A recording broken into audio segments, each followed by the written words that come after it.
Okay. It is Boomkin versus Hunter. Steven is playing BM, a spec that only has 4 buttons, and is somehow losing to a Boomkin. Holy fuck! He just... How? I'm going to beat this level today. Fuck!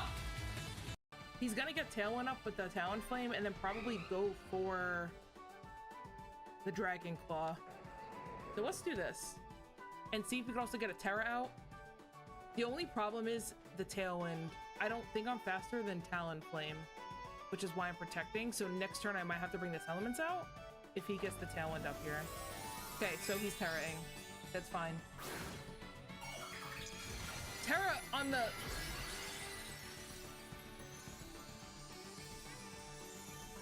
Bro, I'm not afraid of your Talon Flame.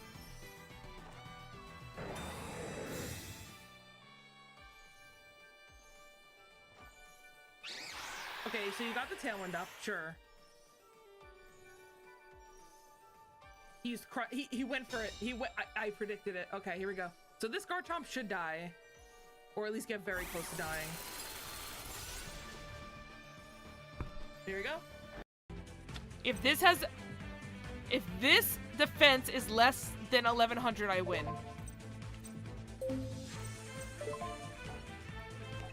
Yes! Yes! G fucking G, Bakura.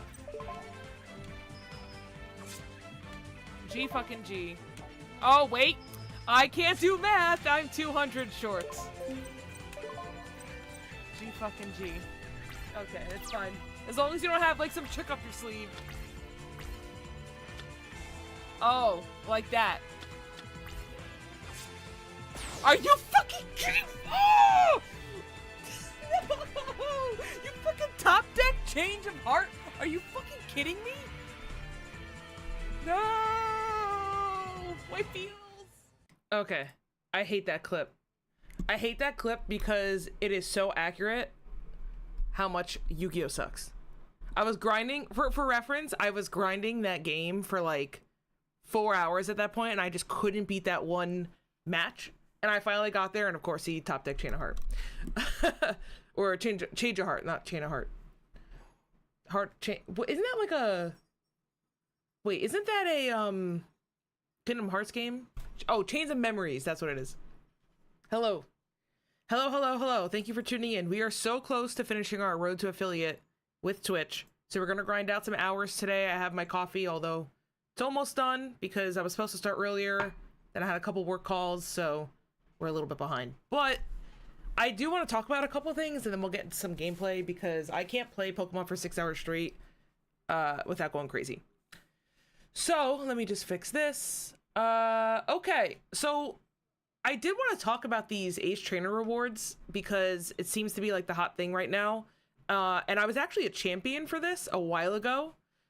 When they first announced it, I believe at the beginning of the 2025 season, when they announced all the changes, they did say that something like this was coming, and a lot of people started speculating, obviously.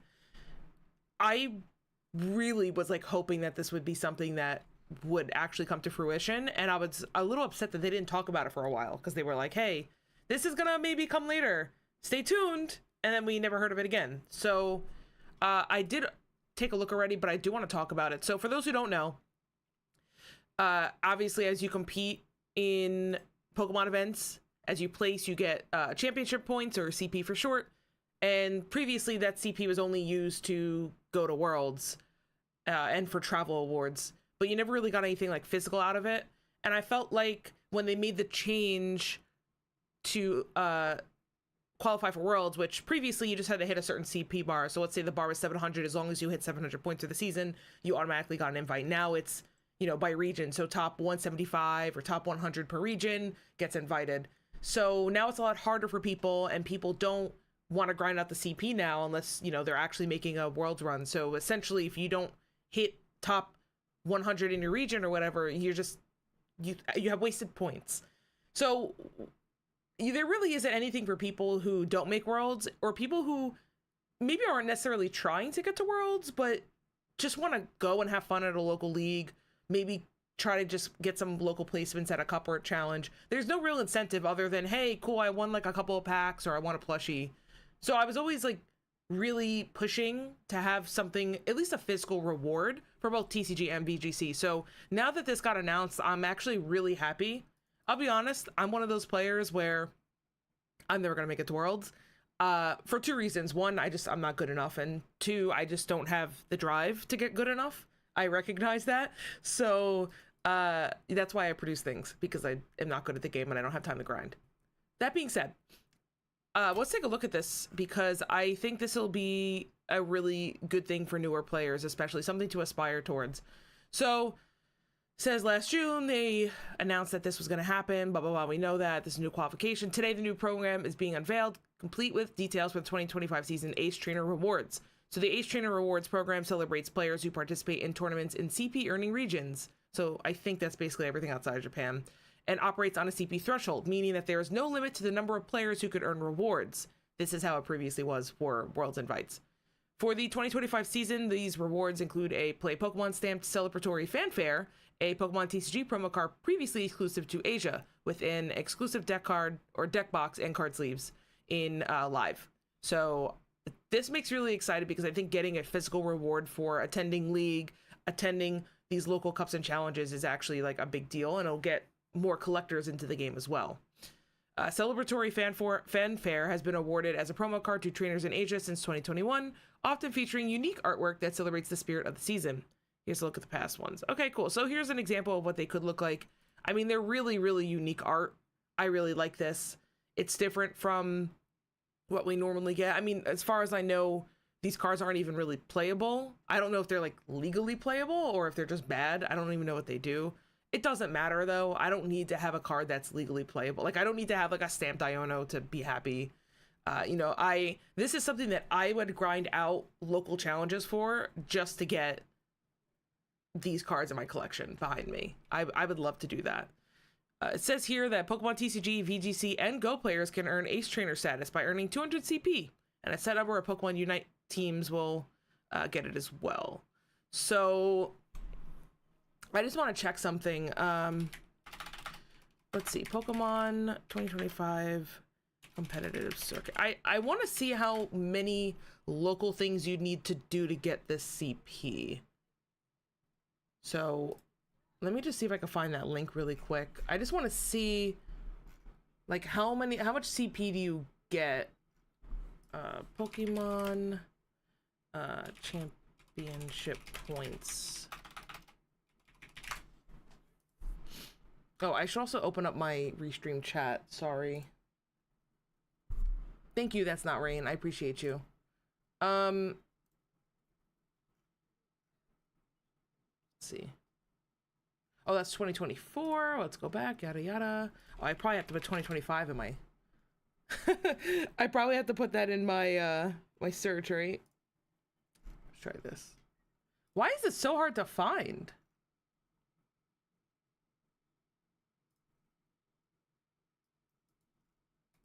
Is this me? Is it supposed to be this annoying to find? Does anybody know how many points you get for like a cup or a challenge? Because I am so confused.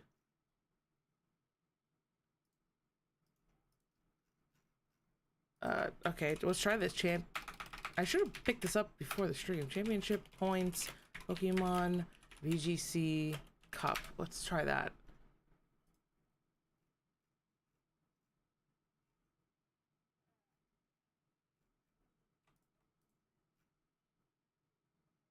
Oh, is this it? No, that's not it. Huh. They make this extremely difficult to see.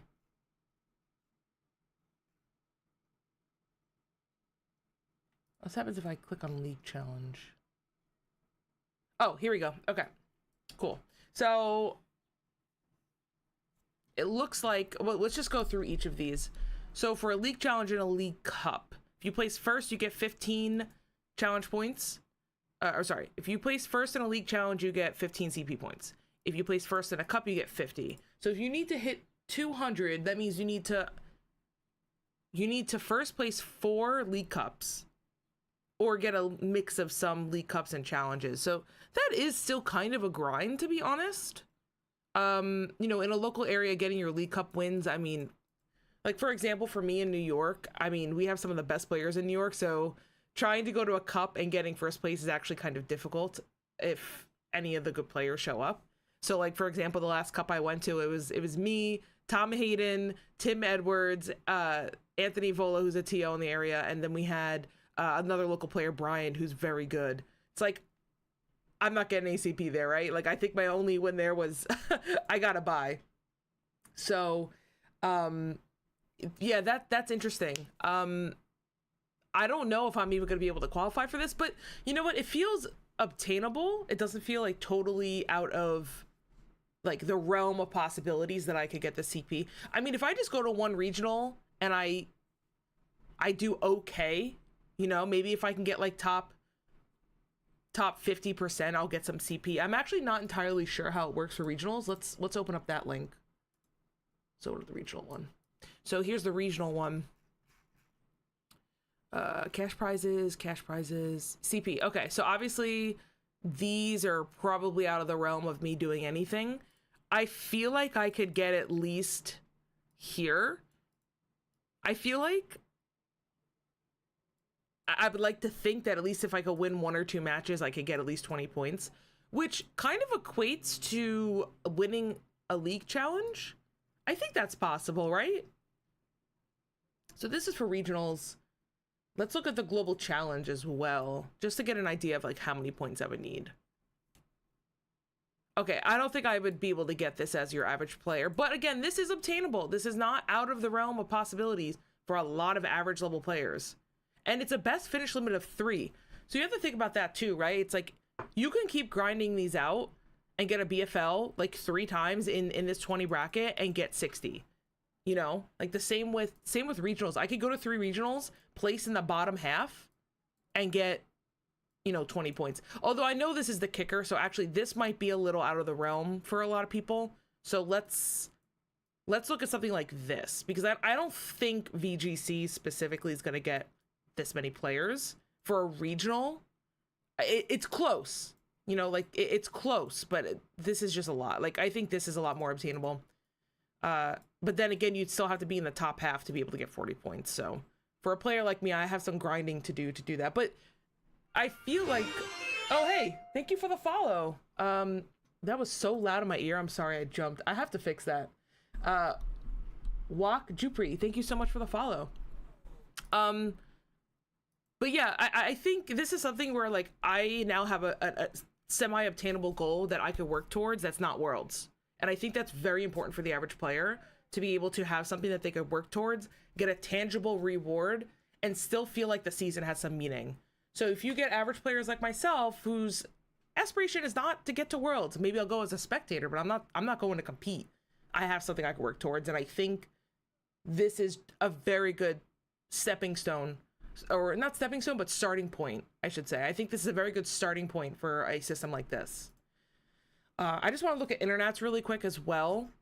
I don't plan on going to any internets this year, but next year I'm definitely, depending on how certain life events go, I am heavily considering going to NIIC next year with my boyfriend. Let's take a look. To be honest with you, I think I would go for VGC over TCG, but that's here nor there. I can't speak. I'm not done with my coffee yet. Let's take a look at CP. Okay, so I think NAIC is going to hit 1025. I think that's very, very doable. So if you place in the top half, you're getting 80 points. I mean, that's a lot. Although this competition's a lot more difficult than a regional. You know, you have an international. It's a huge event. So I definitely think that if you're able to at least attend all these events and do better than half of the people there, getting this 200 CP threshold is really not too bad. So that's cool. Last thing I want to talk about regarding this is where to go from here. So like I said, this is an amazing starting point. What I would like to see is an online store So I don't know, maybe this is some copium, hopium, whatever you want to call it. But bear with me here. I would love to see it so that there's certain thresholds, right? So, well, let me back up. I think it could go in two directions. I don't think you could have both of these systems at the same time. But if we're going to go do the threshold where 200 CP, you get this. 400 CP, you get this. That's fine. What I would also, on the flip side, like to see is some sort of CP, like, store. So, like, you could spend 25 CP. Sorry, I'm checking. I'm, like, lagging on my screen. Am I lagging for you guys? Please let me know. Because I feel like I'm lagging. I just don't know if it's my player. Or you could have, like, a store. So you could spend 20 CP and get a pin. I mean, it would probably be a lot more than 20 CP. Let's say 100 CP to get a pin. Or maybe an exclusive card. That kind of thing, I think, would be really, really cool at the end of a season. So once the points are, like, done, locked in, you're going to Worlds, then you could spend those CP at the end of the season and get what you want. I think that'll also entice people to spend the entire season and not just, like, grind out the first 2 months, get 100 CP, buy a pin, and not go to any more events. I think that would be really, really cool. And then whatever points aren't spent by the end of the year, well, you know, it gets reset. I think that could be fun. Maybe you could do both at the same time, but I'd really like to see some exclusive stuff in here, especially for VG. I think a lot of these rewards seem to be physical, like cards, which I think is fine, to be clear, especially TCG players, and some VG players I think would enjoy it, but I think there has to be some sort of code or something that maybe a future generation of Pokemon can get. I would, dude, I was talking to somebody about this. I would love to see, like, those reset mochis, the white mochis, put that behind a code and, like, give 3 out to anybody that attends a challenge or a cup. Like, do you know how many more people would show up just to get 3 mochi or 5 mochi so that they don't have to grind Ogre Oustin? Like, I would do that, dude. I would pay $15 to go 0-4 and just get 3 binding mochis. Not binding mochis, white reset mochis. Like, am I wrong there? Does anybody else agree with me? You know? So, I don't know. I feel like there's a lot of potential. You could even get cosmetics. Spend your CP on cosmetics too. If you don't want to give out codes for attending an event, I mean, let VG players get something that customizes their own experience. I don't know what's so difficult about that. I feel like there's a lot of untapped potential for VG, and I think the fact that VG has grown so much over the last few years, they're going to start giving it more attention. I personally think that VG has the ability to one day surpass TCG. I don't think that's in the next year or two, but I think it has the potential. But yeah, I think that's all I had to say about the Ace Trainer stuff. I mean, to sum it all up, I think this is an amazing change, and I could see myself pushing to get better just to unlock the CP rewards every year instead of going for that World's Invite. I think this gives a lot of players something new that they could work towards to get something tangible for their time. And then it feels a little exclusive. I think it's important to always include something a little inclusive and inclusive. I think it's really important to have something that's a little exclusive. So, you know, you could show it off and be like, oh yeah, like for the last 5 years, I've been competing, and even though I haven't gotten to Worlds, like I've played. I'm part of this community. I have something to bond over and collect. And there's a lot of collectors in Pokemon. You got to catch them all. A lot of TCG players also, they compete and they collect. So I think this is just an amazing thing, and I would love to see where it goes from here. I think we're gonna play some TCG to start off today, so give me 1 second. I just want to get this set up because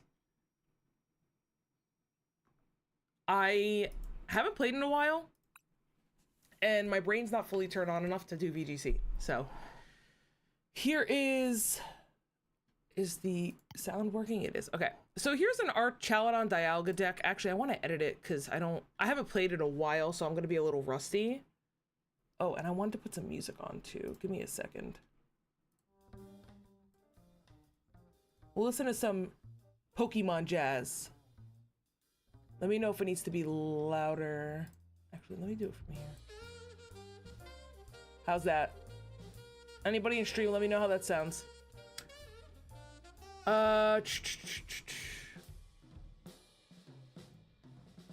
me just do this. Okay. Cool. So let's edit this deck, because I don't think this deck needs Badu.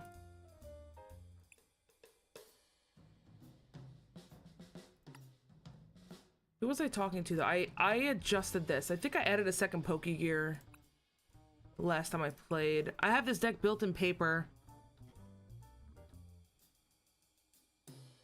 I played against this deck not too long ago and they were running 4 jamming towers, although I think that's overkill.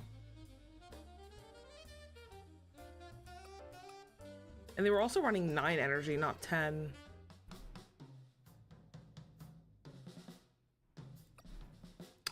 Let's just go with this. Let's try it. I haven't played in forever. I'm at the bottom of the ladder, so this shouldn't go too bad.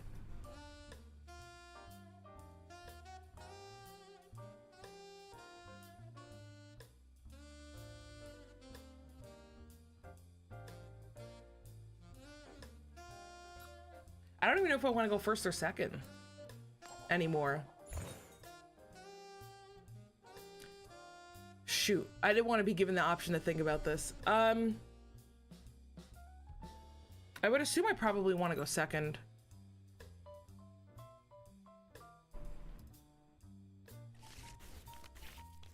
I gotta be honest with you guys, I don't really like even playing online anymore. Oh, jeez. Oh, jeez. I don't really like going second. Oh, I'm sorry, going second. I don't like oh, we're playing Dragapult. I like playing paper way more for TCG, and I think that's why my practice is never great, because truth be told, oh, actually, hold on, let me just change one thing, guys. Hold on. I think this should sound better, and it should also, oh no, I need to have the desktop on. Never mind. Okay. Never mind. I only like playing paper TCG. I really don't like online clients for TCGs. It just, I don't think it suits the game very well.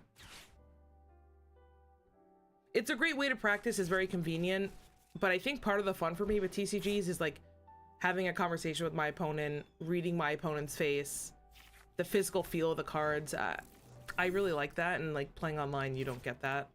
So that's why I don't practice a lot. I feel like this is not a good hand. I feel like this is not very good. Let's conceal cards. Okay. I'm gonna Pal Pad Turo and I'm sorry, Ultra Ball that. We're gonna get an Arch.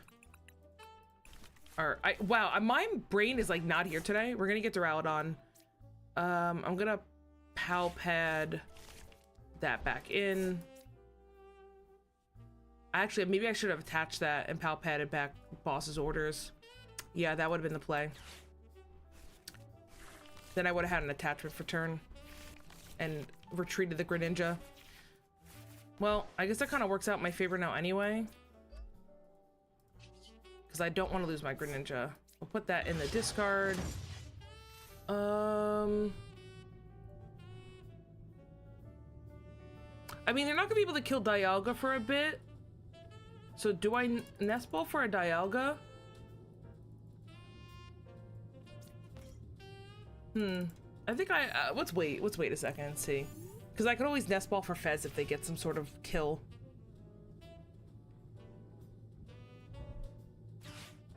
So I made a bit of a misplay, but I did get bailed out by that Iono.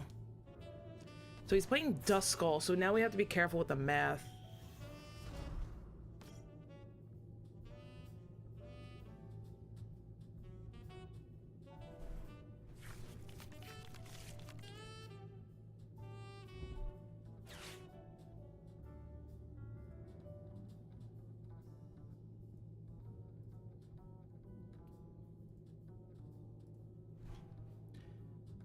So I think next turn we'll start with concealed cards, depending on what my top deck is.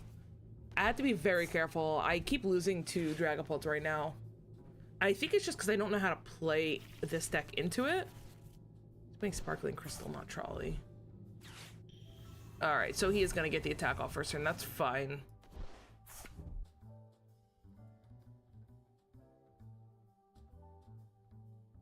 Yeah, see, when I play Dragapult, this doesn't happen.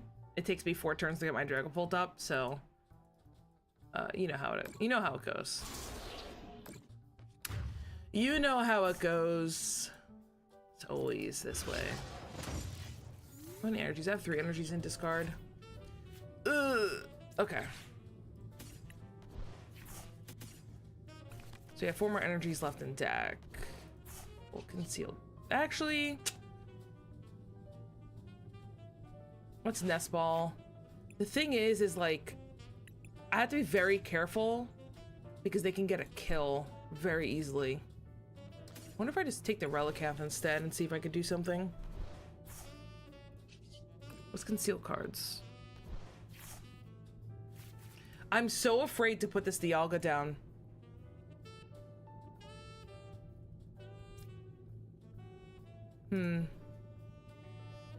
Well, if I put the Dialga down, they still need 2 turns to kill it. But I don't like that.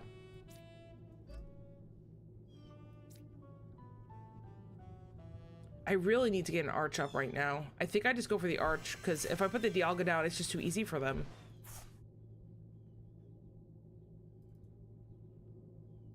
Okay, this is actually not a bad spot. I could put the Arch down and scoop it back up. I have more than enough energy in the discard. Okay. I'm just gonna go for it. Let's get rid of this and get rid of this. Let's get the Arch. Up, do that.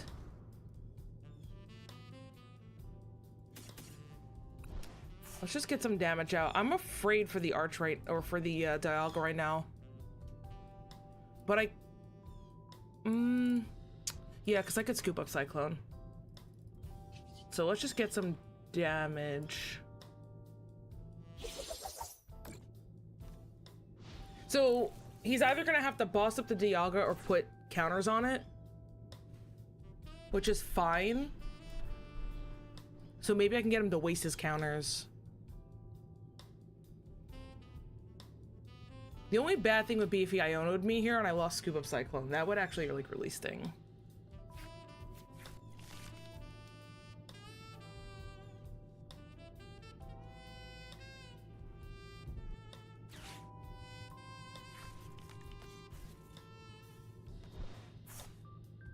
The Alakazam complicates things. But he only has 1 Duskull up. I mean, he could rare candy to a Dusknoir that does what, 130 or 150?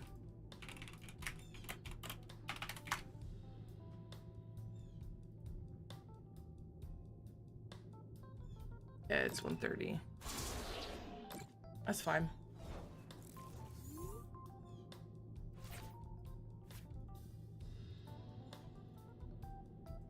I have 3 energy in the discard pile. Let's get rid of 1. Perfect. Okay, so I have the Dialga in hand. Jamming Tower is going to shut off their tool, which is what this is it not? Yeah. So I think we Jamming Tower, and I'm gonna evolve the Dialga so I have it, I think. Is that worth? And just start attaching? Yeah. Let's do that. And I'm gonna attack again. Actually, no.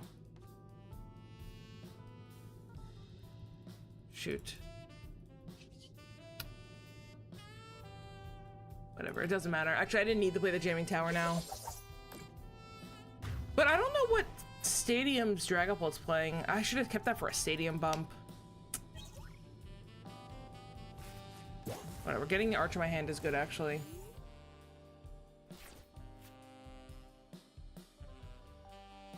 Yeah, I should have kept the Jamming Tower in my hand, now that I think about it.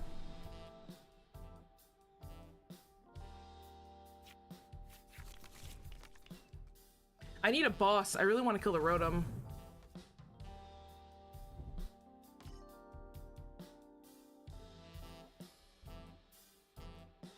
Oh, he's got a Crispin. Oh, that's not good. I mean, I can still get the attack off next turn.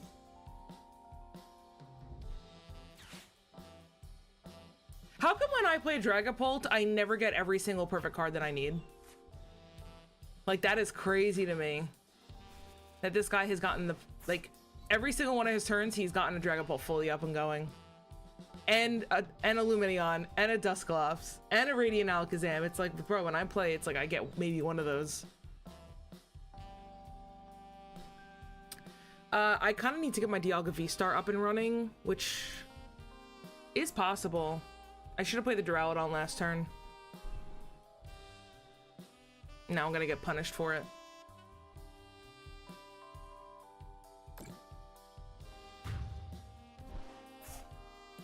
I also feel like I shouldn't be playing against this at the bottom of the ladder, but, you know, it is what it is. This guy is not a Cleffa.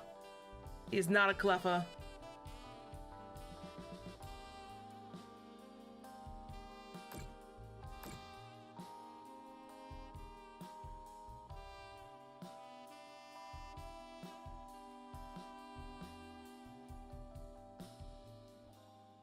Yeah, my top deck has to be very good. I don't think a turn 3 4 prize is very common at this level on the PTCGL, but it is what it is.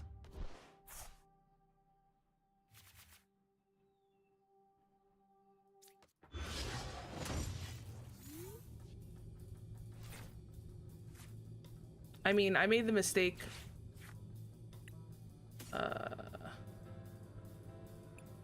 He can attack next turn anyway.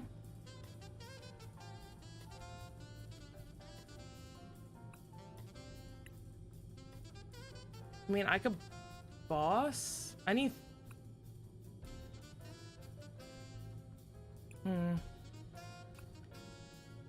Does Iono even help me here? I think I have to go boss.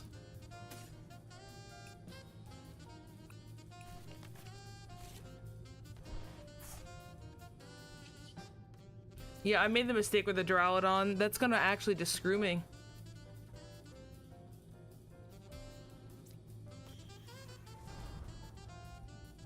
Actually, I shouldn't have played this Duraludon. I'm so busy thinking about that. I'm not even... Oh, what? Oh, it did go. Never mind.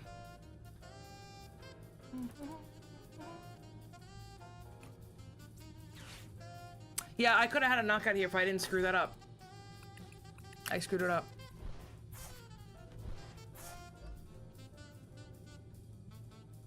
So I have to scoop up Cyclone my Duraludon now because I screwed up.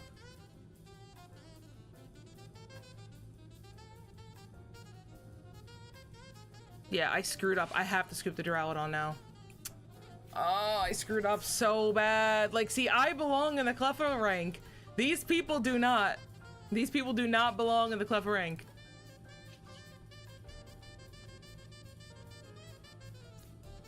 All right.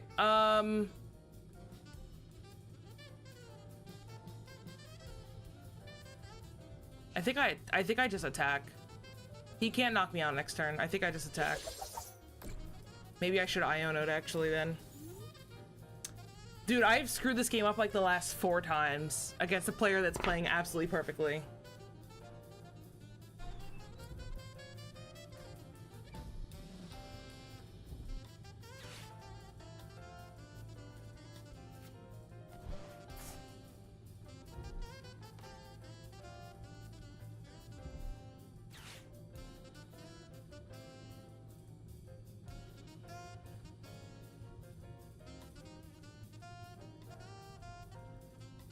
I feel like this match is way too hard for the bottom of a ladder.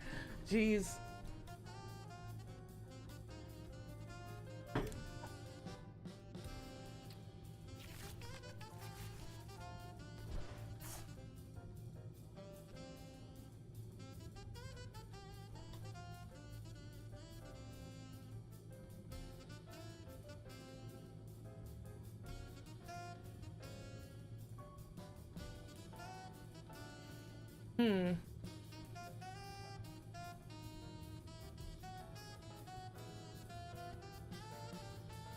I mean, I can still win. It's just I have to hit an energy here, basically.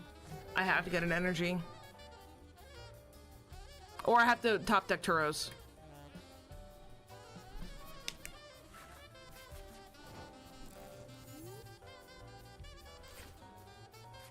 Okay.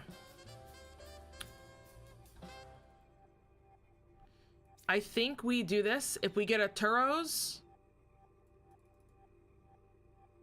No, that doesn't help, actually, Turos.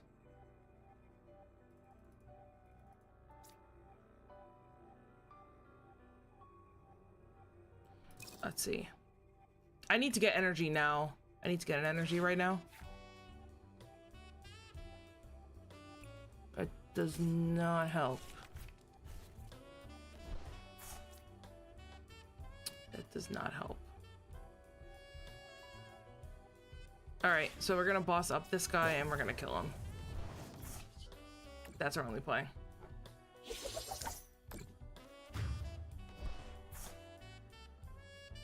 I wanted to get an Iono, so I can Iono. He conceded. Wow! Dude, I should not have won that game. I should not have won that game. I misplayed so hard. So hard I misplayed. Who had, against a Dragon Ball deck that had like perfect turns. Woo! Tier 2! I got a Flareon.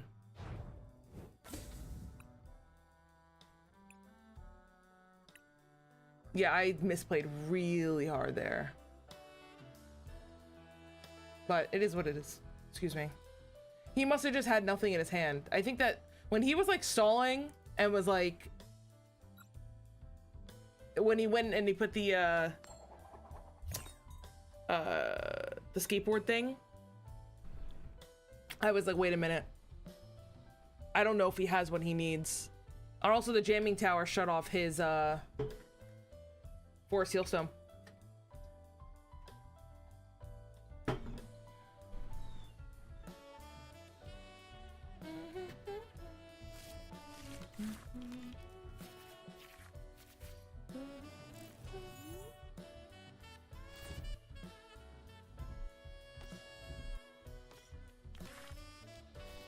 I don't know why notifications are not showing up.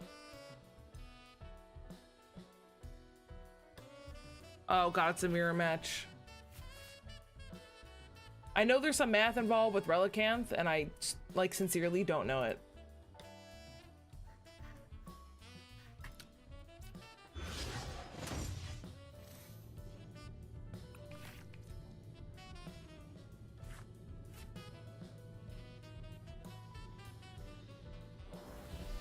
Oh, so he got to mulligan. Okay. Oh, wait, that was my mulligan. I thought that was their mulligan. Shit. Oh, this is gonna be so hard against Charizard. Oh, jeez. Okay, this is gonna be... It's gonna be a rough one.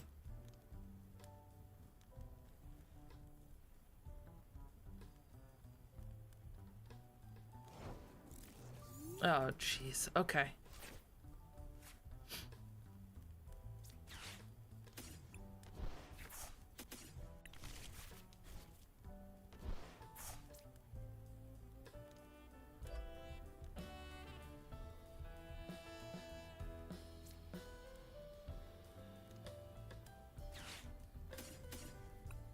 Let's see, what's prized?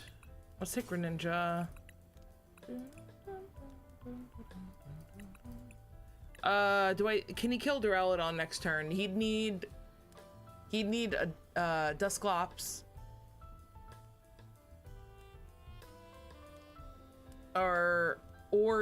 Shoot, or he'd have to get the Charmander up.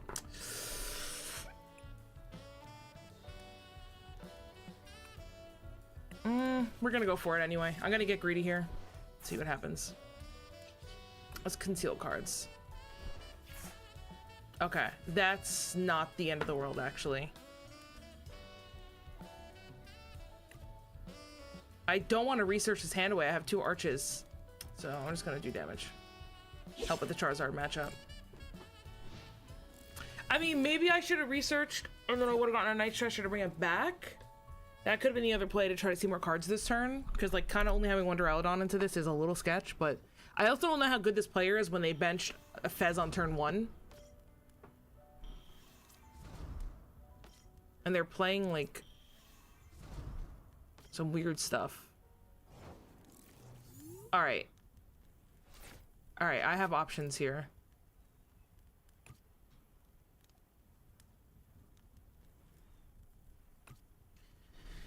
I have options here. So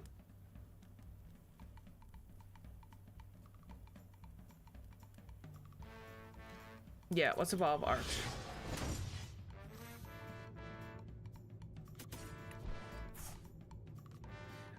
I'm gonna get really greedy here. Really greedy here so I can conceal cards.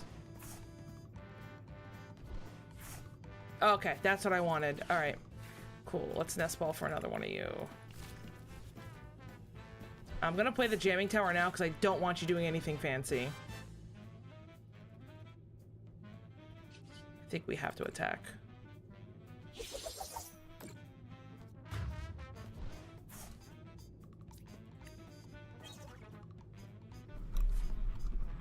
I mean, the thing is Charizard hits what, 180 base?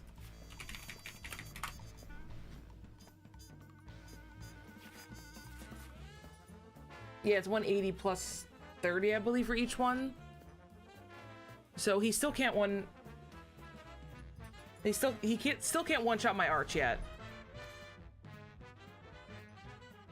Unless he does that with Dusknoir. But then I'm in a good spot anyway to just Arch, so I'm not like super concerned.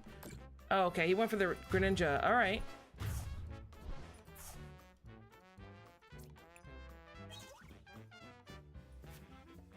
All right, I think I need to get a Dialga up like soon.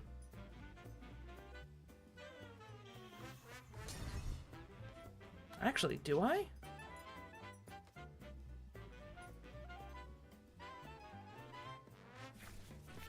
Yeah, here comes the Charizard.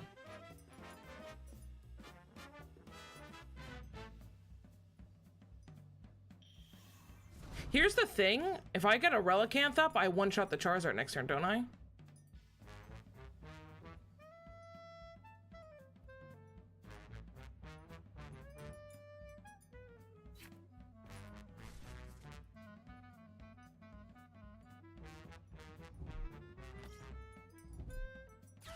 What's this guy doing? Like, why are you putting Rotom on the bench?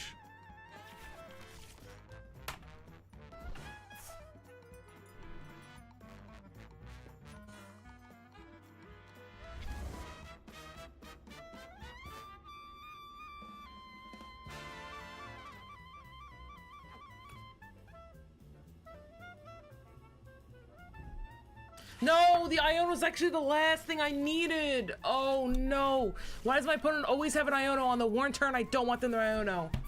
I mean, having the Relicanth is nice, but fuck. Fuck me. Every time.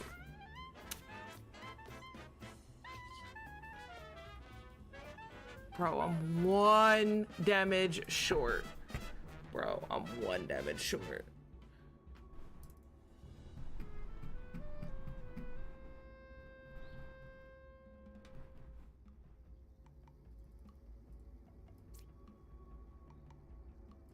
I can kill the Pidgeot.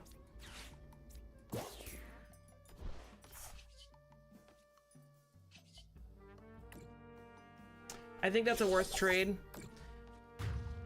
Problem I'm gonna have is getting another Arch up. Oh, do that Iono. I mean, the Relicanth was good, I guess, but that's gonna be rough for me.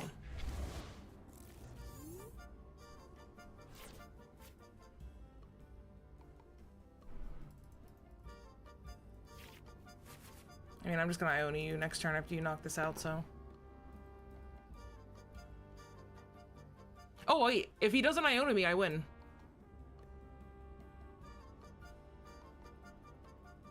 You think?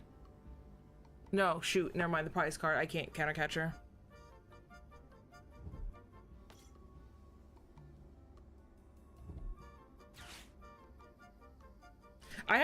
I can win next turn. I just have to hit a couple of correct cards. Actually, no, I can't because I can't Iono and boss.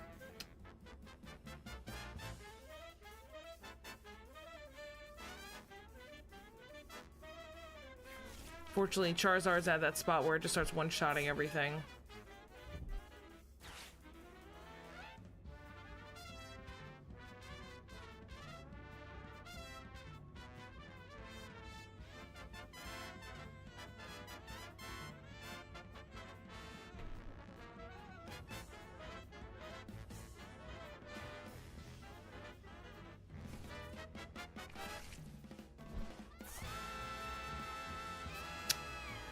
I can still win, actually. So he's hitting for... Never mind, he's hitting for 300.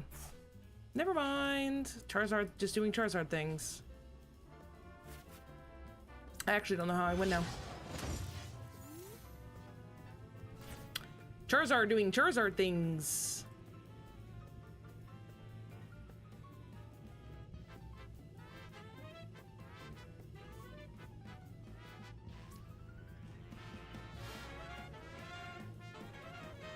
If I Artisan and I get another Drowlodon, I put it here.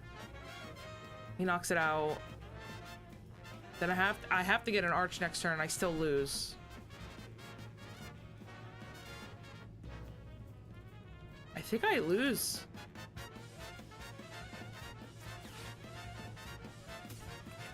I think I lose.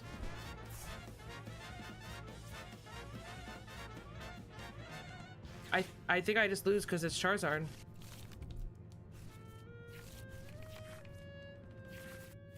Oh, that is not good. That is not good.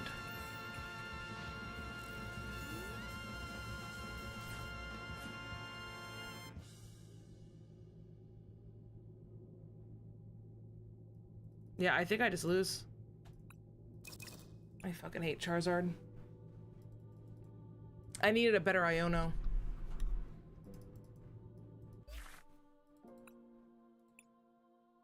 Such a stupid deck.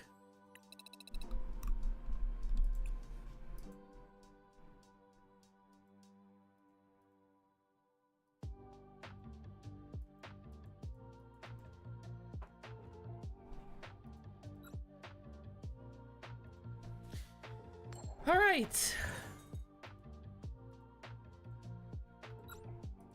Let's not play Charizard again.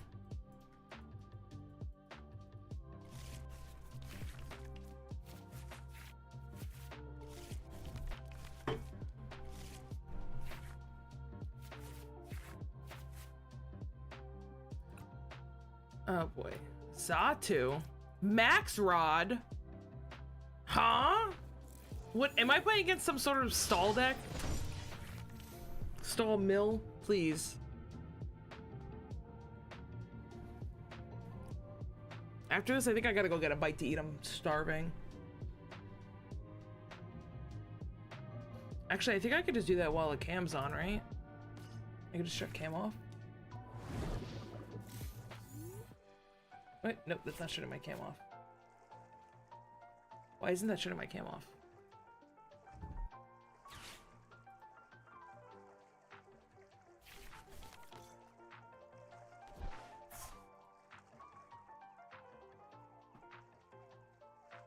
I guess I gotta do it that way? I don't like that.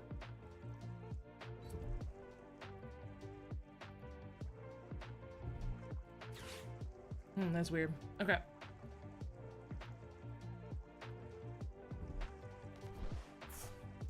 Oh no, is this that slow thing? The Slow King deck or whatever? I thought that was after the new set came out.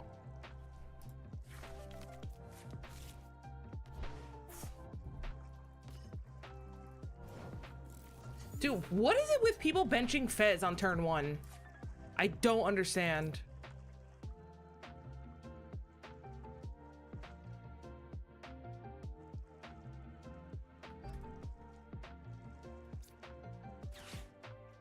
No, I need the research.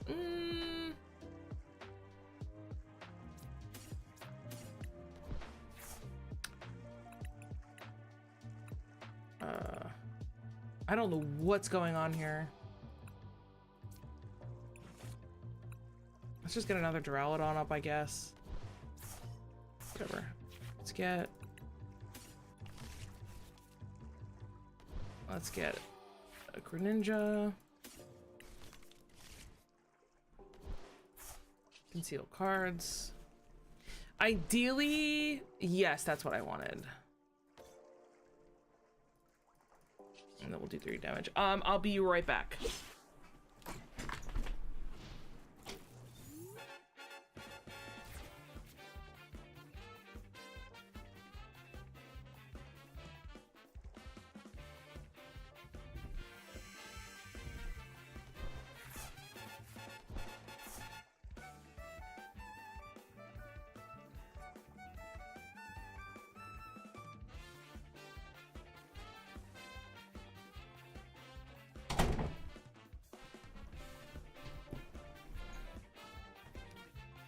All right, I'm back. I'm just gonna eat really quick. I'm starting to get lightheaded.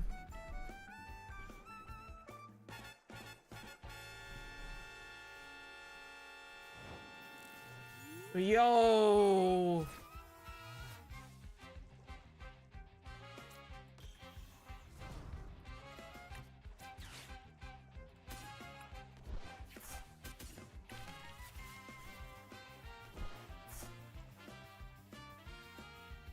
I really want a boss right here.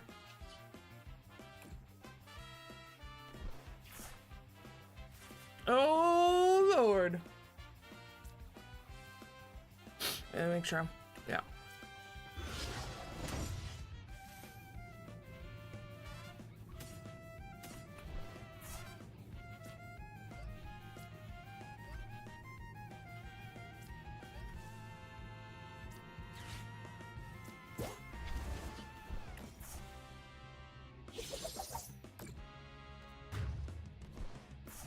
See, this is the shit I expect to see at the bottom of the ladder.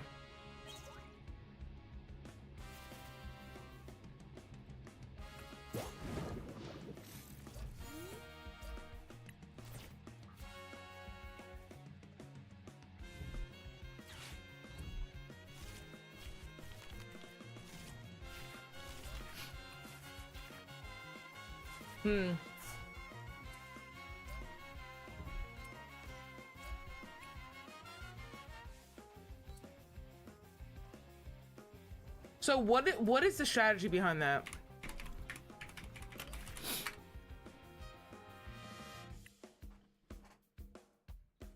What is the strategy?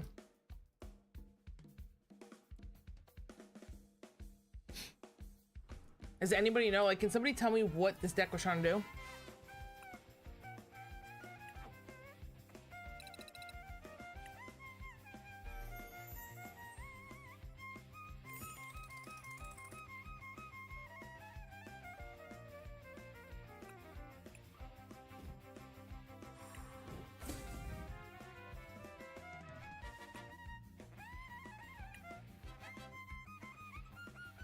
I'm like actually legitimately curious.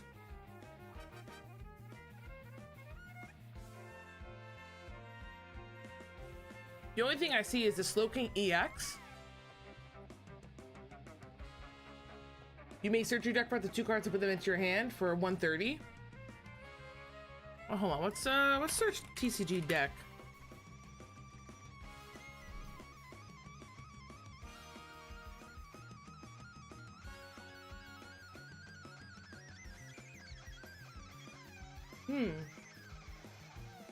Oh. I see.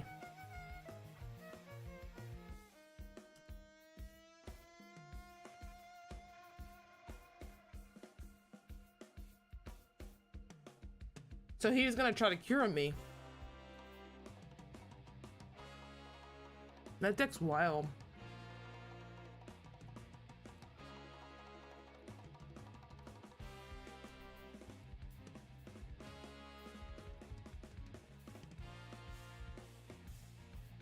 I'm almost done scarfing down this pizza.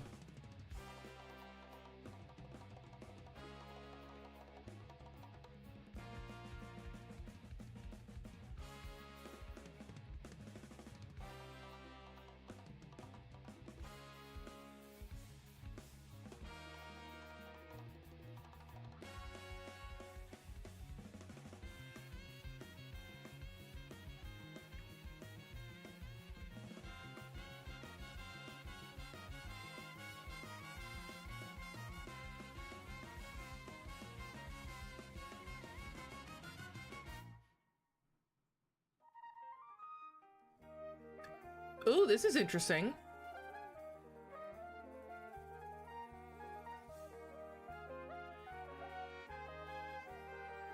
Let me finish scarfing down this pizza and then I'll talk about this.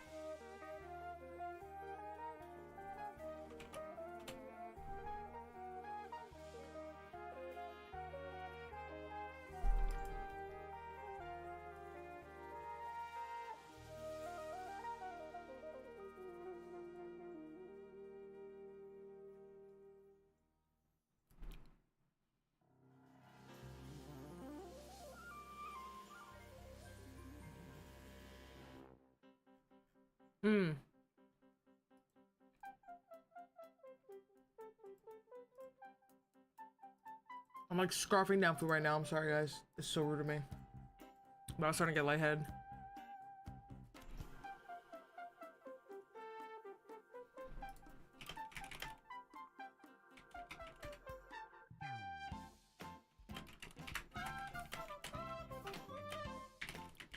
I think this is actually...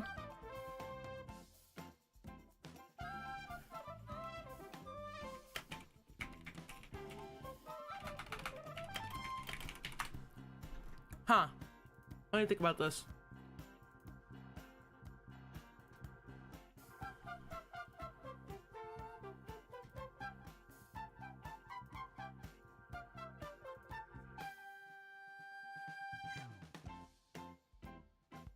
Okay.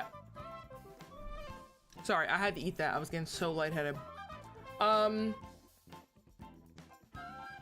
this is interesting because... Let me lower this a little bit too. I hope this isn't too loud. Actually, I guess the desktop volume should be louder, but Spotify should be lower. Okay.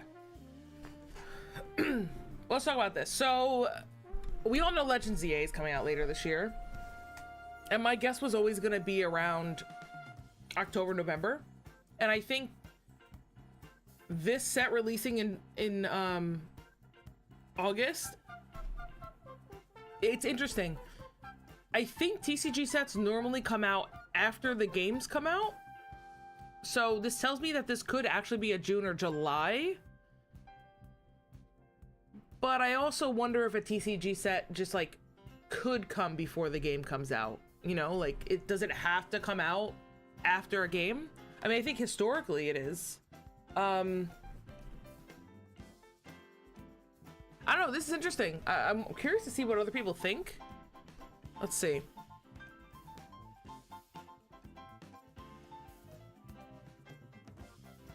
Huh. I don't know. That is interesting.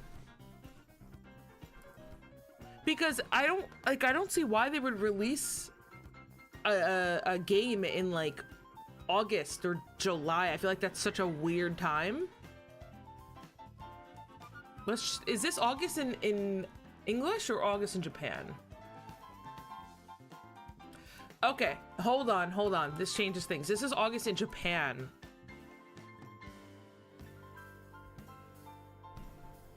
And what's interesting is here, the prefix of each set will be Pokemon card Mega, not TCG.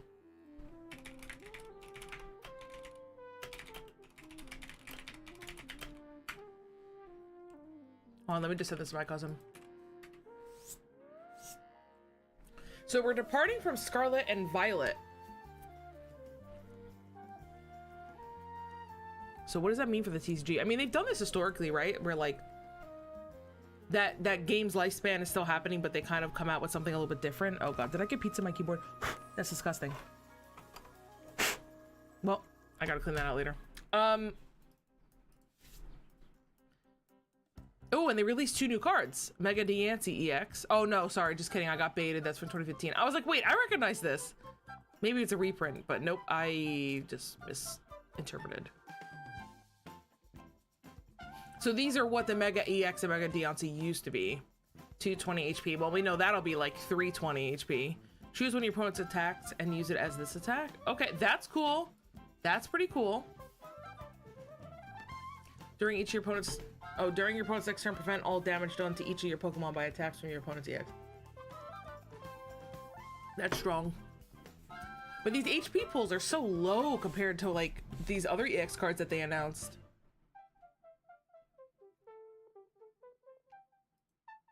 Like, look at this. 340? 360 from Mega Gardevoir? I mean, Jesus. Because Mega Gardevoir needed 360 HP.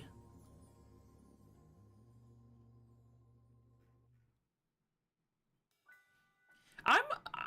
Alright. I don't want to be Doomer. I don't want to be Doomer at all. But, I'm not sure how I feel about the new TCG meta set. Let me shut off the music really quick. I'm not sure... Let me think about this. So, I don't want to be Doomer at all about the upcoming TCG, because I have been having fun with it over the last year. I'm not very good. I play locally for fun, just to be social. Play Pokemon because I like Pokemon. The TCG kind of has gone up and down for me in terms of how much fun it's been for me, and it really depends on the meta a lot. I'm not one of those diehard players that I'm just going to play every time the meta shifts, and even if I don't like the meta, I'm still going to play. For those of you who don't know, I used to play a lot of competitive TCG actually back in Sun and Moon. Again, I wasn't ever very good. I never actually even went to a league. I exclusively played online. But I really liked the meta back then because I felt like the games weren't too fast, but they didn't go on too long. It's kind of actually how I feel about the meta right now. I feel like, you know, some games, obviously, if there's a Badu lockout, that's going to be a lot longer. I do feel like the game currently errs a lot on who just gets set up faster. I think once rotation happens, it's going to slow back down again. It's going to be less of, well, turn one, you had the perfect hand, and turn one, I didn't get anything, so I just lose. It's going to be a little bit less of that, I think. But what's interesting is I never played during a 3-prize meta, so I never played during the V-Stars that were, you know, actually being played and any of that stuff. So I'm not entirely sure how I feel about the 3-prize stuff, but I will say I think it's very difficult with a TCG, especially with Pokemon TCG, to really fine-tune how long a match is going to be. And on top of that, you have the problem where best of 3 is how Pokemon TCG should be played. I mean, let's just be real. VGC has the same problem. You can't play a best of 1. There's just too much RNG involved. You know, you get screwed turn 1, you lose. That's not fair. The better player doesn't always win in a best of 1, in my opinion. So, and I can say that from experience. I've played against very good people, like, at the local level, and I've beaten them literally just because they bricked. Like, if they didn't brick, I would have won. And you can argue that that's just part of the game. And I agree that bricking is part of the game and you need to build your deck around that. But no matter how well you build your deck, you're going to have the perfect deck. You're still going to brick at some point. It's just the way that happens. And when you have a lot of people, especially in my local area, that play Raging Bolt, that deck does not brick very often. It's a very powerful and oppressive deck. If you brick for 1 turn and your opponent's playing Raging Bolt, you're going to have a really rough time most of the time, depending on what matchup it is. But I would still say most of the time you're going to have a rough time. So part of me wonders if, not wonders if, I do think that if you continue to slow the game down, you'll be able to have more skill expression. And I think that's why people like GLC. The more I think about it, what's the appeal of GLC? Well, I think the appeal of GLC is you're playing a slower game, more cards are available to play, more unique different types of ways to play, you know, play styles. You can play more mill, more stall, play cards that aren't, you know, the same. I guess it's hard for me to make that argument because I do feel like the meta right now allows for different decks to be played. But I do think that GLC kind of brings you back to the roots of why people like Pokemon TCG in the first place, which is every damage counter matters. You know, the last couple games I played on stream, it was just one shot. Can I one-shot this EX before my opponent one-shots mine? And it's like, cool, big numbers are cool. But I mean, I just straight up, like, I don't know. I don't like the one-shot thing. I like having some counters on a card and having to think. I think that's why I liked playing Dragapult, because I could set things up and then have one explosive turn, you know? Like that Dragapult player that slowly chipped away and then eventually had a turn where they just got a 4-prize turn. I mean, it's like, to me, that's how Pokemon should be played. You know, I go back and I watch a lot of Tricky Jim. Let me just pull up one of his videos really quick. Tricky Jim. I want to highlight something that really made me think about the game differently. Was it Tricky Gym Live? Yeah, hold on, give me 1 second. It was Tricky Gym like GLC. He was playing GLC. Let me... A little bit. Oh. Which, I don't remember exactly which video it was. Was it GLC? No, actually it wasn't GLC. It was a retro format. It was the retro tournament. That's what I'm thinking of. It was the retro tournament. From 6 months ago. So, let me just bring this over here. So, like, for me... Let's take this full screen. And then let's go to the actual matches. It might have been his other retro, the Neo Cube, actually. That might have been the one. Yeah, let me go back. Actually, I think it's the Neo Cube. I think it's that one.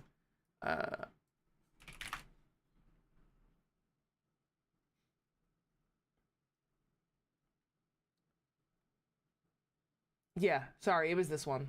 First of all, Tricky Gym has changed my opinion on the TCG. Like, I actually think if it wasn't for Tricky Gym, I probably wouldn't be playing TCG right now, or at least come back to TCG, because I think that the game has such potential to be so much better than it actually is right now. And it's still fun, don't get me wrong, but his content has really driven me to enter the content space. And I'm not even like, I don't even really consider myself a content creator.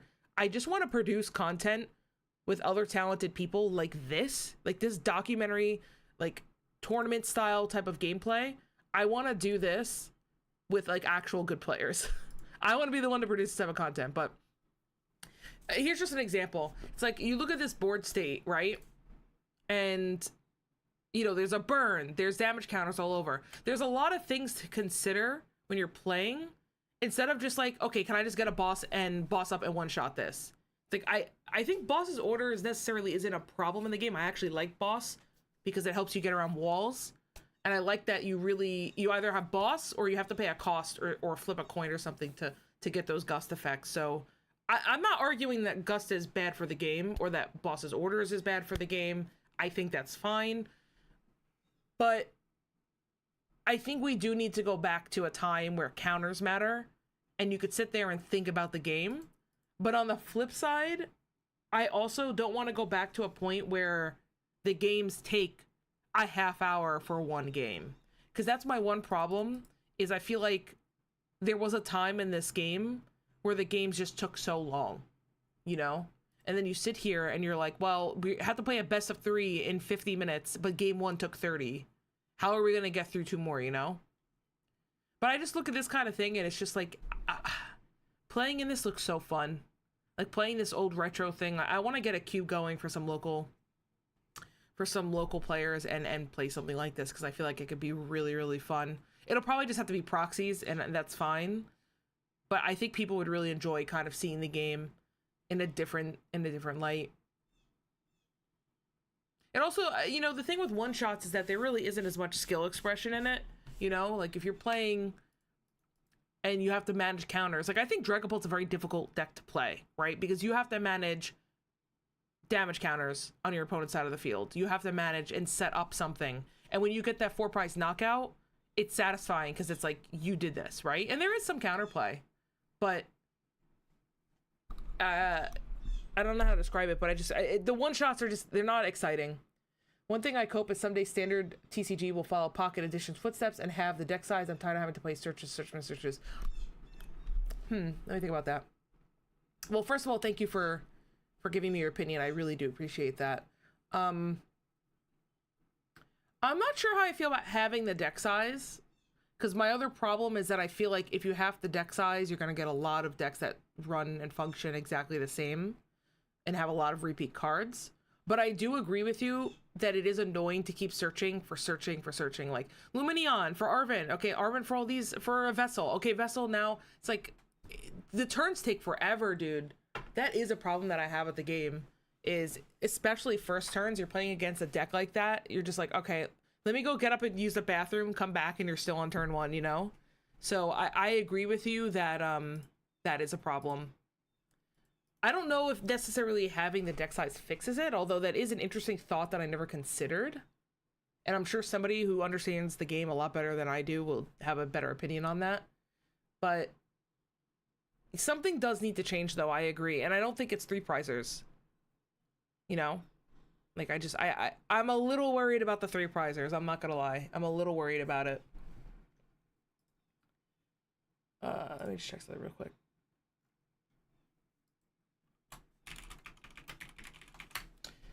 Let me go back to this. So, because let's also look at this from back in the day. These were 2 prizes. So I guess it's kind of hard to compare these to the current 3 prizers. If you reduce the size of the deck, you increase the consistency of said deck, and now you're more... Yeah, that is true. If you reduce the size of the deck, you're making it more consistent, right? So you probably have to run less of those cards, but I am curious because it's like, I don't know if you play like Commander for Magic, which is, I know it's a completely different game, it's a completely different format, but I like Commander because every game's different and you can only run one ofs.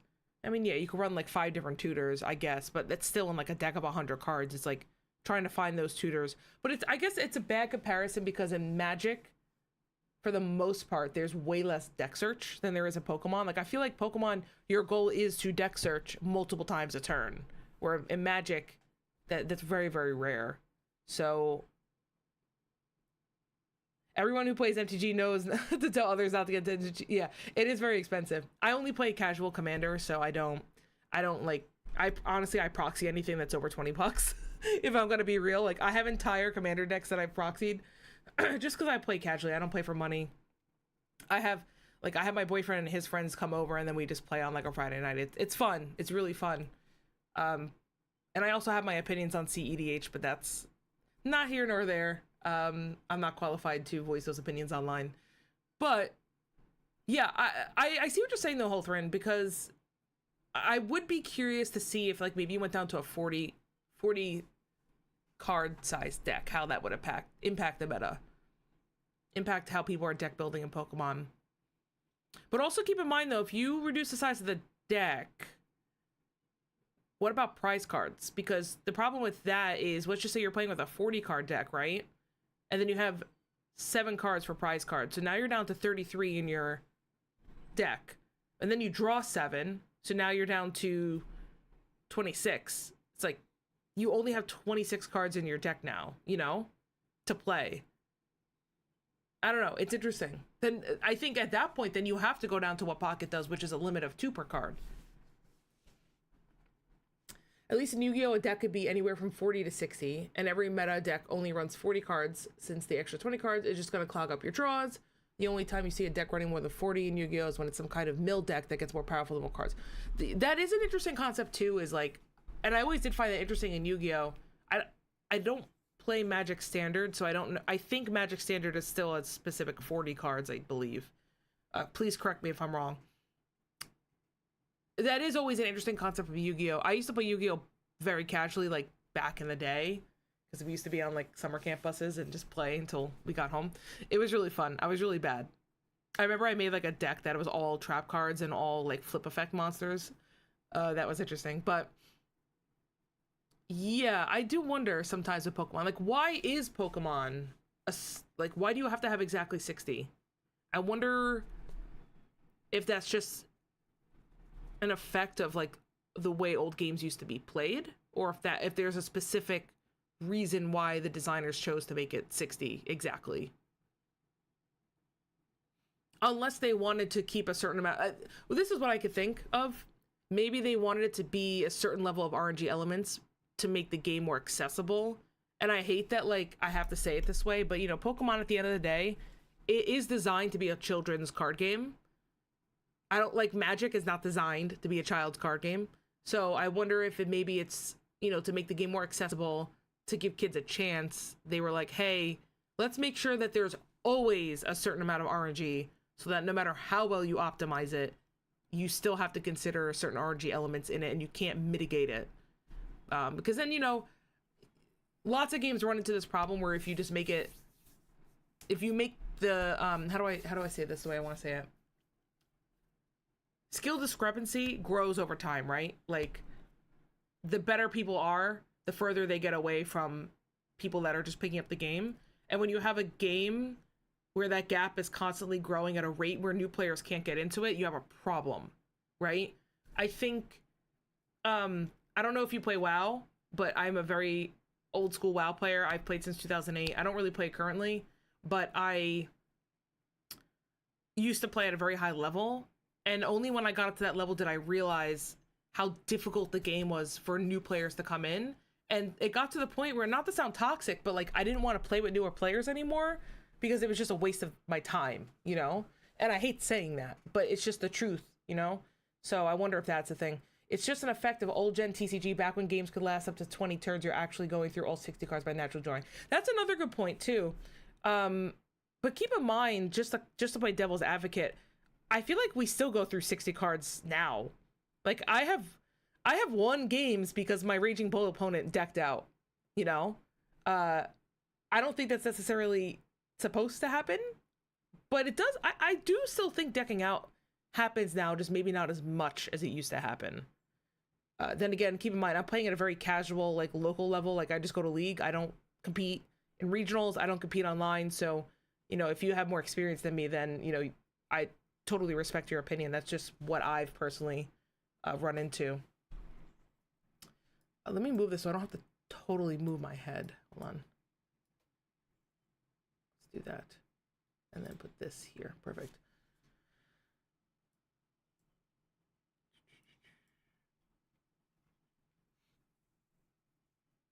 We go through 60 cards now by how much draw search we have. We turbo the shit out of it, but by naturally drawing, we wouldn't even get past the first 10 cards for the game. Yeah, I mean, that's also very true. Yeah. And the sad part is I actually feel like sometimes the game feels that way now. Where it's like, I feel like the game a lot of times is, did you win the coin flip? And did you get a good hand? Like, it's actually crazy the amount of turbo, but I think that's more of a result of being at the end of a very turbo format where things got out of control versus an inherent TCG game design flaw, if that makes sense. Like, I do think that when rotation happens, especially now that we're losing Pokestop, we're losing Trekking Shoes, we're losing Radiant Greninja, we're gaining Budu, we're not gaining, but we're keeping a lot of soft locks. So we're keeping like Klefki, we're keeping Fluttermane, stuff like that. The game is just inherently going to slow down. Not saying that decks are going to die, but like Raging Bolt's going to slow down. So I would definitely attribute that more to just the block of cards that we played in. This is going to be the first time since Sun and Moon that I've played this long in the TCG to see an actual effect of a rotation. Because in Sun and Moon, I actually started playing like literally right before the rotation. And so when things rotated, I didn't really understand what we were losing or gaining. That is just the fault of the TCG being old. Pokemon rarely hits anything. Like, sure, there's rotation, but even a card gets rid of these print another. Well, that's another problem too, right? The power level is constantly creeping, and they do just reprint cards. So that's another really good point. Is I think they have this problem where they just keep reprinting things that people like. Like, do we need to have Pokestop back in the game? That really speeds up the game. Milling 3 cards every turn, and then getting item cards that you can play an unlimited amount of. I mean, I know there's a drawback, right? Is that you could mill something that you don't want to mill. But the other problem is that you have a lot of cards in the game currently that play out of graveyard, that play out of discard. So, the problem, in my opinion, is that you have too many cards that the downsides are actually still upsides. Like, think of how many decks you know in the format that can grab energy out of discard or get buffed by the amount of energy in discard. So you play a card like Pokestop, you're gaining the item advantage, right? That's more things you can play during the turn. Oh, well, if you happen to mill an energy, guess what? You could Night Stretcher it back, you could Super Rod it back, it buffs up your Ceruledge, stuff like that. Oh, I can... I milled my Fez. Well, I have Night Stretcher, I could just bring it right back. Like, there's so many ways to interact with your discard pile that discarding isn't even a disadvantage anymore. There's no... Like, I think there's very few decks where if you discard something, you're pissed that you can't get it back. I think the only things right now that you can't get out of discard would be like tool cards. Um, Supporter cards, you can get them back with Palpad, obviously, but it's not like a consistent, like, oh, let me just grab it back and use it. You know, like, you still have to Palpad it back in the deck and then draw into it. So I feel like that's a little bit more balanced than like, hey, let's just have a nice treasure, just grab things back, or Thornton things, which I think we're losing Thornton anyway. But TCG, Pokemon TCG is still far healthier than a rival Digimon. That TCG is 4 years old, yet the amount of power creep it has gotten to become the younger brother of Yu-Gi-Oh! I don't know anybody that plays Digimon. I have a friend that collects. I think he collects. Maybe he plays. I don't know. But yeah. I mean, so here's the thing. To Pokemon TCG's credit, they have a very, very aggressive set design schedule. All right? Like, I think we all can agree that this TCG prints far too fast. I get why. It's a money printing machine. You got to keep up with the games. I mean, Pokemon makes all its money off the merchandise and the cards, so I get it. And I think with that aggressive schedule, the game's actually pretty good. I mean, there's problems, don't get me wrong, but I don't think it's possible to design a TCG and not have problems, you know? Like, every TCG has some sort of problem. Even Magic, which is widely considered one of the best card games, has its own issues, don't get me wrong.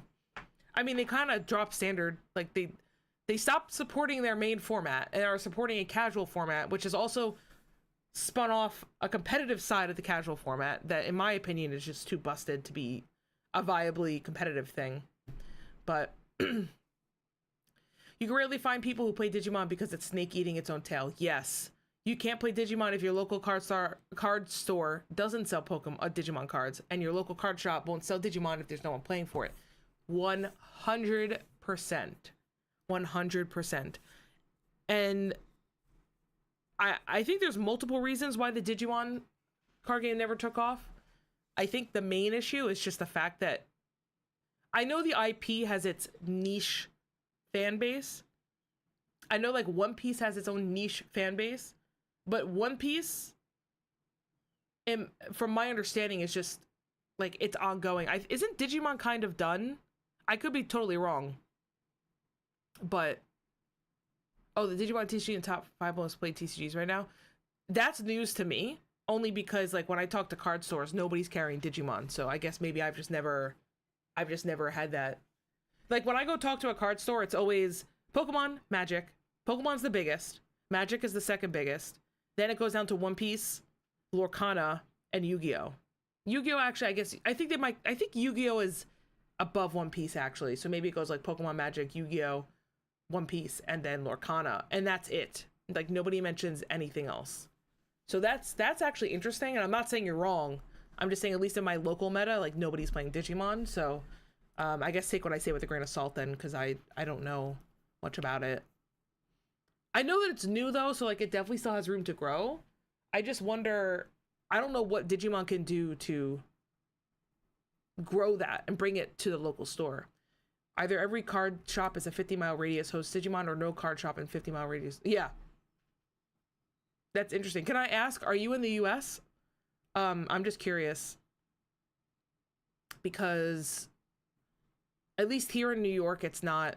Okay, cool. So I'm in New York and I don't really see Digimon much. So I'm just curious if it's more maybe like a regional thing.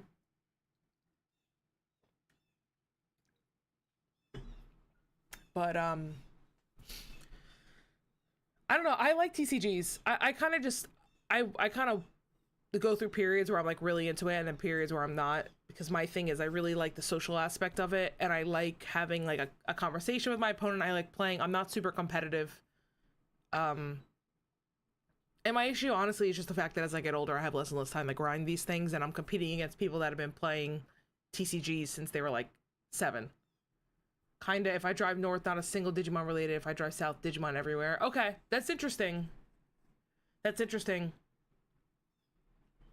I think I'm gonna go, when I go to my local card shop tomorrow, I'm gonna look and be like, are they even selling Digimon product? Because honestly, I don't think I've ever seen it. Maybe they are, and it's just like such a small like subsection. So,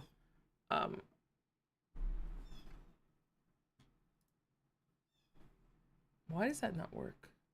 when I press it. Hold on. Is this working now? Now it's working. Oh, it's not working now. I have a button set up for Spotify on my Stream Deck.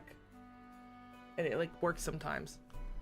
But I appreciate your insight, Holtherin, because honestly, I don't think I've ever talked to anybody that plays Digimon or knows anything about the TCG. I have, like I said, I have one friend that I think he collects it a little bit because he's like a long-time Digimon fan, but I wonder, is Digimon able to pull in new players, right? Or are you just gonna play it if you're a Digimon fan? Because I think Pokemon has that appeal where Pokemon's been around forever and it's been a strong IP forever. It's, you know, it's growing every single day. All four of their esports are growing every day. So I do wonder if part of the issue is like Digimon as an IP is just not that strong anymore. One Piece still shocked me, but I wonder if that's just because it's like a diehard like cult. Digimon has gotten so much power creep in the last 4 short years because it keeps changing designers. Ooh. And each new designer wants a TCG to play a certain way. So every time we get a new one, we are on our third. Oh my god, dude, third designer in 4 years? The power creep builds a skyscraper. Yeah. Like the sets within a design are equally balanced. So there is an era of sets where the game is healthy. But the moment we get a new one, it might as well just be a new TCG. That is so frustrating. Let me ask you, how often are the sets being printed? Because I remember when I first started, well, I can't say first started collecting Pokemon because I have been collecting since the 90s. But when I really got into collecting was about Diamond and Pearl era. So this must have been 2008? 2006? When did that, Diamond and Pearl? When did that come out?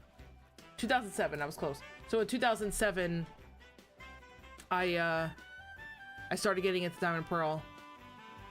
And I think we got maybe 4 sets a year. And I was like, great, that's awesome. It's Scarlet and Violet, we're getting a new set every month and a half. It's too much. The current Pokemon release schedule is too much. Okay, 3-ish months, like a standard TCG.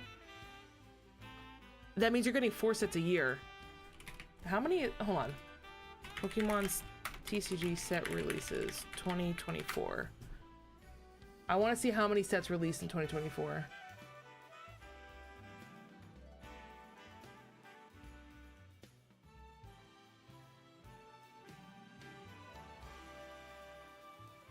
Alright, so let's take a look at this. Still better than MTG where you're gonna set every... Yeah, I know. That's my other problem with Magic. Although, I'll be honest, so I'm not a long-term Magic player. I started playing in like 2013. I played for a little bit and then I took a break. I came back in like 2019 and I've been playing on and off since then. So I'm not like an old head. I like Universes Beyond, but I fully understand a Magic player being upset about Universes Beyond. So I'm not one of those crazies. But like, hold on, let's look at this for a second, right? So in 2024, let's look at all the sets that came out. 1, 2, 3, 4, 5, 6. 6 sets came out in 2024. With a set immediately coming out in January.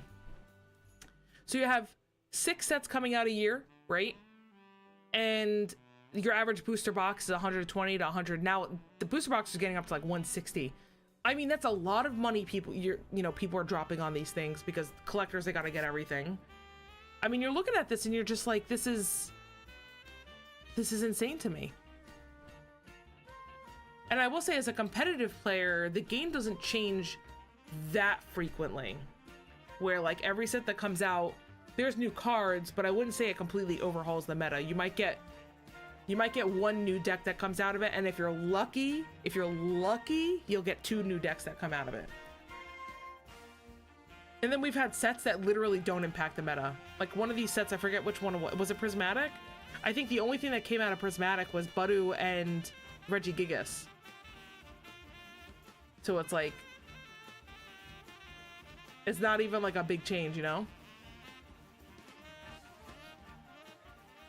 I don't know. It's interesting. It is interesting to take a look at the other TCGs and see like what they're doing right, what Pokemon's doing right. Because here's the thing, we're shitting on Pokemon, but Pokemon does a lot of things right too.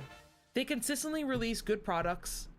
I do think Pokemon overall is the cheapest of the TCGs, or at least one of the cheapest to get into. You know, the Worlds deck that won was $17 when it won. I mean, very easy to get somebody into this game. But I think you have the problem where, you know, it's also a collector's game. So this is why I moved purely to digital TCGs. Interesting. I don't have to pay a single penny to try out a deck. Back when I played Digimon, I had 8 decks I played, and that would have cost me like $500 if I wanted to play them. So I will say this, the other thing about Pokemon is so many of the cards overlap that, like I said, you could spend $70, let's say, and get this Archaludon deck. But half of this deck, like the trainers and the items, you could take out and put it into a Charizard deck. Right? And then you add like another $10 and you have a Charizard deck. A lot of the staples, because they have so many tiers of regular EXs like this, then they have the alt art, then they have the secret illustration rare, or the hidden cards. The collectors and those people could spend all the money they want, but you could still get access to the cheaper card, right? For $1, let's say. But, so here's the thing though, about TCGs. So I actually hate playing digital TCGs personally, just because I like the feel of the paper cards in my hand. I like talking to my opponent. That's what attracts me to TCGs the most. So I'm curious, like, what other digital TCGs have you played? Like, do you play Hearthstone? Do you play PTCGL? I'm just curious because to me, a TCG, like, is meant to be played in paper, you know? That's the one thing I never really liked about Pokemon. Decks aren't unique. Yes. Every deck runs the same. Yes, exactly. The only thing that makes one different is the monster compared to you. 100%. 100%. So my boyfriend and I, we have like 25 commander decks total, like in our living room. Every deck I pick up, you know, it's a 100-card deck. So every card's different, I know. But there's maybe 10 cards that like double up in a couple decks, you know? Each deck plays 100% differently. This goes back to what I was just saying before about Pokestop. The problem with Pokestop is not Pokestop itself. It's the fact that it's an engine for almost every single deck in the meta. And if it's not an engine for your deck, then it's not a good deck. You know what I'm trying to say? Like, the fact that it could put things into the discard that you either want there or you could immediately take back up without any downside. And every deck operates that way, you know?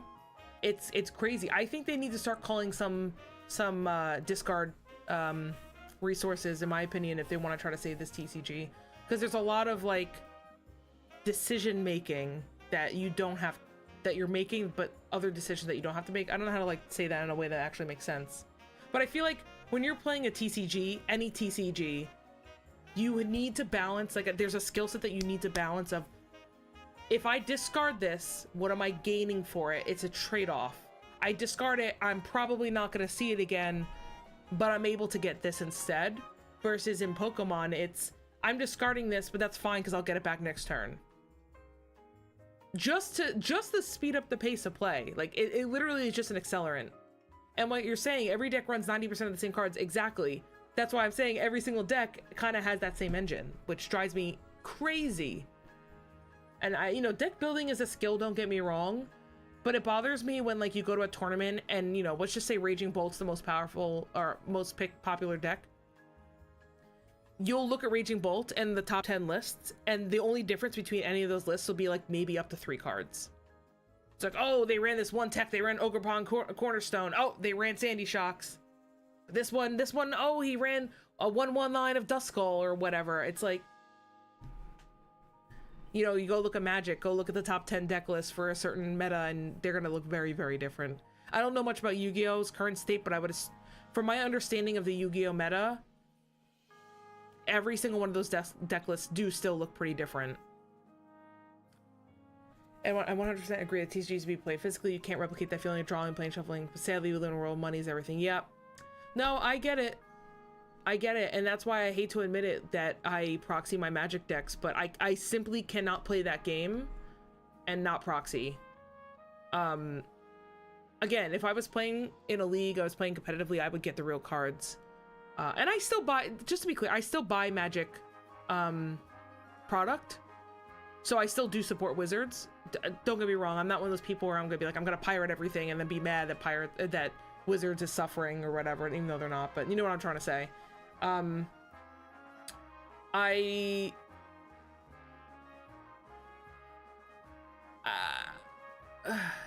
don't know. I do like to support them when I can. Lunch tray. I just got into Pokemon card game this weekend, and I like the free Charizard EX deck on live. Charizard are common. Okay, so I agree with Holthrin that Charizard did fall off in the meta. But that being said, if you're a new player, I still actually recommend Charizard being one of the decks that you learn to play the game with, and then you upgrade to another deck later. It's very cheap to play. It's very, very easy to learn, and it has a very, very powerful like catch-up mechanic. So yeah, if that's the deck that you like playing, you could pick it up for, I think, $25 total. Like, they had, let me look this up really quick. Pokemon Charizard EX Precon. So they made a Precon. Yo, I hate Stellax. Get out of here. I'm just kidding. Yeah, you could get the Charizard deck for under 40 bucks. Pre-built with all of the staple meta cards in it. Don't get discouraged though. Yeah, okay, so Lunch Tray, that pre-built League deck, Charizard, honestly, if you want to start playing paper, buy that deck right now, and I'll tell you why. There's two reasons. One, you want to pick an easy deck to learn when you go and play in person so that you don't get out of as nervous. And two, it's a very easy deck to learn. I'm sorry, and that's in one. But two is also, you can dismantle that deck and then use those cards to build another deck as well. So like there's Prime Catcher in there and Pidgeot. Those aren't rotating, and those are staples for a lot of decks. So yes, while some cards are going to rotate in that Charizard deck, you're still getting some bang for your buck. Some cards are going to go out of rotation next week, yes, but let me look at this for a second. Charizard EX deck. Hold on, let me look at the deck list for the Precon. The League Battle deck. Let me see what's in it. Give me 1 second. I'm gonna pull it up. Okay. All right. So this is what's in the deck. I don't know which Moltres this is. I think it's gonna rotate, but the thing is, Charizard doesn't play Moltres, so who cares? The rest of this, all these Charizards, Pidgeys, Pidgeots, this line is staying in rotation. And even if you don't play Charizard, let's just say you decide you don't want to play Charizard, Pidgeot is in multiple decks right now. Let's look at the trainer cards. Iono, this is staying. Arven, staying. Boss's Order, staying. Research, Artisan, this. All of this is staying in rotation. So you might be losing this Moltres. I don't know what it is, but everything else in here, I believe everything else in here is staying. So I still highly recommend you pick this up. Highly. My 7-year-old son wants to learn to play the game. I think this chart, yes, 100% this would be the easiest one for him to learn. And it's a very easy game to deck to come back with. So if you fall behind, like in the prize card trade, your Pokemon actually gets stronger. So it forces your opponent to actually play differently. And it teaches, and what's nice about this deck, I actually learned how to play the game again on this deck. So for somebody who is not great, I play this and I was able to kind of get back into it. Hey Jabba, thanks for stopping by. Yeah, we're just having a conversation about TCG right now because I enjoy talking about it more than I enjoy playing it. But we're having a good conversation, so come and join on in. You purchased the 2022 starter learning deck, which is 3 decks. 22. Okay, so those decks are definitely out of rotation, and probably most of those cards. Yeah, unfortunately, they're not legal right now, but it's good if you wanted to play like with your son. Force your opponent to play different. We all know this isn't true. They're still gonna one turn. Yeah, I agree, like for the most part, but the reason why I say that is some decks, because of the way the math is, you do have to kind of wait before you take too many prize cards. Like I've had to play against Charizard decks where like I didn't want to take a first turn knockout, because if I did, then suddenly they were able to one-shot everything. So it was like, I think I was playing like Dragapult or something, so it was like, let me just set up the board. I think I was playing Dragapult. This was a while ago. But you're right in that I think it's a very niche thing, but I do think you have to consider it. I was just playing Charizard earlier. Hold on, what deck did you say? Where's your opponent? It was on sale for 15. It's, again, that's with Charizard specifically, is that it's a strategy to want to wait. When you're playing against Charizard, but that's such a like niche high level thing that you don't have to worry too much about it.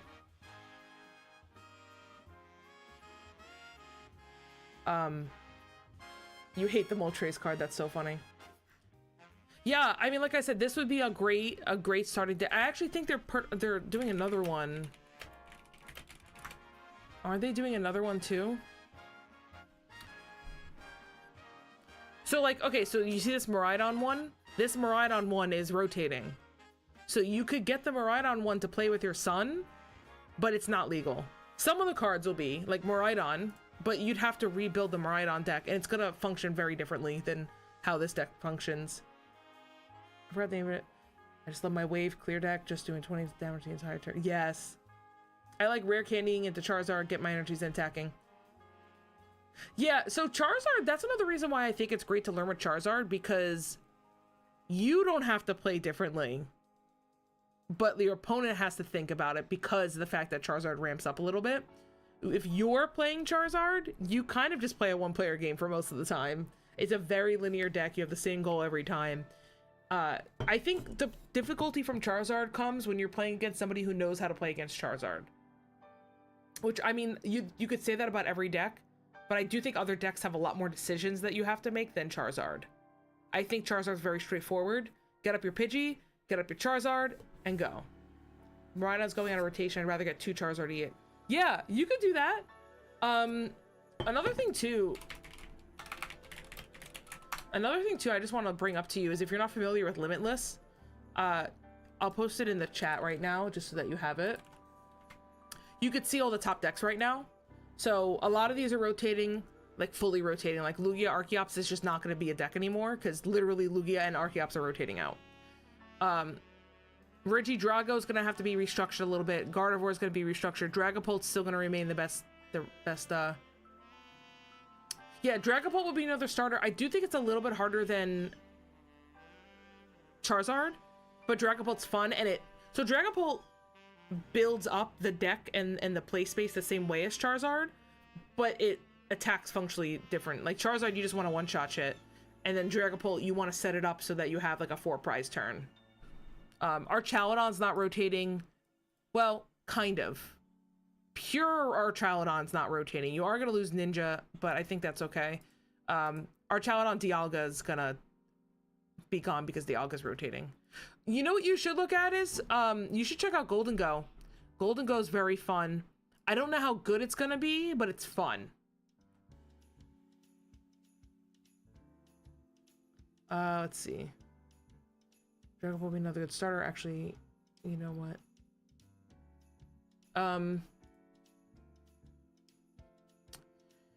Dude, I want Terapagos to be good so much. I love Terapagos as a Pokemon, and I really want it to be good. In 2 months, you should get the 2 new starter decks, I mean the Marine and... Oh, the, Golden Ho.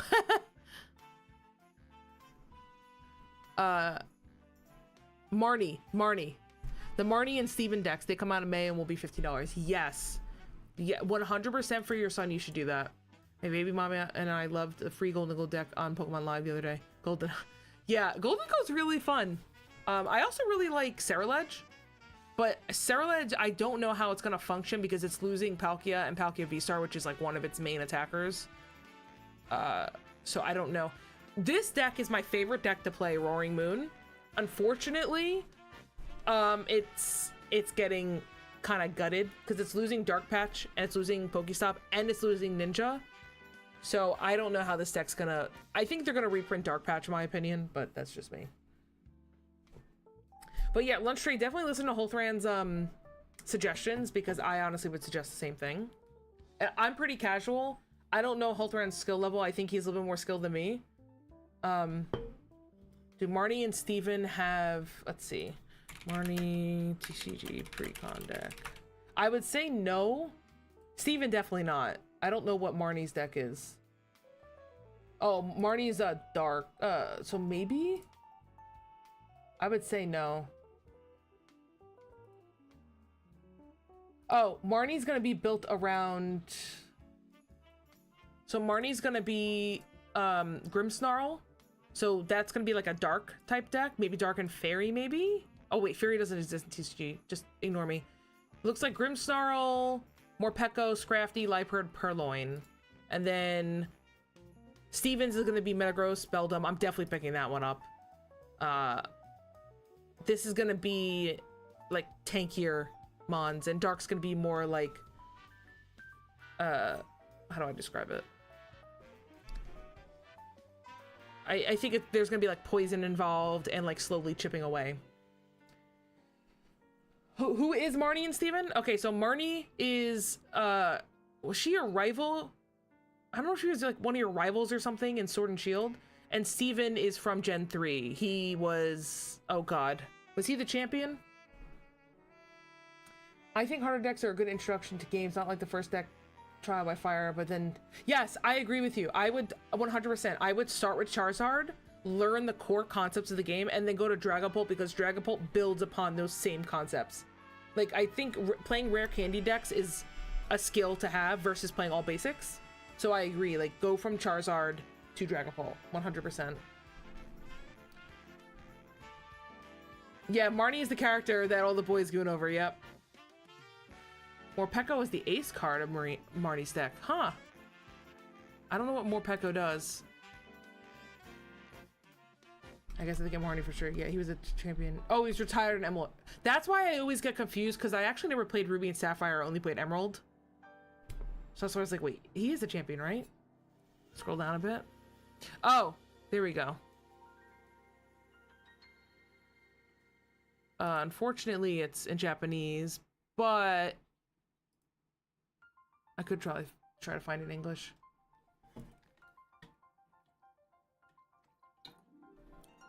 I only played Emerald as a kid, yeah. But the thing is, the art, dude, like, just look at the art. All of this art is getting better and better every single set. No joke. And the problem is, I'm always like, oh, I spent too much money last set. Next set I'm skipping. And then this shit comes out and I'm like, I need this. I love Roserade and I love Cynthia. I need that. This is going to be a $300 card. My problem is I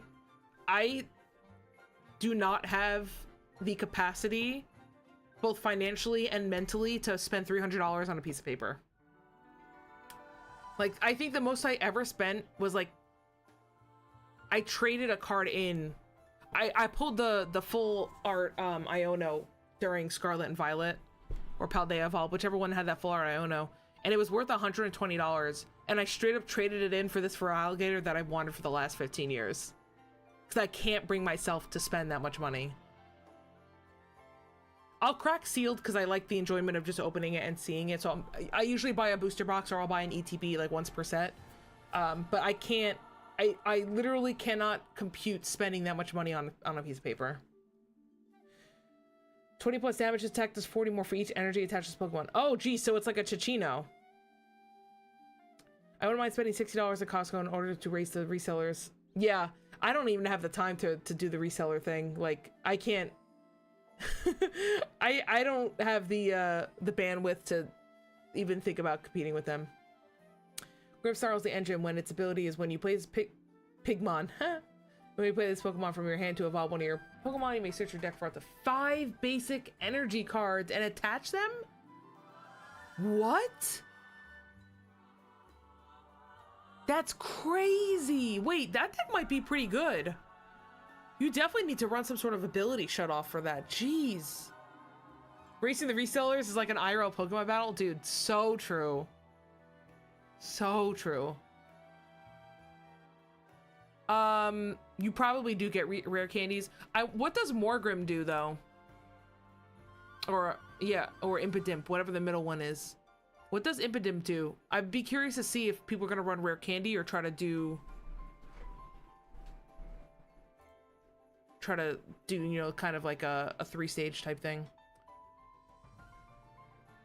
It also does 30 to a bench Pokemon. So that's something I noticed. It has... Yeah, it does have rare candies too. But I'm just curious what these Morgrim and Impidimp do. I'm sure you've noticed, Holthran, a lot of the new cards are doing bench snipes. A lot of them are doing bench snipes, and we're losing Manaphy and Jirachi. Or Jirachi's... No, I think we're losing Jirachi too. Oh, no. Jirachi was printed in Scarlet and Violet.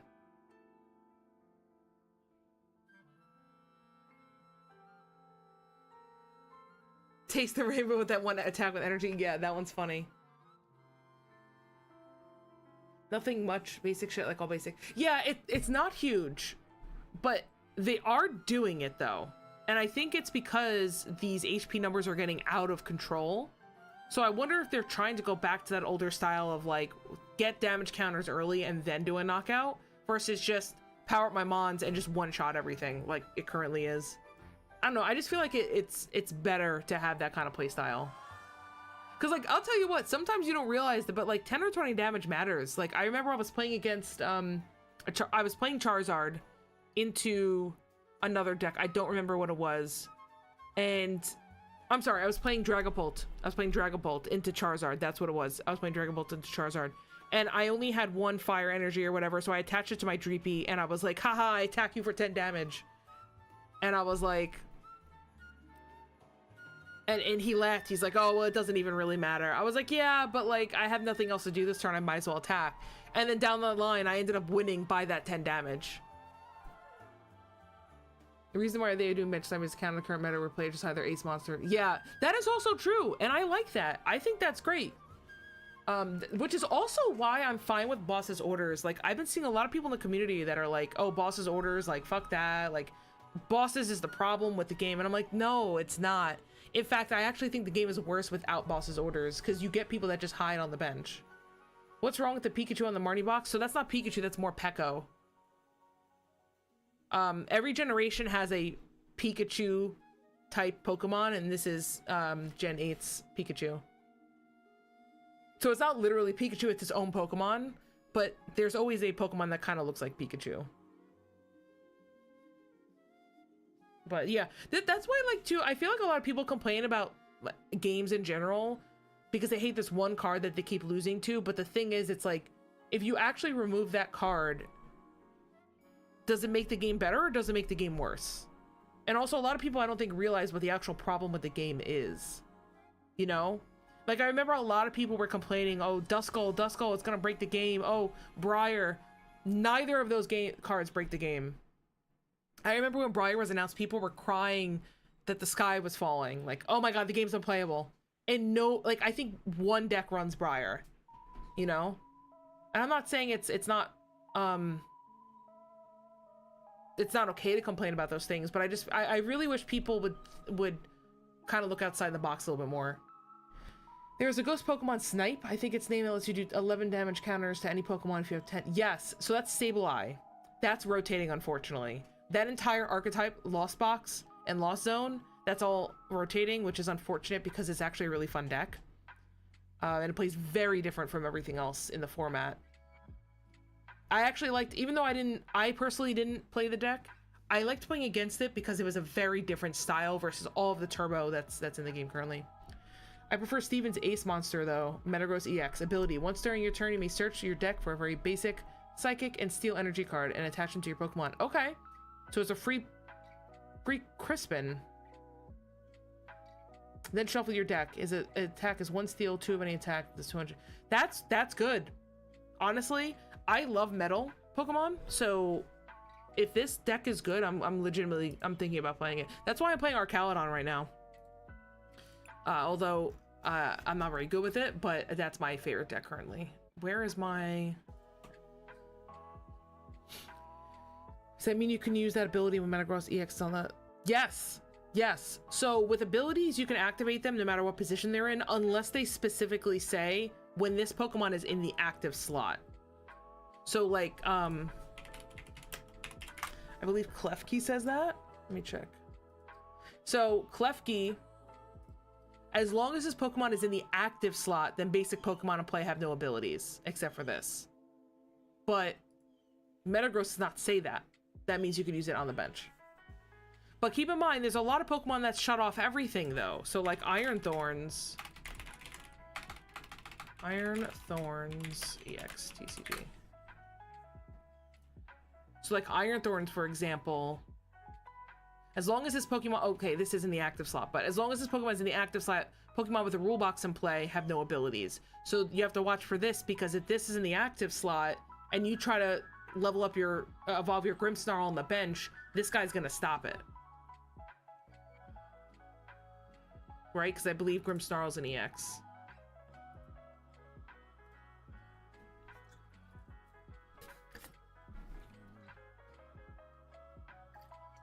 So. Oh boy. Thank you guys so much for coming to chat with me, though. I really appreciate it. Especially because I don't ever do long streams, but today I'm doing a 6-hour stream because I'm farming affiliate, so it makes it way more fun to talk to you guys instead of just sitting here punishing myself with PTCGL. Steven's deck is super tanky. Metagross has 340, and then combine it with Carbink, that makes all it takes 30. Oh, geez, I didn't realize Carbink did that. Yeah. It doesn't stack at least, but yeah. And it's a basic. Yeah, I forgot. Carbink's a basic. That's really strong. And a stadium. Oh my god. That's crazy. Oh, I want to play this so bad, dude. So my deck back during Sun and Moon was a Metagross deck. This is what I played. Metagross, Quad Metagross, and I played Metagross GX. Let me look at Metagross GX. I played this. I played Quad Metagross, and then I played Metagross with Solgaleo. God, this was... I miss that era of TCG. Sun and Moon was so fun. Sun and Moon was so fun.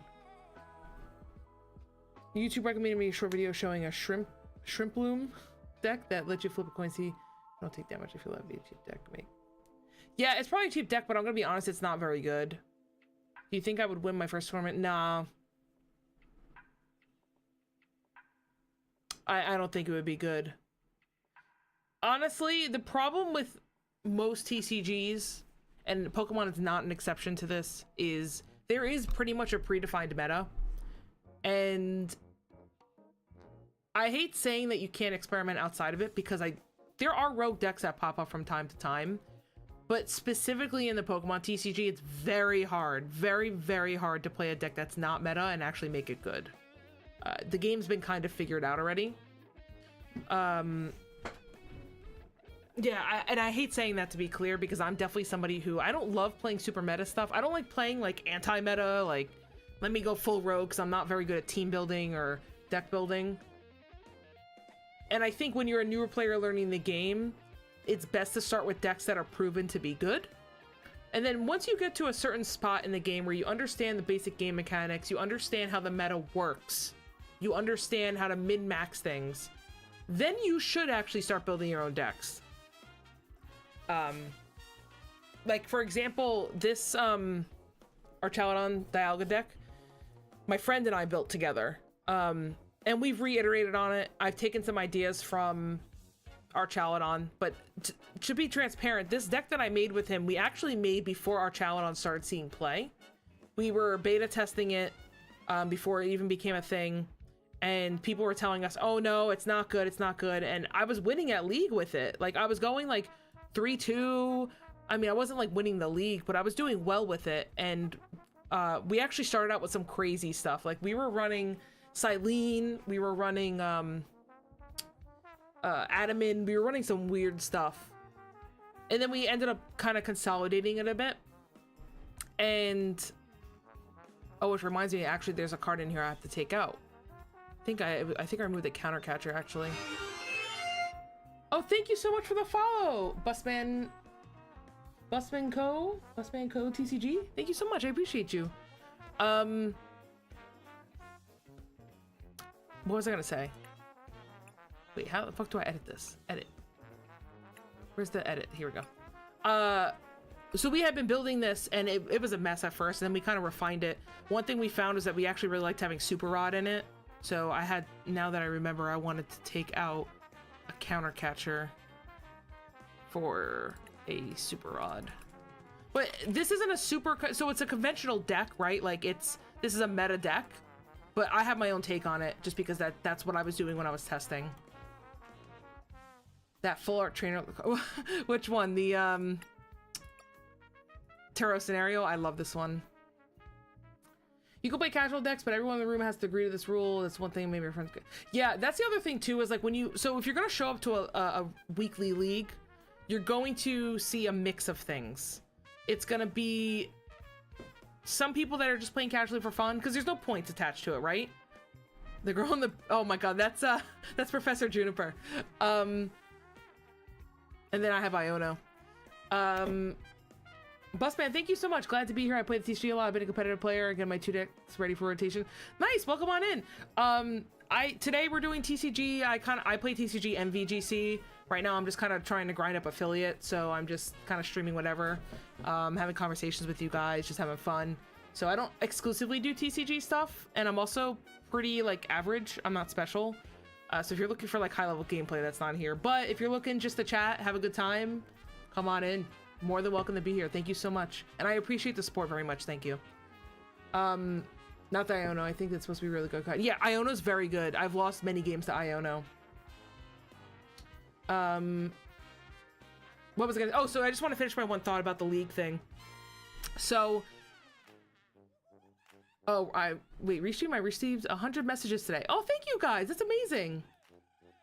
The sad part is that there's casual and then there's casual. Yeah, in the sense that everybody can agree to play casually, but modern casual is meta decks with no pricing. Yeah, so let's talk about that for a second. So if you're going to go to a league where there's no points attached, you're still going to have people that are sweaty, but you're also going to have people that are playing off meta decks. They're bored of the standard meta and they want to play something that's fun. They just want to try something new. You're going to have a mix. Like I've gone to league, dude. I played against a Sprigatito deck, like a Miascarada deck at league, okay? Obviously I won because I was playing a standard meta deck. And he's a good player too. He just wanted to try something new.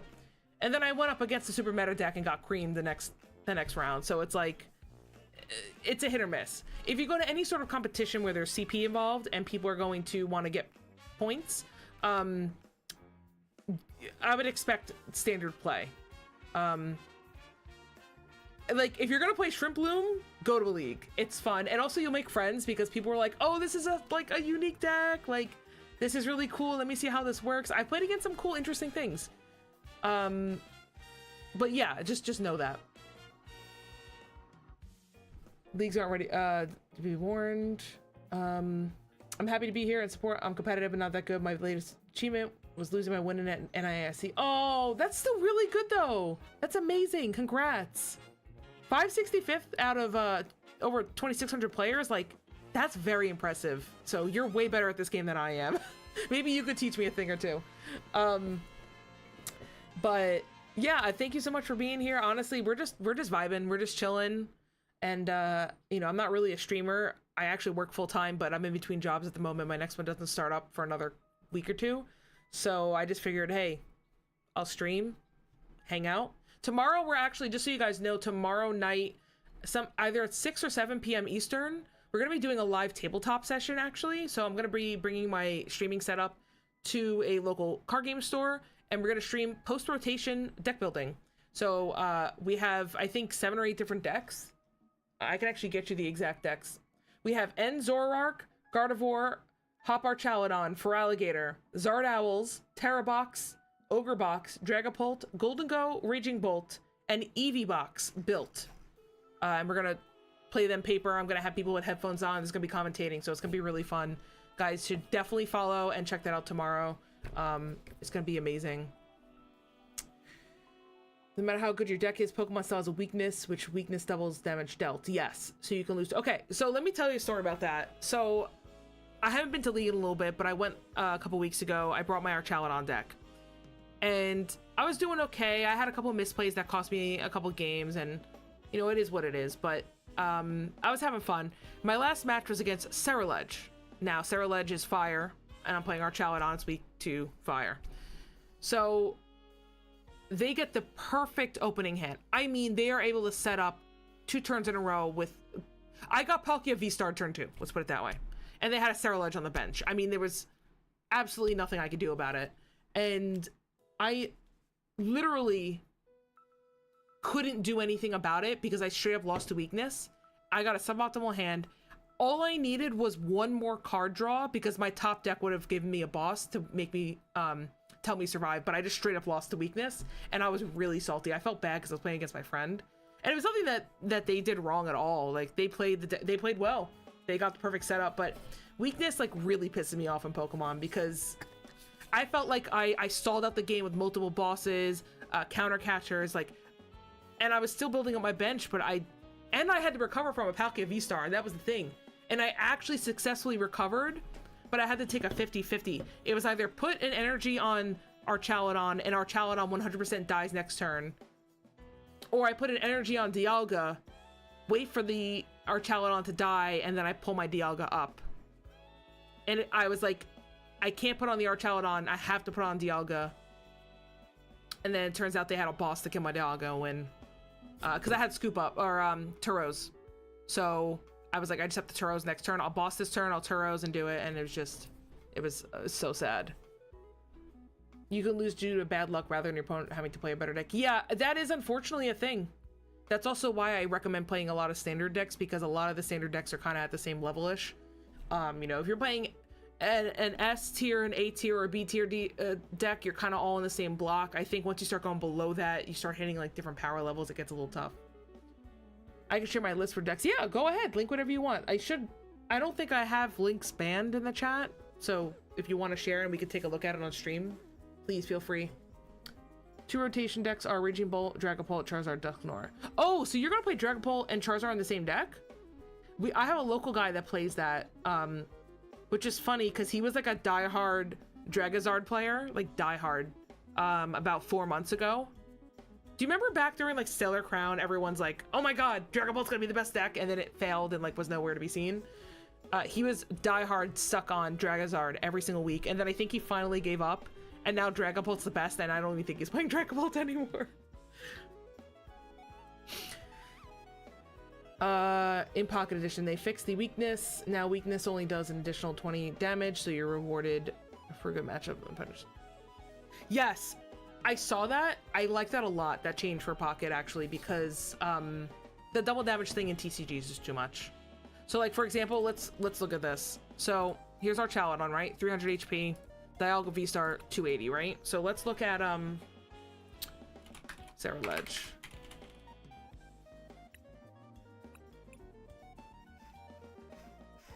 Where's, There we go. So, let's look at Ceruledge EX. Get out of here. So, Ceruledge EX, the most it could do is 280, right? But because I'm weak to it, I just die. I just get one shot by 3 energy. Or Abyssal Flames. Like, you don't even need that many energy to be able to kill my Archaludon. You need 5 energy to kill my Archaludon in the discard pile. Oh, wait. I thought it was... Sorry, I did the math wrong. 50, 70, 90, 11... Okay, you need more than that, but it's easy to get to that. I think that's actually how I died, was Abyssal Flames. I was like, really? Like, there's nothing I can do about it, you know? So I just straight up lose because I'm playing a steel deck. Here, Pixel took on my phone. Oh, okay. Well, I was gonna say, if you had the deck list, I would totally, like, take a look at it on here. This is another grandfather clause of old Pokemon where your whole win-lose was pretty much dependent on the weakness resistance of the cards. Where if you weren't exploring the weakness. Yeah, that's another thing too. I wonder, like, if they're able to find a way to work around that for the future of the TCG. I really feel like they should find a way to remove it. The problem is that the problem is that weakness and like that kind of thing is so important to Pokemon as a whole. Like, the whole thing about Pokemon are the different types of Pokemon. The fire, the grass, the water. Like, that's ingrained in everybody's brain. Just straight up removing that from the TCG is tough, actually, because I feel like, unfortunately, that's a core mechanic of Pokemon, you know? Like, it's like it's like if they took out evolution. That's just a core mechanic of Pokemon, you know? Every deck can already two-shot by itself. The weakness mechanic is just worse. Exactly. Well, the problem is everything can one or two-shot, but the problem is now you're giving one-shots to things that aren't supposed to have one-shots. Like the whole point of our Chaladon is that you're a wall, right? So if you take away, just literally due to weakness, if somebody flips over a fire card, I lose. Unless I completely outplay them and they brick, and I don't think that that's how a TCG should work. Do I have a Discord channel? No, I don't. I'm not really a big like streamer. No, I also don't use Instagram for gaming. I have a personal one, but I just don't give that out, sorry. If you upload something to an Imgur though, I can pull that up as well. What was I gonna say? Yeah, I'm not really, just to be clear, like I'm not really a big streamer. I'm only streaming for this week and next week because I'm off of work, and I'm trying to build up this Twitch page because I'm gonna be doing a lot of live streams from Pokemon tournaments. So actually in April, my friend and I are hosting a giant like 2K TCG tournament. Actually, I'll play you the video really quick if you guys want to see. We're hosting a giant TCG tournament in the New York area. If you guys are around, we're doing, here, let me pull this up really quick. This is our tournament. We're doing 2 tournaments, one for VGC, one for TCG. This is a stream I did. So it's 1,000 cash with for top 8, and then there's also going to be a pop bonus on top of that. 74 players per tournament. It's going to start with a cup so you can get CP, and then it'll also have a challenge after as well so you can get CP from there. We're going to live stream both events. We're going to have casters. It's going to be really fun. And for VGC, we actually have a lot of top players coming out. TCG, we have good players too, but I don't think anybody that's like, I have to check again. I haven't checked in a couple days, but it's gonna be really fun. I'm really, really excited about that. You're a player based out of Florida. Oh, okay. That's cool. Have you guys, so what was the last regional you guys were at? Did you guys go to Toronto?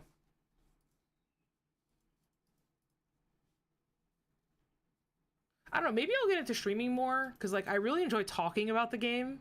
I love just talking and like giving my ideas and like hearing other people's opinions on things more than I actually enjoy playing the TCG, if that makes sense. It's just tough though, because it's like I'm not very good at it, so it's hard to like, I'm not very good at the game, so it's hard for me to like get into like a commentary position because I just don't understand the game enough, and I feel like I don't provide the level of commentary that I would want to hear when I'm watching a stream, you know? Put the music back on. I'm just gonna get water really quick, so give me 1 second, I'll be right back.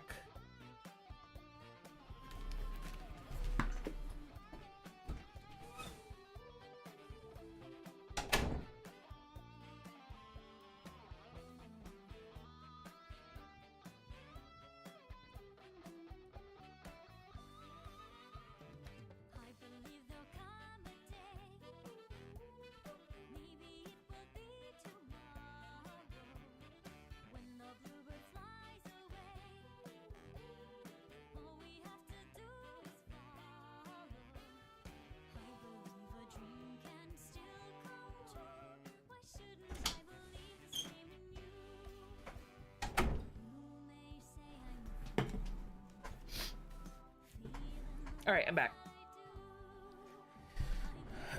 You'd be great at working IT. I like hearing people complain. I actually don't like hearing people complain, and that's why I give my opinion, because it's like, I want people to think outside the box. My number one thing is I absolutely hate it when people just echo what other people say. Like, I'm telling you, that whole Briar thing was off the fucking charts. Like, why are we freaking out about Briar? It's not, like, it's a good card, but it's taking up, you're only gonna run one. It's hard to consistently get the exact turn that you need it. And yeah, it's strong, but it's like, you know what I'm trying to say? Am I going crazy here? I didn't play in any regionals this season. I'm gonna try and shoot for NAIC. I don't get a lot of time off as I am a counselor. Ah, okay, no, that makes sense. I wanna go to regional. My goal next season, because this year it's just not in the cards, but next season I'm going to a regional. Like, it's happening. I don't know if I'm gonna compete, but I'm going. How do you feel about Mega EXs returning? I don't think it'll be as bad as people are making out to be, despite the 3 prizes not returning but debuting. Well, yeah, so Mega EXs are debuting, but the 3 prize mechanic is returning. I believe that was what the V-Stars were. So I didn't play TCG during the V-Star. Also, welcome in, Sirens. Thank you so much for your comment over on the YouTube channel. Just in case you don't know, I'm a pretty average TCG player. I play very casually. I don't compete. I like talking about the game. I like hanging out and, you know, hearing other people's ideas. So that's why we're here. So thank you for stopping by. As far as my opinion on it, I do think that it can create some problems. It depends on the execution. I know that a lot of people are complaining about it because it's, oh, well, you knock one out, you take 3 prizes. But I mean, these HP pools are large. So I don't know.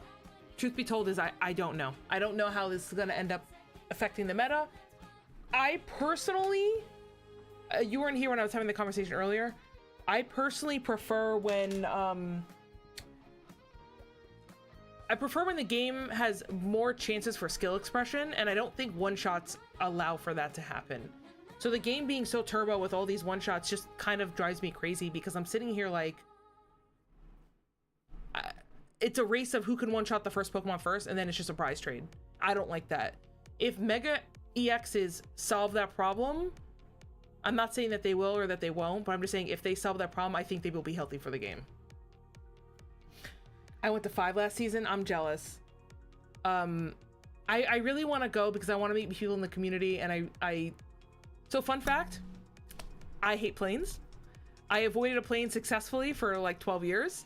However, I actually just booked a trip to Japan with my boyfriend, and I'm really excited to go.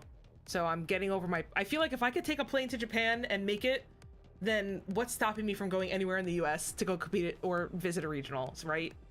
I mean, just simple statistics there. So I said, now that once I get over that mental barrier, I'm going to start going to regionals. It's not even echoing sometimes. Most of the time, the less skilled player will say any card is problematic. It beat my 3. Yeah, 100%. 100%. I agree with you. I think maybe I didn't say it the right way. Like maybe echoing is not the right word, but I agree with you that I think people just say, oh, this is bullshit, I lost to this. It's a problem. I mean, I'm not gonna lie, sometimes I get salty when I lose to something that I perceive is not good or something that I perceive is broken. But at the end of the day, you have 2 things. You have a deck is like, or a game of Pokemon, in my opinion, is 70% skill, 30% luck. You have prize cards that are a problem, but you have to learn how to play around them. The better player knows the optimal moves to play around it. So at the end of the day, I do feel like 70% of the time, the better player is going to win in a best of 3. I do think another 30% of that is matchup dependent and prize cards, and also just the RNG of drawing, you know? You can mill your deck down. Dude, I played a game not too long ago. I literally milled like 27 cards on one turn and didn't hit one of the like 8 cards I needed to hit. And I'm just like, I lose. I just simply didn't hit that one card, you know? That was before I got my promotion, but I am stacking bank now. Good for you, man. Good for you. Honestly, get that cash. Go to more tournaments. It's amazing. Now you can bling out your deck, you know? I mean, hey. I love flying on planes. I spent a week in Vegas last week for work and vacation. Just don't fly Spirit. No, I do not fly Spirit.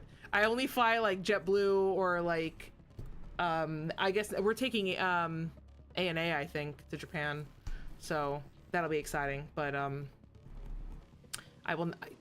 you cannot pay me enough to get on Spirit, let's put it that way. But yeah,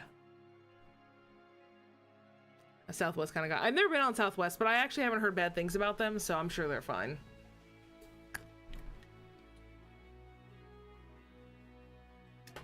Sorry, I know I'm being annoying drinking so much water, but like, I gotta lose some weight before Japan, so I'm trying not to eat as much. I'm trying to snack less and drink more water.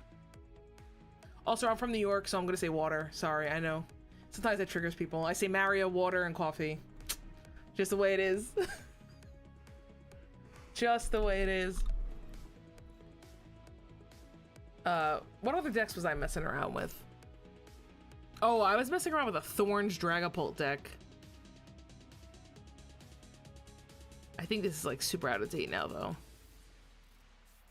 The thing is, I think I copied this deck from somewhere, but they had TM Evo and they had Precious Trolley.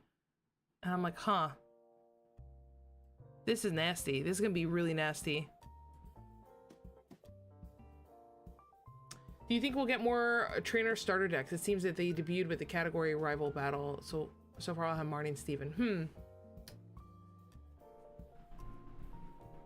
Well, okay, so what sets do we know are coming this year? We know that we're getting the trainer stuff, so we know we're getting like Marnie, Steven, stuff like that. I mean, I don't see how they don't print a Cynthia Garchomp deck. I mean, I feel like people are gonna be making that regardless if it's good or not. So I feel like that's just printing money straight up. But we also know we're getting a Team Rocket type set, correct? I feel like that's another deck that they could do, like Team Rocket's Magmar, right? Team Rocket's Mewtwo. I feel like they could do something like that, even though it's not like trainer specific. I feel like that's something that you could see. That's a good question though. Well, let me ask you this, Sirens. What trainer deck would you want to see? Like if you could, if Pokemon came to you and said, listen, you can make any trainer combo you want to make, what would you want to make? That's a good question. I like that, Sirens. I really haven't given it much thought, but I like that.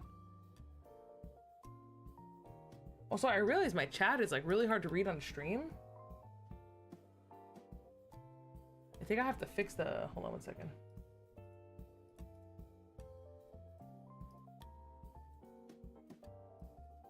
Huh, I thought I could make it, is it through here?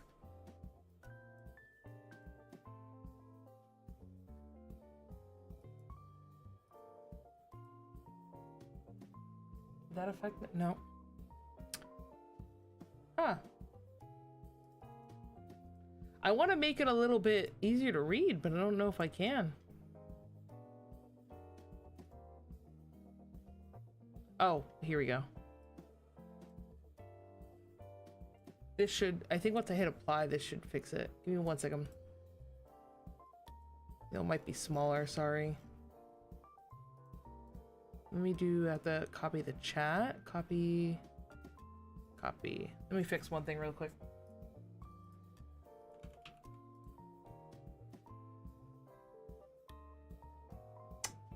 Okay. That should be easier. I know it's smaller, but I think I kind of like that better anyway. Let me see if I can make it a little bit larger. Let's try that.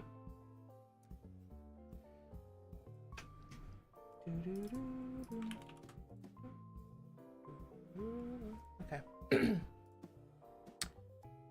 I think we saw a rumored black and white set, so maybe a trainer from Gen 5 like Colress, but I'd rather he be a main character. Good question. Good point. Who? So it's Hilda and Hilbert, right? Are the those are the protagonists from Gen 5, right? Protagonists Gen 5 Pokemon.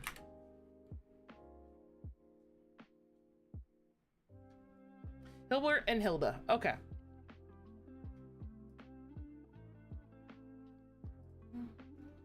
What are their Pokemon? Like, I want to see what their like main Pokemon are.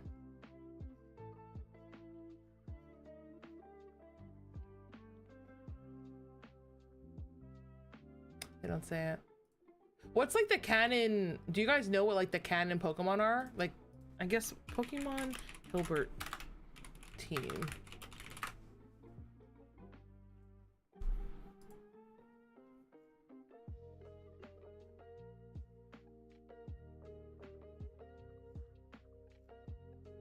How do you find their team?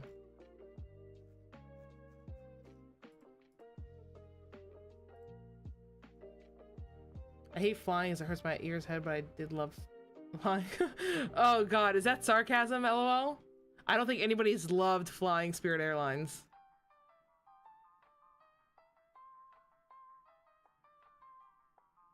Yeah, I don't know how to find like what their team is, their canon team. So if you guys can direct me to that, let me know.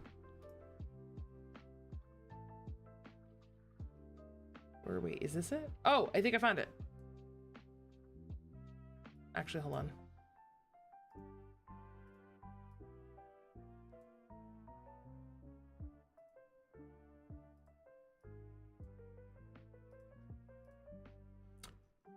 I think this is it. So where's Hilda and Hilbert?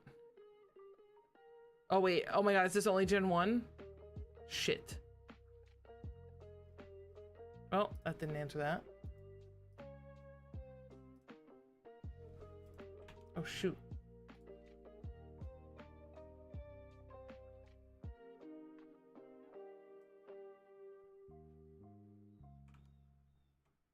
Alright, give me 1 second. Sorry guys, my whole thing got screwed up. Okay. Mixed between manga and some that make some from Masters EX. It was so cheap to get my family point in. Yeah, I will say I do know that Spirit is like very cheap and like you're getting a lot of bang for your buck, but I also feel like I've never heard a good thing about Spirit other than the fact that they're cheap. Pokemon that were gifted during your playthrough in the game also makes sense. That's true. I mean, we're definitely gonna get an End Zoroark deck, whether it's you have to build it. I mean, because End Zoroark's already been announced, so I wonder if maybe N will be more with the battle trainers versus the black and white.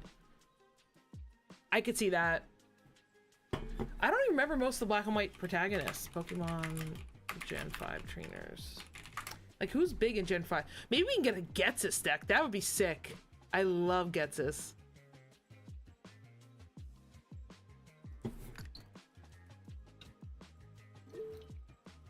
Alder. We can get Alder. He's the champion.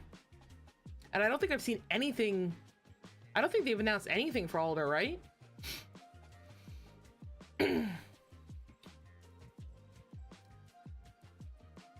I feel like Bianca is just printing money.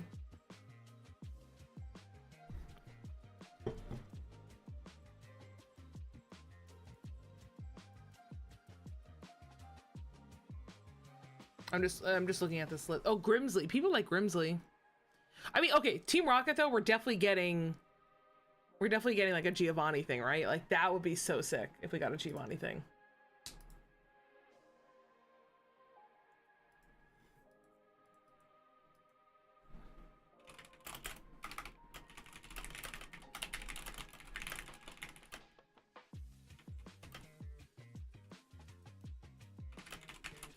One second, guys. I was just grab a still from that. But feel free to post something else if you want. Team Rocket, the next Pokemon cards. Good question. 2025 Pokemon TCG sets schedule. Let's take a look.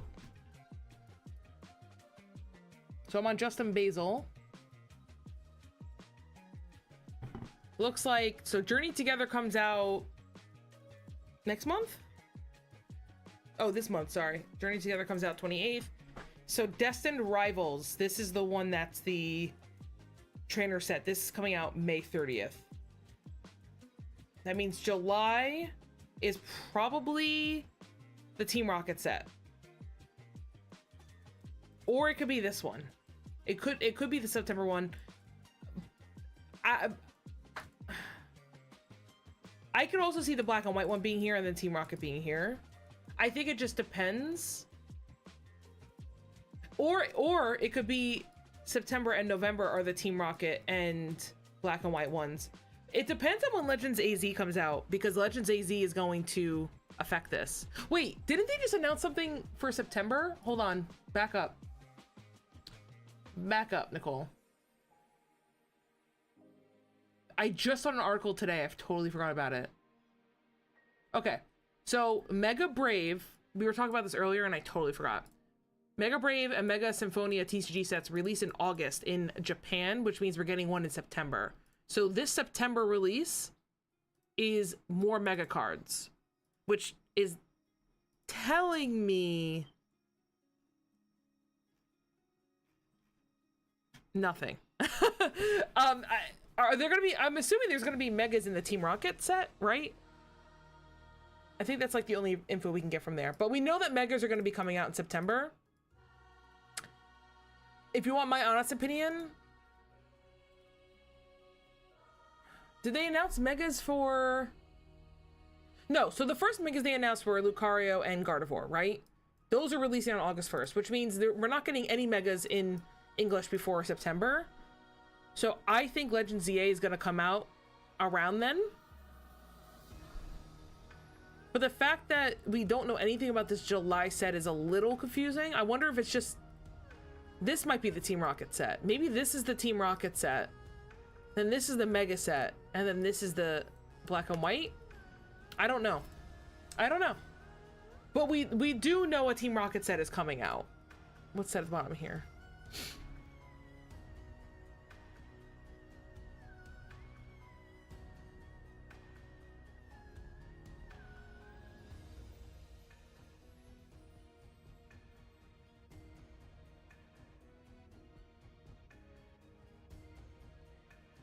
But I'm curious.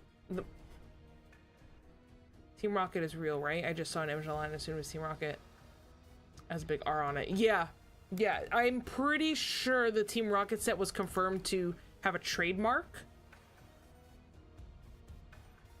Like, I'm pretty sure the trademark's been confirmed. It's just whether or not the announcement has come or not. That I don't know.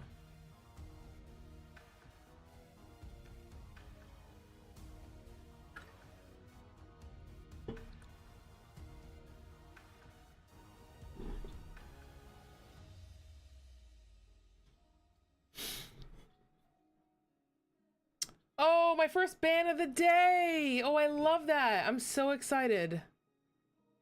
Let's get you out of here.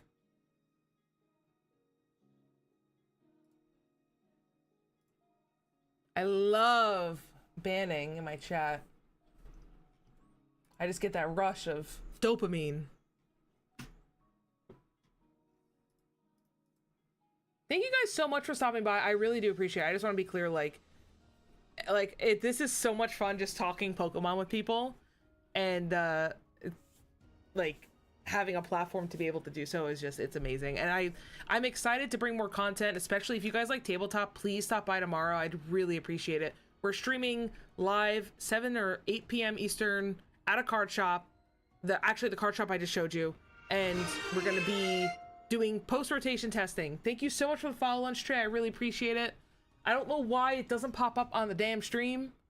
Did stuff just pop up on the screen? Like on the stream? I don't know why it doesn't pop up. Oh. Is that why? No, I had it on before. Okay. Well, the next one. Fireworks at Emos are on stream. Okay. Because I hear the noise, and I think the noise is going through the stream as well. But your name should be popping up. I don't know why it's not. I'm sorry. I thought my work's computer graphics are going out. That's funny. Anyways, okay, cool. But yeah, no, really, it's gonna be fun.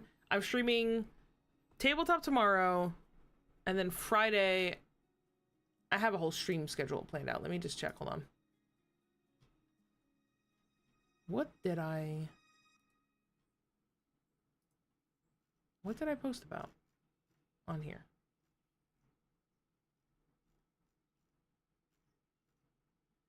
Okay, here's my stream schedule. So today I'm just playing TCG, VGC. I'll probably play VGC in a little bit. Tomorrow we're doing the TCG tabletop, and then Friday I'm doing VGC with my friend. We're gonna be doing some practice, just messing around, having fun. I hope someone is playing Golden Ho locally and it's time to taste the Rainbow Charizard, or someone playing Charizard EX and they do that one Rainbow Energy attack. That's funny. Dude, Golden Go's fun, and it actually has been doing pretty well. So if you like Golden Ho, go build that and go play it, because it's pretty good.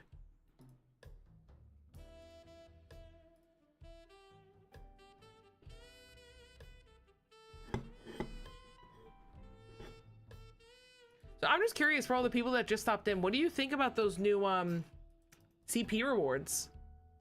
I was talking about it earlier on the stream. I think I'm gonna post a video about it, but if you get 200 CP at leagues and in cups, challenges, and regionals and stuff, you get a promo card. Have you guys seen that?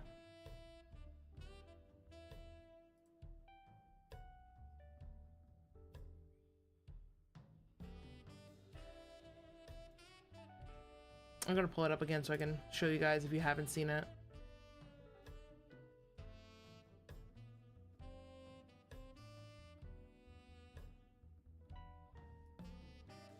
Where is it? Why can't I find it?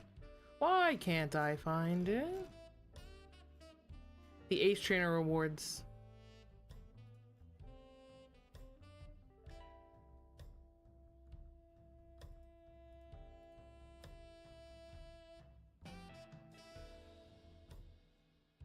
Here we go. Sorry, guys, that took me forever. Did you guys see this? I want to know your thoughts. I gotta get back into Lorcana too. I found a card shop that's only 25 cents, 50 cents for Lorcana cards. Forgot to ask. That's not bad. I mean, I don't know much about Lorcana. Usually a lot of the card shops around me are like, it's like 4 commons or uncommons for $1. If you're just getting back into things, make sure you check out TCG Player. This is kind of like market price for everything, so you can see how much something's worth. I mean, to be honest, if you go on here and you look for like a common card, it's going to be cheaper on here than 25 cents at a store. But you're supporting a local store, and then you don't have to pay shipping, so that's always nice. But like, you know, what I'll do is I'll go to like Charizard, let's say, for example, Charizard EX. So like, you know, near mint is selling for like $8. So if you, I feel like if a card store is selling it plus or minus $2 from this, like I'm fine with paying that. Like if I have to pay $10 for this at a local card store, it's like, all right, I'm supporting my local scene. They're giving me an opportunity to meet people, have a good time, get a good experience out of my paying extra. The problem is when you start having people just like straight up scalp. Like I'm telling you, those prismatic ETBs, the fact that they're going for $140 for an ETB, like I have learned a lot about my local scene looking at this stuff. So for reference, I have probably about 7 local card stores where I'm at, with all within driving distance. And seeing how each of them handled the rollout of Prismatic, like really told me what I needed to know. So the fact that I had a bunch of stores only selling it at 140 ETB, like ETB prices, 140, unlimited, people could buy as many as they wanted, told me what that store is really trying to do. While I had the store down the street from that exact same store was, hey, come to us, we'll sell it to you at retail, which is I think 60. We'll take the seal off so that you don't have to, so that you can't resell it, because like that's the problem too. You don't want to sell it for 60 and then somebody's reselling it, making a profit off it. But we'll sell it to you with the seal off for 60. Okay, that store clearly has the consumer in mind, right? Like your average consumer. Then I have another store. Oh, well, if you come to our weekly league like once a month, you get to buy it at retail. Cool, that store cares about its local community. Sorry, I keep hitting the mic, I'm sorry. This set release, this rollout really told me what I needed to know about my local scene. I hate to say it, but I think the players will like this because the cards are rare. Are you talking about, sorry, what are you referencing, Sirens? Are you talking about the Ace Trainer stuff? Which store is better? I don't want to say the exact store because I have friends that work at every store, but I personally think that if there's going to be a scalper manipulation of the market and stores are going to sell it at scalper prices, I don't think that's right. I think you need to have some sort of incentive for your local people that come out and support your store every week. You know, we come in, we pay $15, $10 to get into your league. We spend another $10, $15 on product. You know, you're getting $30, $40 out of us every week. The least you could do is sell me something at MSRP instead of selling me at retailer prices or at scalper prices. Like seriously, like I give you money every week and then you're still gonna sell me an ETB at $140? Like that's just disrespectful in my opinion. There's a store that did that and then I think they realized that it just wasn't right, so they're introducing a program for customers that, you know, come frequently, and I think that that's right, and I'm fully able to support that store now, because truth be told is if you're a regular at a store, you should get a discount, and if you're not a regular at a store, that incentivizes you to become a regular at that store and build up that community. And I think it's just a win-win for everybody. It's a win for the stores and it's a win for the community. Okay, so sorry, so talk about the promo cards. So Yeah, these sorry, Ace Trainer rewards. I was trying to remember the name of them. Yeah, I think the Ace Trainer rewards are great. I was talking about it earlier, and I think I might post a video later just to recap what I was saying, but I think this is a great thing to have because it incentivizes collectors to try to get into the game. I mean, I don't think these are going to be really worth that much. I don't know if you could actually like legally sell them either, but I think it's just a great way to get people to explore different avenues of playing the TCG. For VG players too, I mean, VG players get nothing. There really aren't weekly leagues for VG because, you know, the scene's just not like that. VG has its own separate problem, which I could dive into a whole nother day, but I think this is a great incentive. And I think this is an amazing place to start because I think you can do things like open up a CP store down the line, right? Like make it so that at the end of the season, all the CP you accumulated, you can actually use to like buy physical products, or maybe you buy promo codes with cosmetics on it for Go or for VGC, right? Or even PTCGL. Buy sleeves, deck boxes online. I mean, you know what I'm trying to say? Like, there's so much more you could do with CP that's not strictly a Worlds End fight, because I think you're gonna have the problem where now that Worlds is becoming more and more exclusive, you're almost killing the local scene. When in the past, when it felt like anybody could qualify for Worlds, you had more people showing up because anybody thought that they could qualify. Now it's like, I can't compete against the top 100 players in North America. Why should I even bother going? Which is now killing out the local scene for the people that do want to try to push for Worlds. So I think this gives it a good middle ground. And I think there should be more tiers. So a lot of people are complaining it's only 200, or there's only one for 200. I mean, it's better than what we had in the past, which was 0. So I think we should celebrate things that we should celebrate the wins that we get while also leaving room for improvement. ETBs come with cheap card sleeves. All right, I found some cheap Pokemon sleeves at a card store and they got a couple looking online that might be ETB. I don't know. I plan on using a larger KMC sleeve over these art sleeves. I feel like a Final Life hat. Yes. So here's the thing. Those card sleeves that come with ETBs suck. They are a pain in the ass. Trust me on this. They bend way easier. They bend and fold way easier than other card sleeves. They scratch very easily. They shuffle horribly. They are some of the worst sleeves I have ever shuffled, ever. But if you put a KMC sleeve over it, a lot of people do that, then it's much better. It's just, keep in mind, if you put another sleeve on top of that, it's going to get thicker. It's going to be a little bit more of a pain to shuffle in your hand, but it's going to shuffle smoother. So if you really like the art sleeves, like I know a lot of people at my local do that. They get like the EV sleeves and they're like, oh, I don't want to scratch it. Then you should do that. My suggestion though would be to go with like a Dragon Shield. I personally really like katanas and dual specs actually. But that's just my personal preference. They're a little bit more slippery, but those I really like. I have a Lorcana art sleeve of Mulan and she's a bitch to shuffle. That's so funny. Yeah, that's the problem with the art sleeves, that they're really pretty, but they're such a pain to shuffle. So I personally don't use them.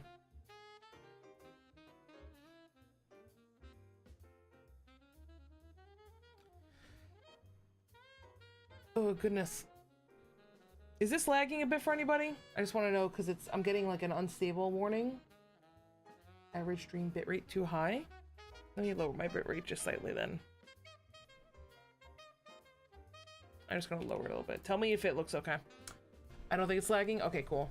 It's weird because like Twitch tells me one thing and then OBS tells me something else. So it's hard for me to get a good grasp unless I watch the stream back. Yeah, so I've been using dual specs. I don't know what kind of sleeves you like. Dual spec sleeves.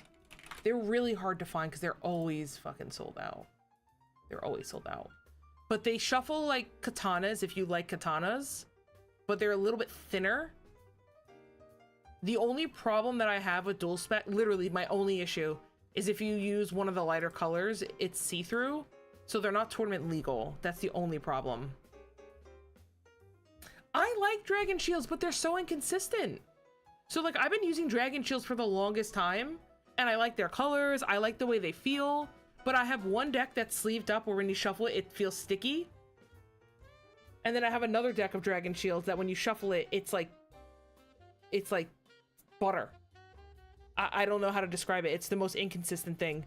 And then I hate that in the Dragon Shields too is the QC is not very good. So a lot of the problem that I have is they give you 102 sleeves, which is nice, but I'm always finding that there's 1 or 2 sleeves in there that I can't use. So if I'm sleeving up, for example, my Magic decks, if I bend a sleeve, I have to buy a whole nother box, basically, because I only get 2 extra ones, and there's usually 1 or 2.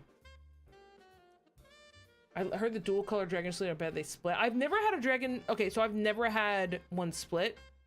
I do like how the dual... I only use the dual mats, just FYI, for dragon shields. I only use the dual mats, and I've never had a problem. But I'm also not competing at a regional where I'm playing for 10 hours in a day. I'm also very careful when I shuffle. I don't have any decks nearby that I could shuffle with. I'm very careful when I shuffle, so maybe I'm a little bit... Maybe it's somebody that's going fast and pretty aggressive, but that's not me. I've never had an issue. I have noticed... So I really like katanas. They're really good for shuffling. They are a little expensive, but I do find that the katanas are more durable than dragon shields. I find that the corners of my katanas last longer than dragon shield ones. Thinking the KMC sleeves my buddy recommended. I've never tried KMC regular sleeves. Try playing Team Fortress 2 at 120 FPS, I'll let you know it's lagging. So I recently upgraded to a 4K monitor, but my graphics card's only a 3080. So if I play any games that are like 4K, it doesn't hit 120. Trust me, I've tried. I don't like how Dragon Shields don't even have enough space on top of the card, so I'm always looking at it when I used to play Lorcana. Oh, yeah, that is also very annoying, and I find that katanas are better with that. I think dual specs, my issue with dual specs is that dual spec doesn't have enough space.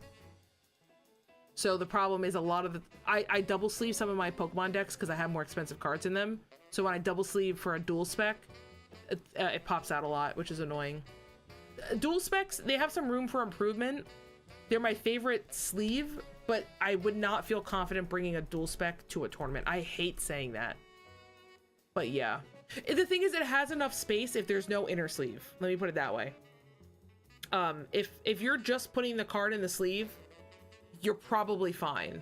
But if you're using an inner and then using a regular sleeve, it just barely sometimes, like the air will pop it up a little bit. So like I'll be shuffling and I'll see certain cards are like kind of starting to poke out. And technically, I think somebody can call you out on that and say, you know, this is not tournament legal. Plus the backs of the... Hold on, give me 1 second. I think I have a pair of dual specs. Give me a sec.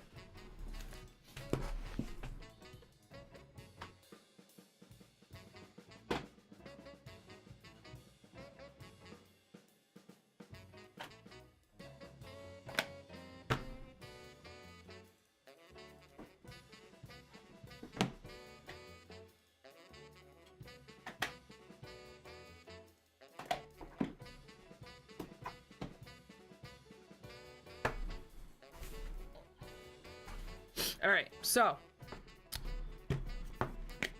let me show you my dual specs. So my Archaludon deck is a dual spec. For the most part, it's fine.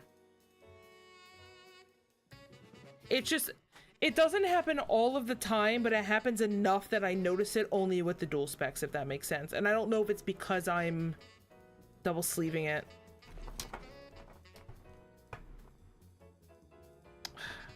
Probably not going to show on camera. Yeah, no, it's going to be too hard to show on camera. But let me see if I can show you this at least. Hopefully there's enough light. Let me see. Where's the restream? Can you see that this is see-through on stream? So this is what I was talking about. I don't think this is tournament legal. Like... I love using these sleeves. They shuffle like butter, and I've been playing with this deck for weeks, and they still shuffle the best out of everything. The cards just, they always line up perfectly. It's smooth. I don't feel like there's a ton of visible scratches. It's amazing. They're my favorite sleeves. But I would have to go re-sleeve this into a darker color. And the baby blue is also like that as well. Which sucks. It really does. Let's see if I can get some cheaper inner sleeves that I could triple sleeve. Yeah, well, you can triple sleeve, but I'm going to tell you right now, you're going to have trouble fitting that into a deck box, too. Then these are my katanas. I have katana sleeves, too. I just feel like they're definitely thicker than dual specs, and they shuffle almost as well as a dual spec. So that's why I think katanas are my favorite sleeve right now in terms of overall. Like if I was gonna go compete in a tournament tomorrow, I'd bring katanas. They shuffle better in my opinion than dragon shields, and they don't show through. I haven't had any color bleed through with katanas. And also I feel like they consistently, I double sleeve my stuff in my katana decks, and I don't have a problem with double sleeving. Making keyboards is one of my hobbies I enjoyed. Lubing keyboard switches make them feel, yes, that would be amazing to lube up your card sleeves. They're just gonna slip out of your hands a lot, but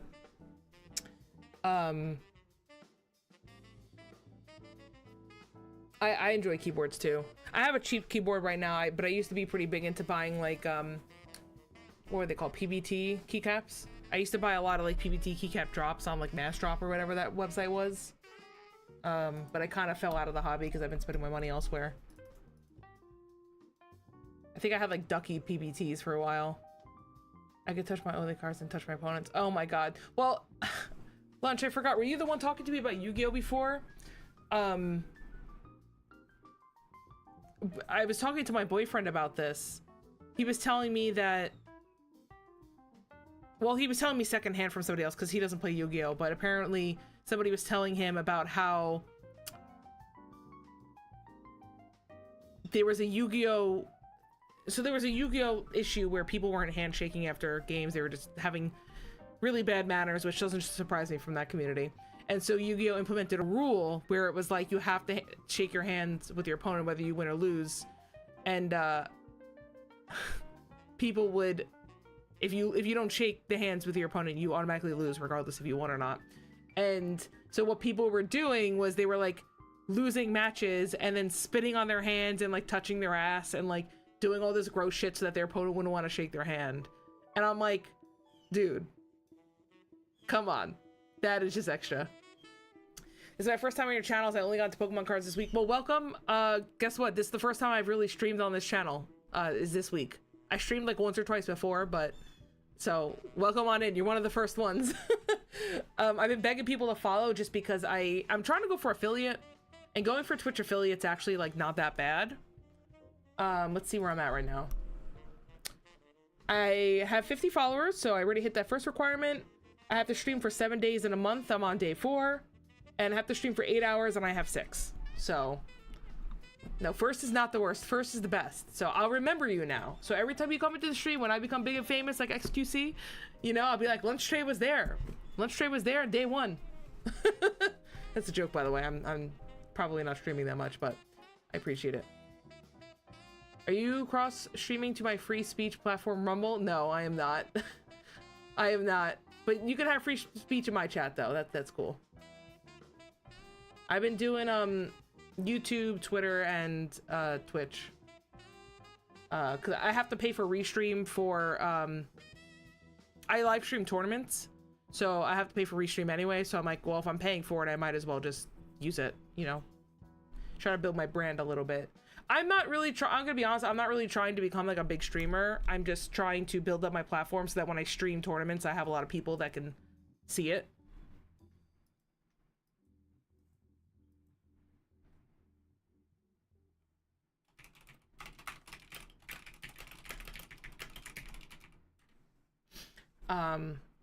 But yeah, I was thinking of doing TikTok, but I don't have a TikTok account anymore, and I just honestly don't feel like setting it up. But I am on YouTube as well. I think I was talking, somebody else in the chat was talking to me from YouTube earlier. I just don't know how in depth I'm gonna go with the content creation thing. Like, I like streaming, don't get me wrong, I like talking, and you know, we have fun. But once I start working full time again, everything everywhere at once. Yeah, see, the problem is I work full time. I'm just in between jobs. I'm a contractor, so I do like video stuff. So my next booking isn't until March 24th, so I have a couple weeks off. And I figure, you know what, I'll day stream because I never get to day stream because I'm working full time. And then the last thing I want to do after sitting on the computer for 10 hours a day working is then spend another 3 or 4 hours streaming. So I don't know. I'll see where things go. But like I said, right now my goal is just to build up the affiliate stuff. And if I end up building up a following, then maybe I'll stream more. I also do a podcast with my cousin and my friend. We did one last night if you want to go back and watch that too, if you're just interested in hearing us. We're talking about like Pokemon Day stuff. But yeah, we're just casual, chilling, you know, build up a small little community, just have some fun and get to the point where, you know, when we have those big streaming events, then I have a community of people that can come by and watch it, you know? That's the goal. That is the goal. And I should probably get some gameplay in at some point, but it's funny because it's like every time I do this and then somebody pops in and then I start talking, I'm like, I like talking way more than actually playing the game, which is, I don't know if I should be happy or sad about that. Is the podcast on YouTube? I need something to watch since LOLCal Live. What's LOLCal Live? Is that, that Rooster Teeth thing? Always Funny or something? Didn't they have a cow as like their mascot or something like that? Or is that literally just called LOLCal Live? Do you know who came? Yes, I know all three of those people. Wings of Redemption, that's the name I haven't heard in a while. Rooster Teeth is allegedly coming back, which is interesting. You know, they went under and then now they're back. Here, I'll post the podcast if you want to listen to something later. Yeah, so Rooster Teeth went under like maybe a year or two ago now at this point. Yeah, a year or two. And now I think they're, yeah, because what's his face bought them back. God, why names are not coming to me today. But yeah, they were bought back, so I'm hoping they kind of come back. I'm gonna be honest, I used to follow Rooster Teeth all the time, like 2016, 2018. I was like a diehard Rooster Teeth fan, but then COVID hit and they couldn't adapt.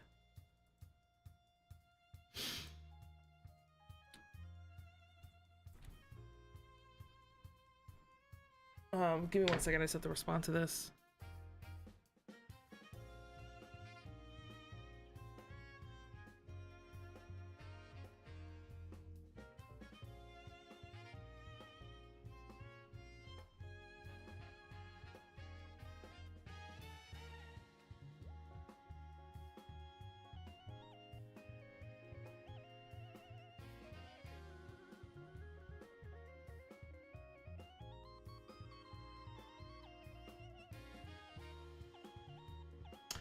Sorry, I'm getting spammed with stuff too.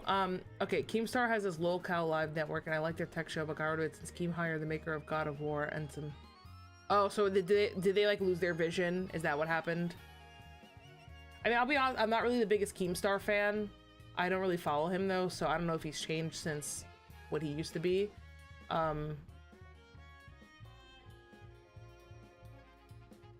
Maybe he was different on his tech show. I don't like the drama stuff, so maybe I'm just a little biased. I'm looking forward to Rooster Teeth. I saw someone made a social media post saying that they are leaving Rooster Teeth as a joke when Bernie... Oh yes, Bernie. That's funny. I liked Bernie. I actually really liked their podcast, and I felt like they were definitely a pioneer of that stuff. Let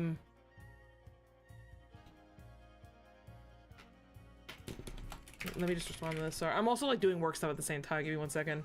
Alright, I'll let you know how you feel tomorrow, but don't stress about it.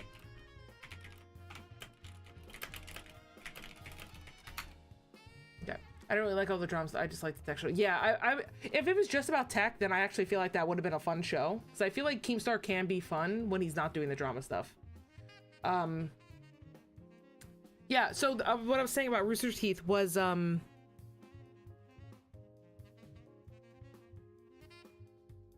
actually, sorry, my brain was just thinking something totally unrelated. What if I go to just chatting? Should I go to just chatting and then just chat? Should I do? I feel like I should do that and then change my category. How do I change that? Edit stream info. How do I change? Oh, category here. Just chatting. Just chatting. There we go. Just chatting about Pokemon. Keem wasn't on the tech show, so that made it better. Okay, that makes a lot more sense. Let me put the chat here so I don't have to turn my head every time I want to talk. Back to Rooster Teeth. That's what I was trying to say. So Rooster Teeth. So I really liked it because I felt like they were a pioneer of the online podcast space. Like, they caught up to the trend early enough that podcasting was starting to like kind of come back into a video podcasting type format. They came out with a lot of shows at once. I really liked them. I always liked Always Open with I forgot her name, but it was Barbara and something with an M. I liked them. I liked who ran what was Michael's show? Off Topic. I loved Off Topic. I actually enjoyed their podcast more than their gaming stuff because I felt like Let's Plays were at like a high in like 2010 to like 2016, 2017, and then they started dying off a little bit. And I felt like Rooster Teeth just never found the way to like really revolutionize the Let's Play space. So they really leaned heavily on podcasting and game shows. But yes, my cousin is the guy below me. Yes, that is so funny. It's so funny because so we're all Italian, but my cousin is like half Italian and I'm like fully Italian. And then the guy next to me is also fully Italian. So it's funny because it's like he's actually more Italian than my cousin. But I look obviously like my cousin, so it's funny. But yeah, that was my thing with Rooster Teeth, was that I just felt like they fell off the bandwagon and had trouble finding their way back on. I think they had trouble finding their space again when the animation department kind of tumbled for whatever reason. I thought their animation was pretty good. His half Italian is definitely from the eyebrows up. Yep, that is very accurate. Very, very accurate.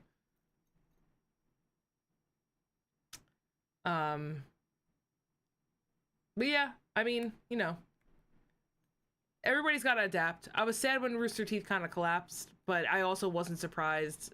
They really, not to be mean, but fucked themselves over during COVID. They had way too many scandals that they just couldn't handle.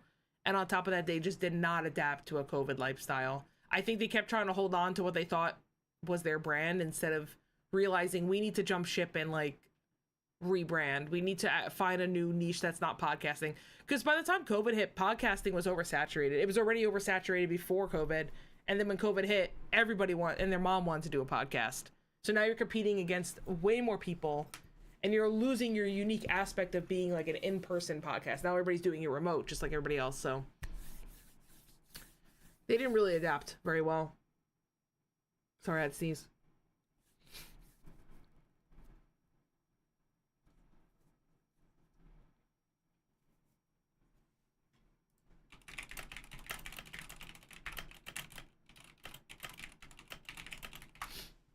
Really liked it when Rooster Teeth added 3D animations to Red vs. Blue Halo, but I heard the guy did all the died after new short. Yeah, I don't know much about Red vs. Blue. Monty, I think, was the guy that made Ruby, and he died. And that was really sad. I wasn't following around them, but from what I heard, you know. Oh, I should get rid of the just chatting background. What keyboard are you using? It sounds nice. Did you not? No, this is a cheap little thing I got off Amazon. Yeah, Monty. I think these are red switches. Like I said earlier, I used to be really big into the whole, like, mass drop thing, getting, like, custom-made keyboards and stuff, but I just don't have the money to spend on that now that I've been spending it all on Pokemon. It's funny, I actually, when I first got my first keyboard, I had just moved into a new apartment in New York City, and I had random roommates, and it was a small apartment. I mean, it was a 3-bedroom, and my bedroom was literally just barely big enough to fit a small desk and my twin bed. Okay? Like, just barely big enough. And I was afraid that my keyboard would be too loud, so I actually went and bought those little O-rings. And my God, was that the worst thing to type on. I spent all that time putting all the O-rings on just to take them off because they felt horrible. I don't have any more keyboards. I sold them. I think one of them broke, and then I sold the keycaps to a friend. Maybe one day I'll get back into it. I remember I had a Ducky PBT keycap. It was like blue and gray. And I couldn't find them again. They were the double shots. I think I had these.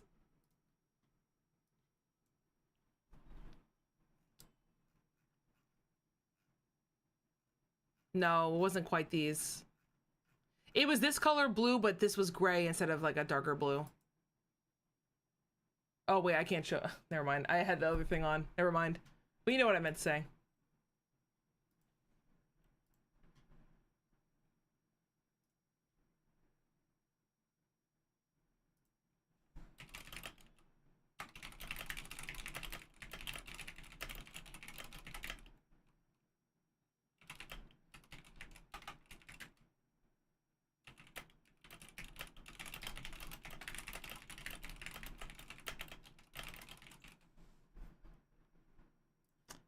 Okay, sorry, just work stuff. 3-bedroom New York must be a 10. No, it wasn't that expensive. Keep in mind, this was like a basement level apartment. It was 3-bedroom, 2-bathroom, but I mean, it's like literally basement level, Upper East Side, like far up. It was like 96 in Lexington. It was 3-bedroom. I think my part of the share was 1,400 plus utilities, so maybe like 1,500. And there were 3 of us, each paying that. Even though I think I was paying slightly more than one of them, I think one of them screwed me over. Because when I moved in, I moved in with 2 people that were friends and they did live together like already. And I think they lowered their price to then charge us more to offset it. Because I realized like after I moved in that they were like kind of scummy. And then she tried to also bleed more money out of me after I moved out. It was a whole big thing. Got my silence, which does have O-rings, but they feel nice. Yeah, maybe the O-rings I got were just really cheap because they felt like it felt really bad when you were typing. Do you see cheap builds as gifts are nice. Actually, it's not a bad idea because my boyfriend, he got a laptop earlier this year. The thing is, he likes his keyboards wireless, and I'm like, ugh, doing a wireless mechanical keyboard, that's gonna get expensive real quick. Also, I use 10 keyless. I only use 10 keyless.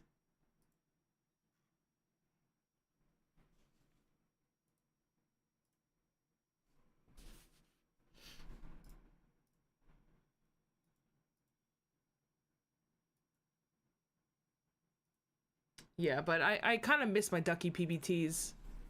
Though the problem with those was they just got really, I used them for a long time, and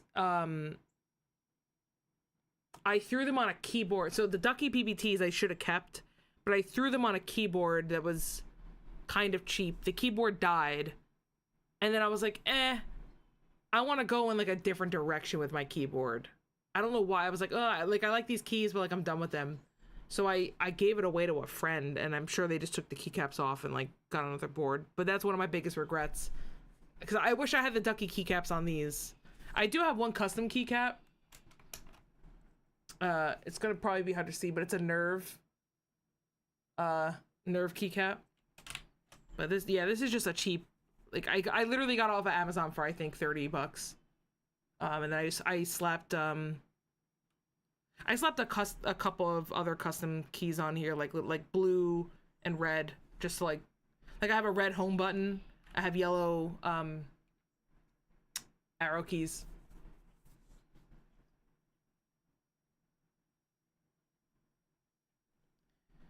I want to start learning a little bit of Japanese because I'm going to Japan. And not enough to like put keycaps on that are Japanese, but as you see in my tabs, I have a Duolingo. I have a little Duolingo tab because I've been trying to learn a little bit. Kanji's like hard for me. I feel like with languages, it's so much harder to learn that shit when you're older. Not that I'm getting old, but like I'm 32 and I feel my brain slowing down. Like no matter how much I sleep, no matter how much caffeine I get, my brain is still lagging. Just I've been feeling this way for the last like honestly since COVID. I've really been since I had COVID. I've really been feeling that. I don't know if it's just like a placebo effect or what, but I really feel like my brain has taken a step back. Could just be my age. Not that I'm old, but like, you know, as I'm getting older, I'm starting to feel it.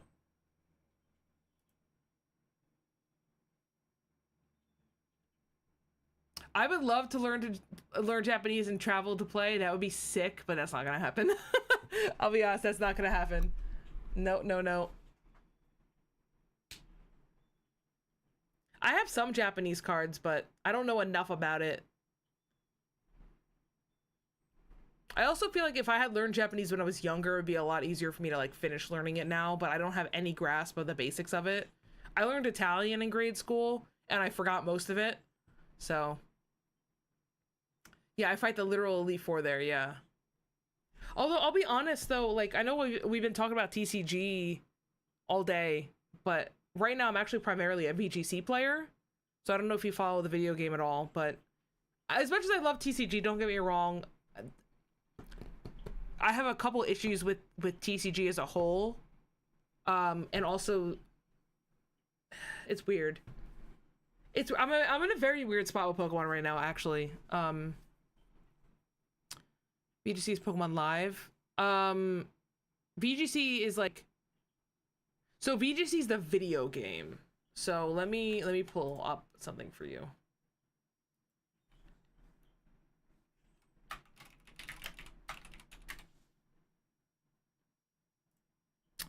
So VGC is like the doubles Pokemon format. Where's my... So this is VGC. So you choose... You have 6 Pokemon.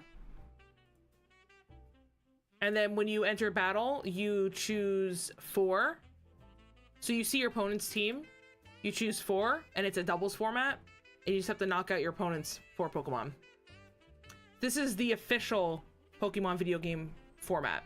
So, you know, there's a lot of like fan-made formats that are singles. That's also very popular, but this is like if you want to compete in the TPCI circuit, it's doubles.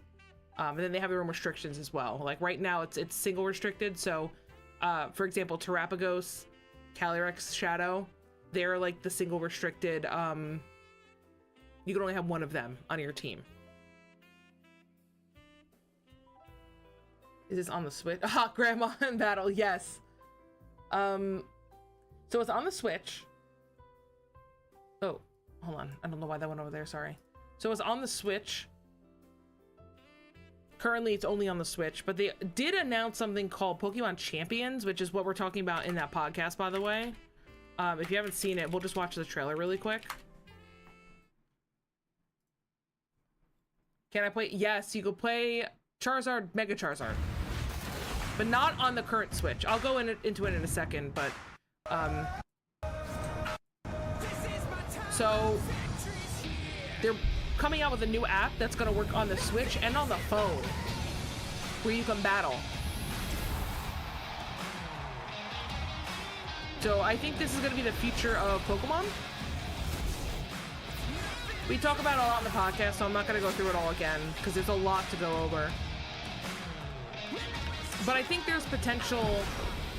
I think there's potential for this to change the future of Pokemon. I really think that there's a good chance that this could be what the competitive circuit's playing on. I'm gonna be honest. I don't know if those graphics are actually real. I'm gonna be as much as I would love for them to be real. Don't get me wrong. I don't know if they are, because I don't know. I don't have. Is it bad? I just don't have faith in Game Freak to do that. Is that bad?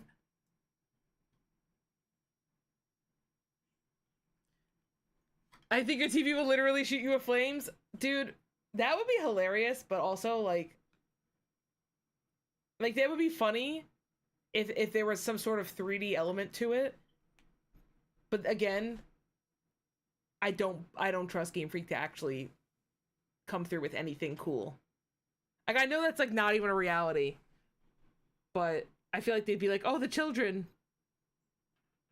Yeah, like imagine they did it with like a 3D glasses type thing, but then I also feel like they'd be like, oh, we're gonna scar the children, so we can't do it. You know, like some bullshit like that. Dude, don't get me on this hopium train. Don't get me on this hopium train because you know it's not gonna happen. You know it's not gonna happen.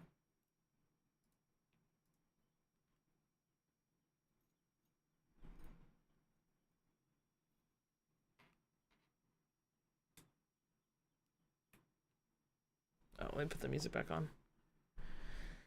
I would tell my kids the following game is real. Put the headset on them, scream pain with the flame. That's so funny, but so mean.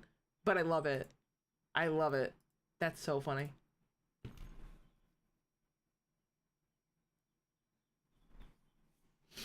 Yeah, I think so going back to what I was saying, so I've been really enjoying the VGC side of things a lot more recently.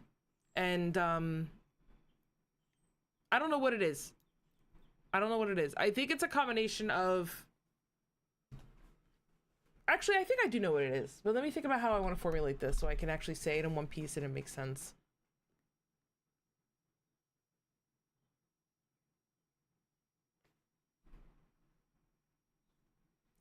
So I had always wanted to get into competitive Pokemon battling, like since Gen 4. And every time I tried to get into it, I couldn't figure out how to hack your Pokemon because getting the Pokemon the legit way was so time consuming, so confusing because there weren't the resources that we have today to like just go on YouTube and type it in. Like it was very difficult, not explained well. There was no money in it, so like nobody was making content around it. It was very, very difficult. And the only way you could compete is if you hacked Pokemon. And like over the years, as they made the game more accessible, they changed it so that you know you can get Pokemon a little bit easier. So I've gone back multiple times to try to learn the game competitively, and it still wasn't accessible enough for me to get into it. And I always got upset because I was like, I feel like I love Pokemon so much. I'd really enjoy trying to play it competitively, and it just never happened. So when Scarlet and Violet came out, I had been following Wolfie. Maybe you know Wolfie, I don't know. He's in the video game space, but he's a very big Pokemon content creator. He started posting more videos, and I was really intrigued because I was like, okay, you know, new game just came out. I'm gonna get back into it. I'm gonna get back into it. So I tried to get back into it, and I realized that there was a local scene where I am, and this guy Tom Hayden was going around and getting card shops for the first time to like actually start hosting these VGC events. And I'm like, I suck, but I want to go and support because I really enjoy this scene. It's a small scene, and you know, I want to make friends that play Pokemon because like, you know, my boyfriend, he plays with me a little bit, but he doesn't play the competitive side and he has no interest to, and I have no other friends that play Pokemon. So I was like, maybe I'll meet some new people.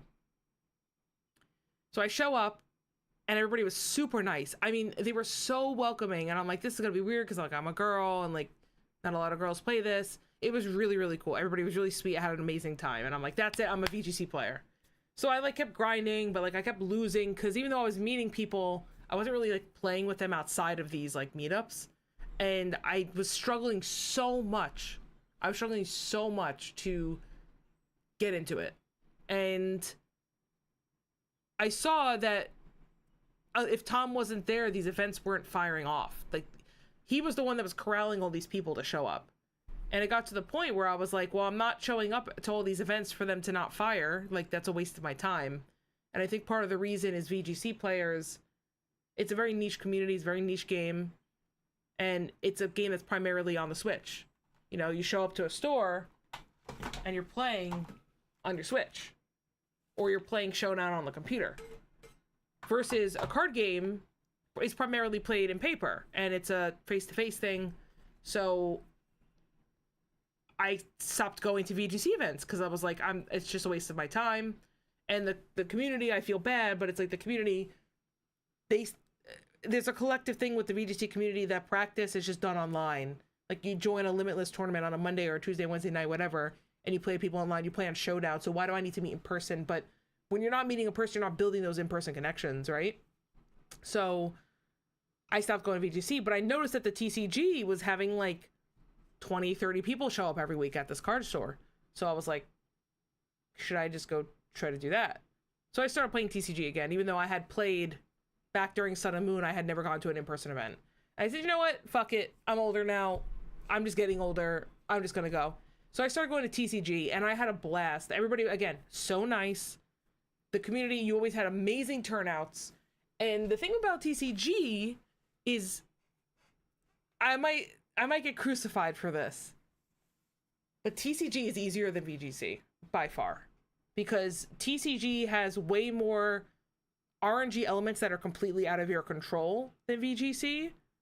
And on top of that, the game, it has a very high ceiling. Like, I'm not trying to be like, oh yeah, I'm a master, because obviously I'm not.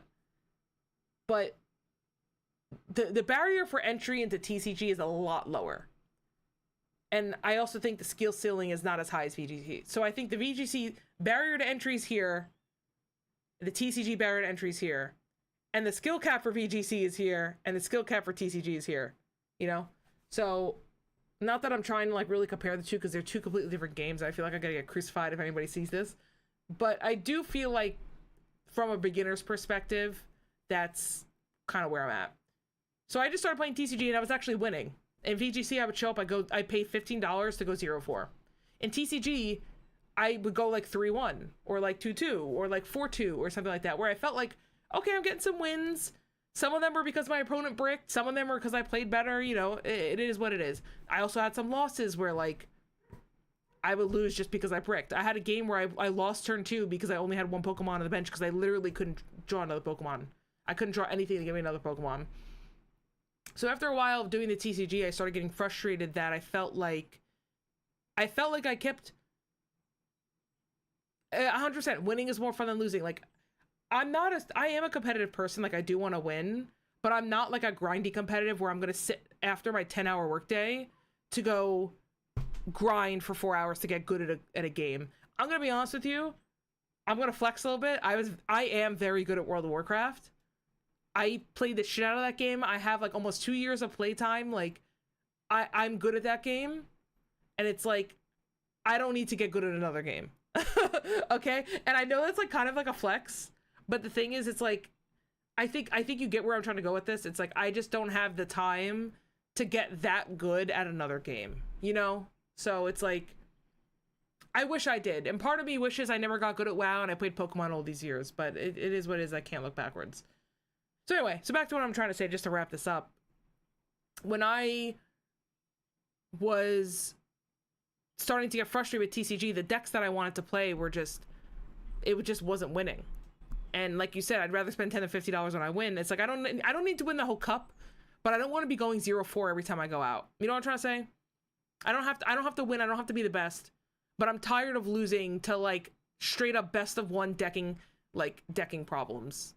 And that's the other thing too, unless I'm going to a cup or something, it's best of one. And TCG in a best of one format is the worst fucking experience, because a win doesn't feel good when your opponent decks out.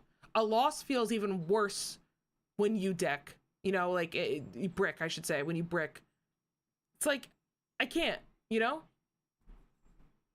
I would go 0-2 in a local Smash Brothers tournament. Yeah, and that's the thing, is like, I like Smash too, but I know if I go, I'm gonna get mollywopped so bad it's not even worth my time. So that's why I've been getting into production. Is actually, I want to be a part of these events, but I don't want to have to be good to have fun, you know? So anyway, long story short, so I took a break from TCG, and now I'm back at VGC because I feel like VGC has more skill expression, and quite frankly, it's cheaper. It's much, like, VGC events are far and few between. VGC events, you know, you have one cup per store per quarter. You have one challenge per month. But with TCG, I feel kind of pressured to go to a league every month. And then on top of that, I have to buy the cards. With VGC, I just have to buy the game, buy the DLC, and then I'm only paying my entry fee. I'd rather help out at the event and not spend time. That's exactly what I'm doing. And you know what? I get paid. I get paid to produce these events. So it's like, not only do I get to go there and not have to spend anything to lose, I get to go there and celebrate people's wins and get paid for it. Like, that is a win-win. Because like I said earlier, I work in video full-time. So I'm getting to do something that I love. blend it with a hobby that I love. Like, I can't ask for anything more, you know? So, sorry, my mom texted me. Thank you for subscribing to me on YouTube. I just got an email. Thank you. Do you get all the cards at one price on the DLC? Yeah, so the way it works is, so you have to buy the cart, which is $60. Then the DLC comes out. I believe the DLC was like 20 or 30 bucks for both of them combined. And then once you get the DLC, you have to play through it and unlock the Pokemon. Then you can, send it to whatever. You can use it. The only problem with VGC that's a little annoying is, like, as you know, Pokemon always releases 2 versions of the game. So for example, Scarlet and Violet. And there's Pokemon exclusive to each of them. So if you bought Scarlet and Miraidon is meta, well, I can't get Miraidon in Scarlet. So I have to trade with someone who's going to trade away their Miraidon. And the same goes for the DLC. So in the DLC, Raging Bolt, very meta Pokemon, you can't get that in Violet. So you either have to buy 2 copies of each game and 2 copies of the DLC and play it, or trade. Now, I'm lucky, I'm fortunate, where my boyfriend will play Pokemon with me, and then he doesn't play competitively, so I can just take the Mons, and I'll just make sure I get a different version from him. So I luck out, but not everybody has that opportunity, right? Text your mom that you love her. My mom wants me... Yes, I actually literally was just texting her, and she was responding, because we're going to have lunch tomorrow, so thank you. But I'm a very firm believer, and always tell your mom you love her. I talk to her almost every day, so we've been actually trying to have a lunch date, but things keep popping up, so we were just talking about that. But yeah, so even though it does sound a little expensive, it's like, okay, well, let's math this out here. So if you get, it's normal for women to do that. That's funny. I'm sure my boyfriend would agree with you. It's like, okay, so you spend $60 for the game, and then you spend, let's just say $30 for the DLC, right? So you're spending $100 at the tax and everything. You're spending $100 to play this game for a 3 to 4 year lifespan. And let's just even say you don't have access to borrow somebody else's Pokemon. Let's just say that.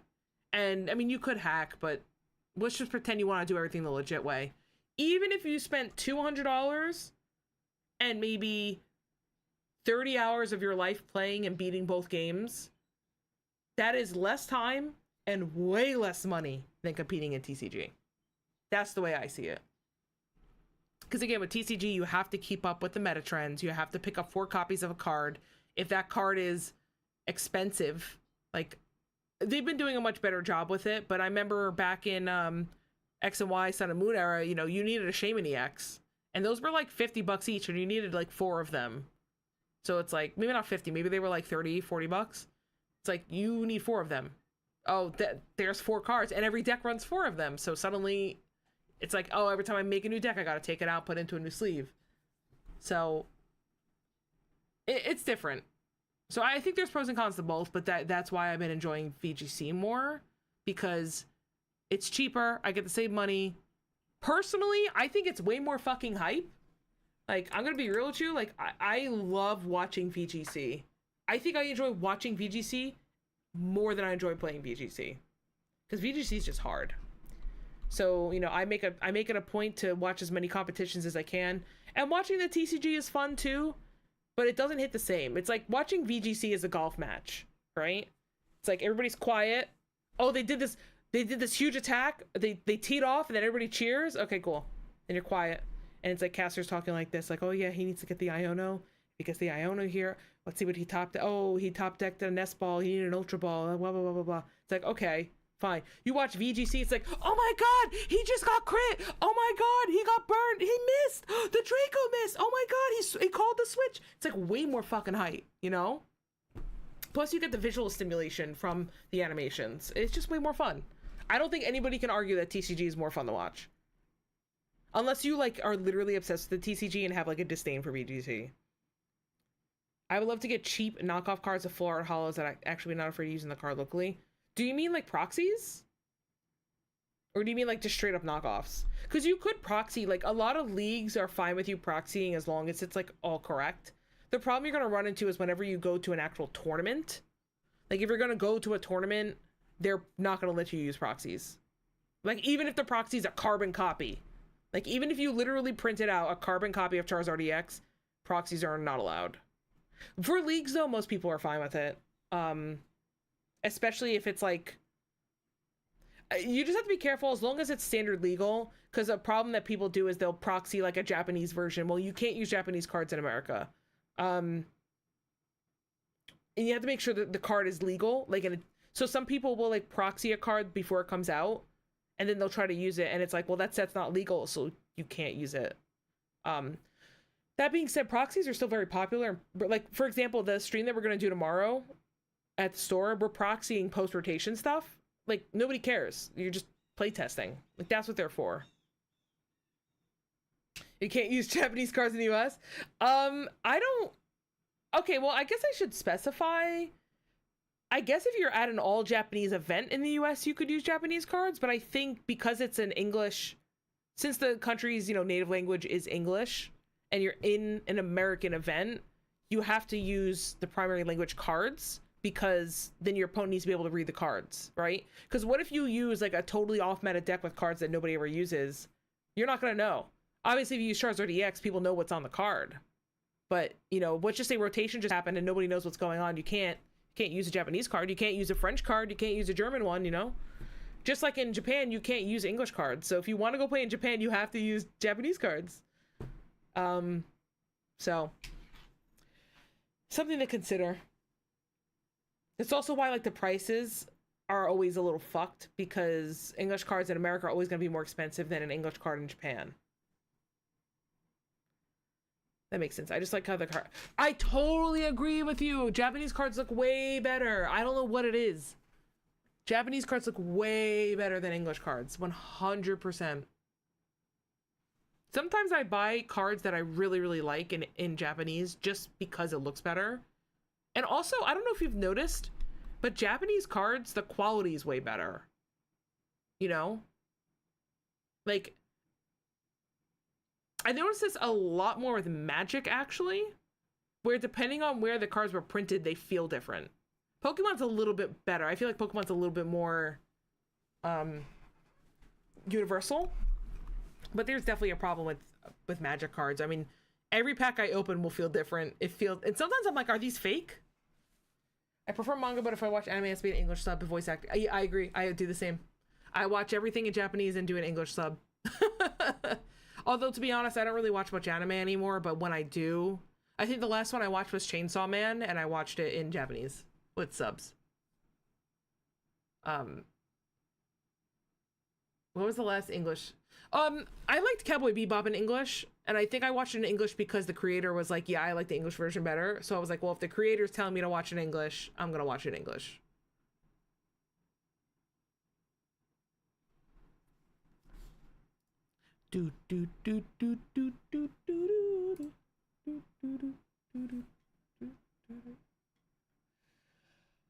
Oh, goodness gracious. Sorry. Ooh, that was my jaw. Did you hear that? Did the mic just pick that up? That was my jaw cracking.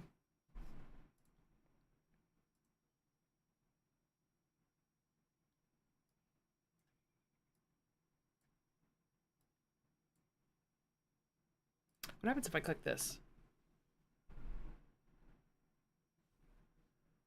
Oh, that's why.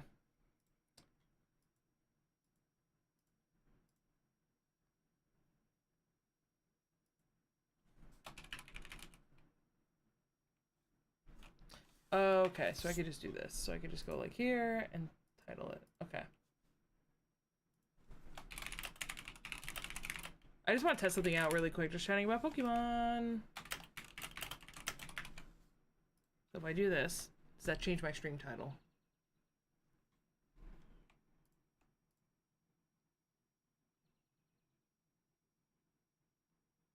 It does. Perfect. I love that. Okay. Let's see. I felt bad watching some anime movie in English subs with my kids a few years ago. They didn't know how to read, but I really, really don't want to watch in English. I mean, teach them young. Teach them young so when they get older, they know what to do. My baby mama didn't like it, but my kids didn't mind. They thought it sounded nice and it's good to expose. Oh, yeah, actually, that's a great point. I agree with you. I think it's really important to expose kids to different languages at a young age, because if they want to learn another language, it's easier to do when you're younger. The shiny about Pokemon and how it relates to politics, I bet Twitch will put you on the front page.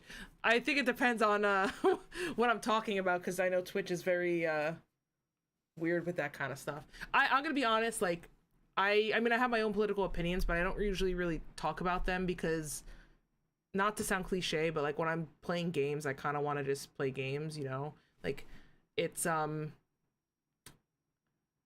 Pokemon relates to Hassan. I don't even know how I would answer that.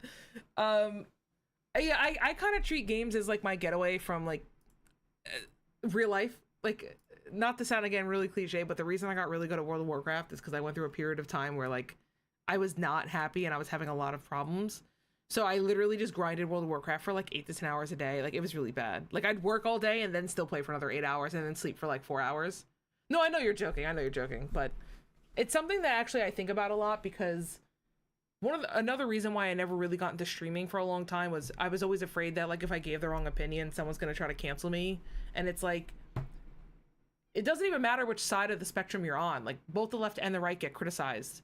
Although I'm pretty centrist myself, it's tough to voice your own opinion because someone's gonna get mad. No matter what your opinion is, whether it's right or wrong, someone's gonna get mad, and I don't want to deal with that stress. And quite frankly, when I think about video games, I'm trying to get away from that because I have issues with my family and stuff and friends. It's like, I don't, you know, it's just not, this is my happy place, you know? This is my happy place. So, I like saying something literally stealing, he's also literally sleeping. That is funny. No, it is funny. But it's unfortunate that, like, 10 years ago, if we were having this conversation, I think I'd have a different opinion. But online, it has gotten very volatile. And I want my stream to be a place for not just me, but for my chat to be able to take a break, you know? Like, take a break from the real life stuff and just enjoy Pokemon and be with other people that enjoy Pokemon, you know? Become a radical centrist, all I want to do is grill. I mean, I love grilling. I love grilling. But yeah, that's kind of just been where my head's been at. And I have a lot of friends too. This is the last thing I want to say, and then I do want to move on. But, you know, I have a video business where I professionally, I do video for people, aside from my day job. So I have my day job where I work in television. Then on my side, I have my side business where I make videos for like local businesses. I film, shoot, edit, all that stuff.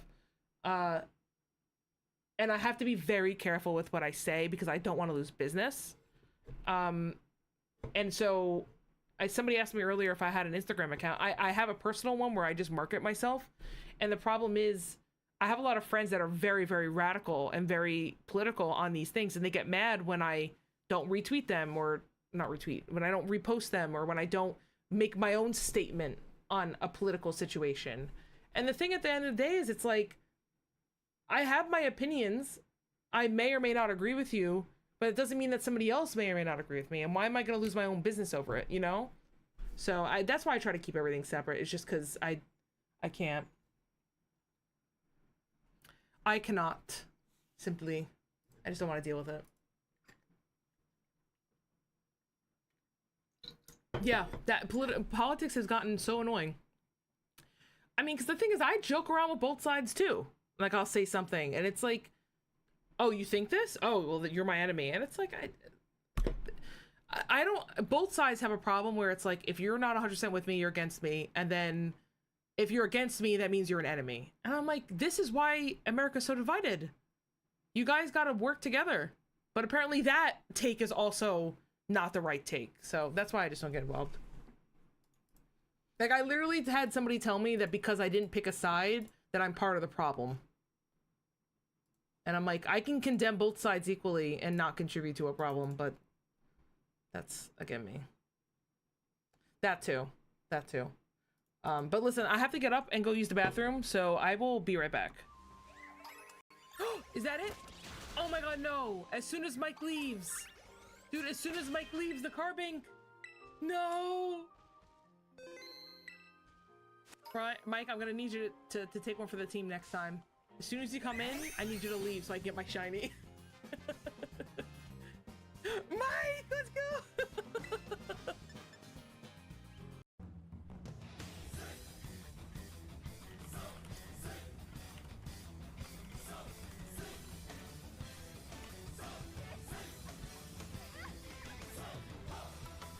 Okay.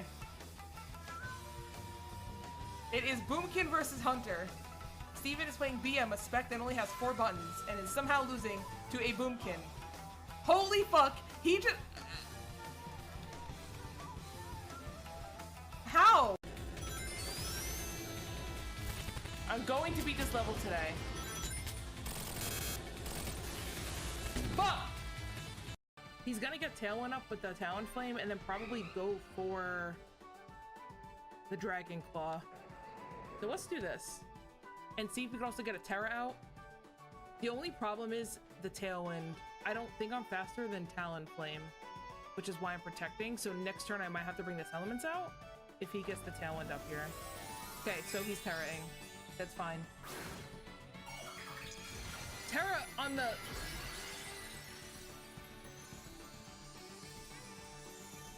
Bro, I'm not afraid of your Talon Flame.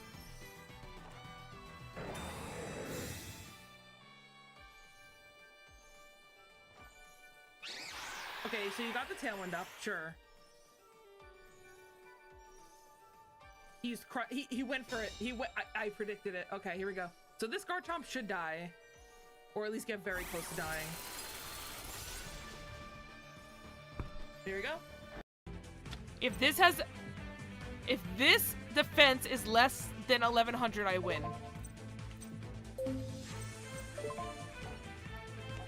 Yes! Yes! G fucking G, Bakura.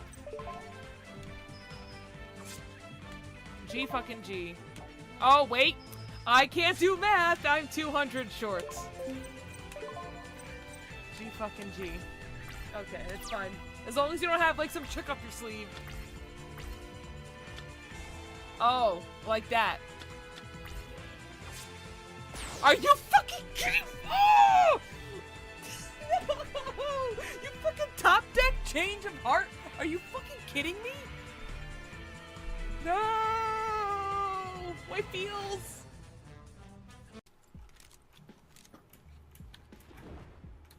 I'm gonna outdo this sniper, you ready? Yeah, that went well. Fuck you.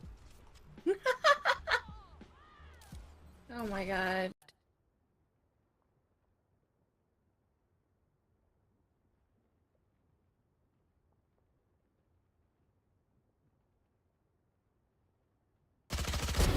Oh! What?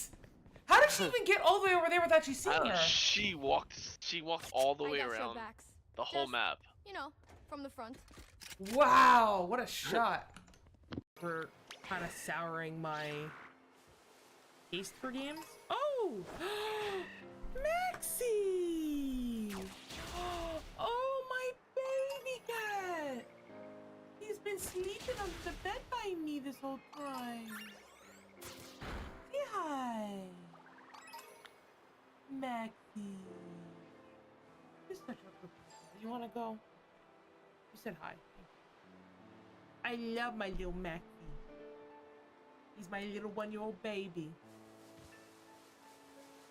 Honestly, I'm having a lot of fun with this game right now, even though we're bad. I see Ryan. Right in the doorway, dude. Ryan, kill him! Okay. Yo, what the fuck? Yo, He kill him! fought. Put the Mad walls up! aimbot. Ryan, put the walls up! Put the walls up and heal me! No, don't wall me out! Yo, come in! Crawl in, Sid! Come on! What just happened? Yo, res me, Ryan. Yo, let him build, son! You're fine! Let him build. Dude, Ryan's Nicole, I could have killed him. No, I don't care. Ryan's like literally walling me off, dude. What the hell? I thought we were cousins, bro. Thank you. Yo, he was fucking trying to save. Someone's almost dead. This isn't working. As I was about to revive Nox, I Wait, got what? I put him to sleep. Nicole, don't get hit by a car, please. I know, I couldn't get out. I knew I was gonna... Wait, you got hit by the car? Watch the stream, Mike. Nicole gets hit, I go to save her, then I get hit.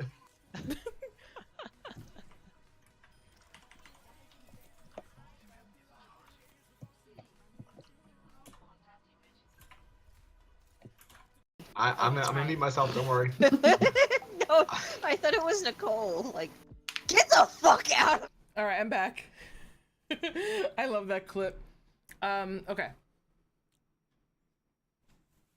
No, you're right though. When the Fire Nation attacked, everything changed. The Ice Beam looked like it shot that other Pokemon with AR-15. That's funny.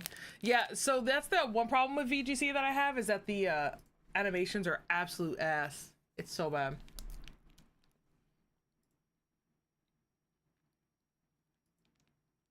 Me a little snacky.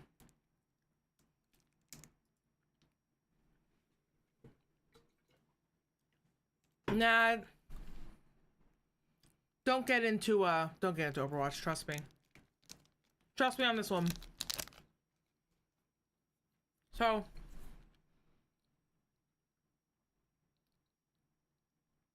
Marvel Rivals is fun.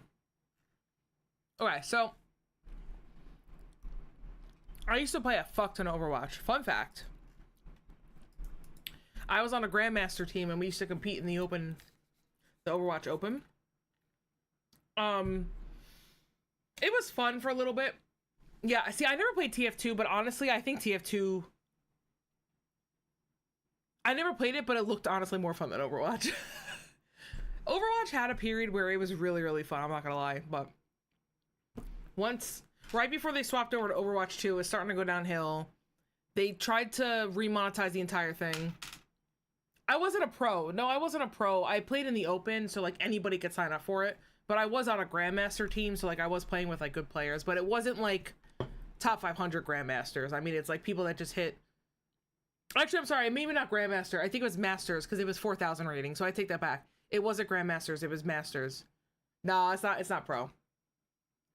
I wasn't getting paid to do it, and like we weren't that good. And I was only I was like really close to hitting Masters. Wait, no, 4,000 was Grandmasters. Diamond was... No, sorry, that was Masters, because Diamond was 3,500. And I was playing in Diamond, but I couldn't get into Masters, but I was playing on a Masters team. I was the support player.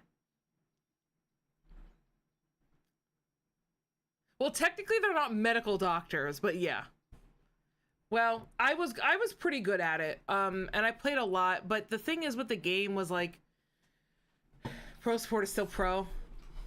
I had my one downfall, which is I actually ended up being in a meme clip that circulated Twitter, and people were making fun of me so bad I had to stop playing because I was so embarrassed. I made a mistake, like a pretty big mistake. Like I ulted in front of a Bastion, and how much do you know about Overwatch?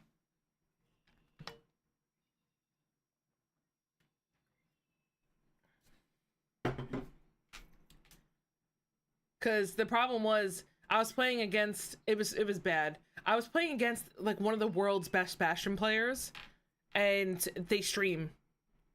You only know the hentai. Oh god. Well, that's so funny. They were like a world known player, like specifically for Bastion. They're like a one trick, and we were playing against them, and he had all his like, or she, I don't remember, but they had all their friends, and they were all like high level streamers, like a step below pro. It was not XQC, trust me. It was not XQC.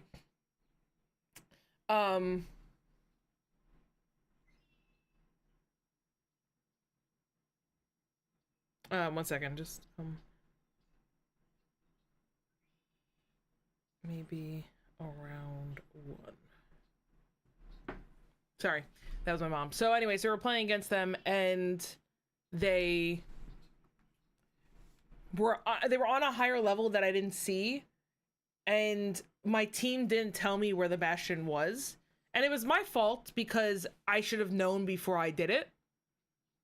It's like at the end of the day, I can't believe anybody else. It is my fault, but like nobody knew where this Bastion was, but they wanted me to ult, so I ulted, and I didn't realize the Bastion was on the level above me. So when I heard the Bastion ult, I immediately pressed my ult button.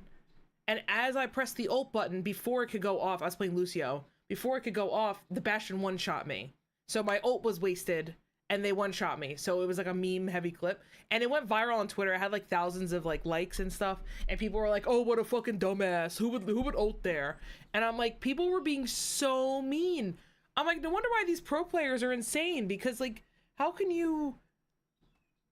Like, how can you deal with that? Like, I'm just a nobody, and I was, like, bullied. Imagine being, like, a pro player and having to deal with that.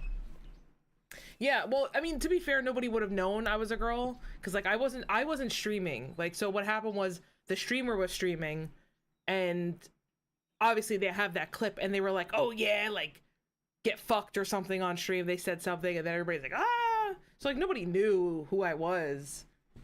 But it was just, like, it was just mean. And, like, I tried to, like, look at it positively and just be like, oh, haha, like, I did something silly. But then, like, my own team was, like, kind of mocking me. And they were mad because I was the lowest rated person on that team. And so I got scapegoated for a lot of things. Granted, I probably was one of the worst players on that team. It was a little frustrating getting, like, ridiculed by my own team. So I ended up stepping down. Fucking streamers playing this game the whole time and get one good clip of it. Yeah, I really. And then it ended up being in. So it went viral on Twitter, and then it ended up being in one of those, like, you know, those YouTube channels that, like, get the clips of the week, and they, like, here's all the Overwatch clips of the week. It ended up being in that compilation, and that got 100,000 views. So it was just like, it was too much.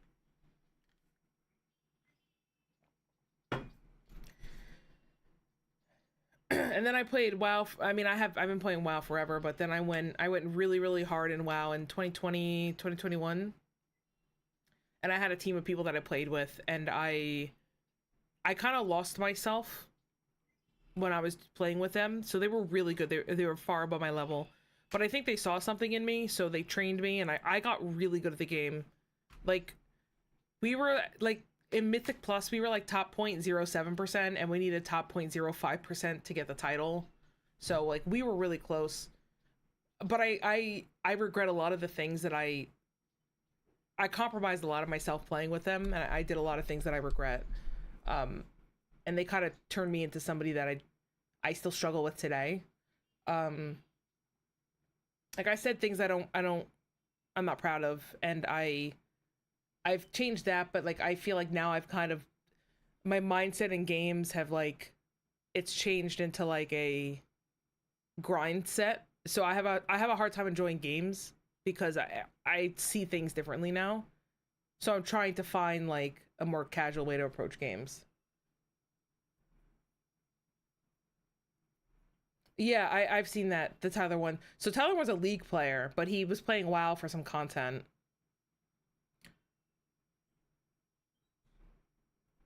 Yeah, they all ratted on him. Yeah, WoW players are a different breed. And that was something like I said earlier, like, I've been playing forever. That was my main game. I wish I got into Pokemon earlier because I think I'd be a happier person. He does like WoW now. I think he's playing more WoW than League. But my biggest regret is getting into... I shouldn't say my biggest regret because I actually enjoyed my time in WoW.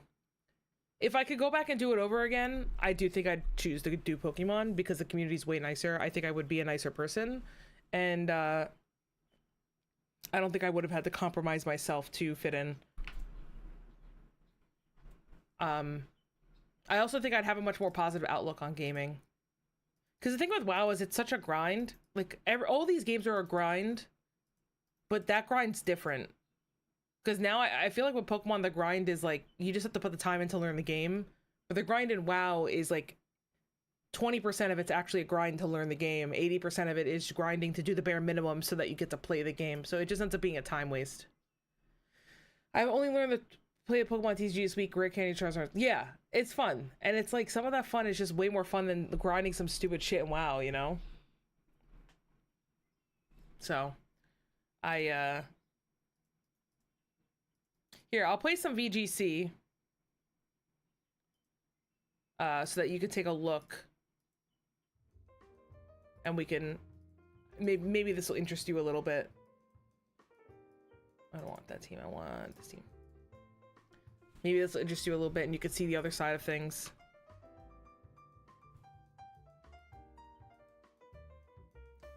Can't wait to teach my son to play both of US but a local tourneys just usually. Yeah, 100%. Alright, so we're... Oh my god, why am I playing against this? We're playing against Wolfie's team. Parish Song. This is not good. I'm at the bottom of the ladder. I'm playing against somebody really good. Alright, I guess we'll lead Grimstarl for... Who has Fake Out? So Wolfie is the best VGC player. He's one of the biggest Pokemon content creators as well. He's won Worlds. He's won like 15 different international, like, giant competitions. He's really, really good. So, oh, I have to move my camera. I'm gonna have to focus on this. Hold on, let me move my cam. I want cam and chat. Let's move here for now.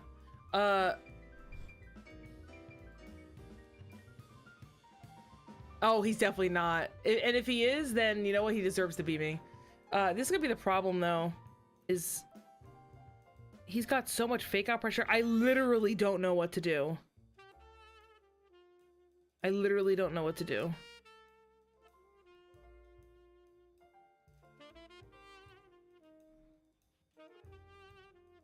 This is just, so the problem is when Wolfie wins a tournament, everybody plays his team being like, oh yeah, his team's really good.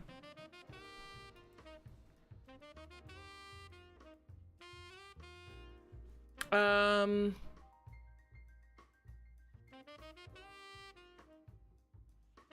gonna reflect, pick out Crydon. So stop the Crydon from attacking. We got reflect up, Ensign parting shotted. Okay, that's fine. Okay, so he's gonna perish song here. That's fine because I'm going to heavy slam the Scream Tail. I don't care if he perish songs here, to be honest. He's just looking at something in the different distance. Okay, well, I paralyzed your Gothitelle. So all they do now is, wait, why did he fake out? What? Why did it fake out? I didn't click fake out. I hit heavy slam. I didn't hit fake out. That is so, I did not hit fake out. Oh, you encored. I looked away. Oh, I'm fucked. This is over now. I didn't see that he had encore. That's over. I hate this.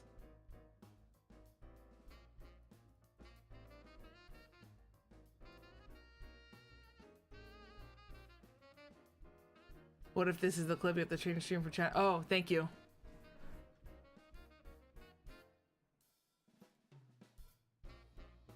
Yeah, this is just bullshit. I'm not playing against this shit. I'll forfeit before I play against that again. Like, I'm at the bottom of the ladder. I don't care. Let's change this to Pokemon Scarlet and Violet. And then we'll change this to Show Down Funsies. Okay. Alright, so I get to play against the other cancer team. Okay. Let's see. Well, we have to lead Gambit and Grimmsnarl, and then we put Miraidon and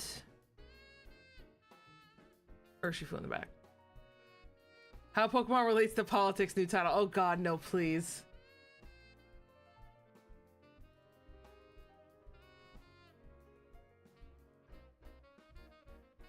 Okay, so we're gonna Kowtow Cleave, Calyrex. He knows Rage Powder, that's the only thing. Oh, Light Screen.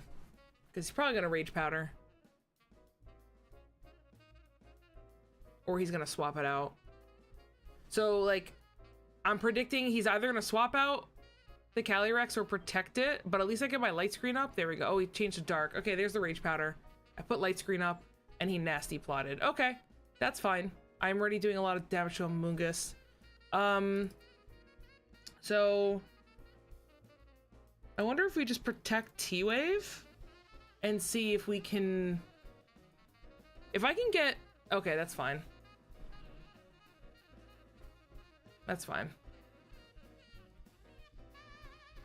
Actually, is it fine? I got poisoned because I'm unlucky. That's not good. Yeah, now I'm kind of in a shitty spot though because I still need to get rid of this Calyrex.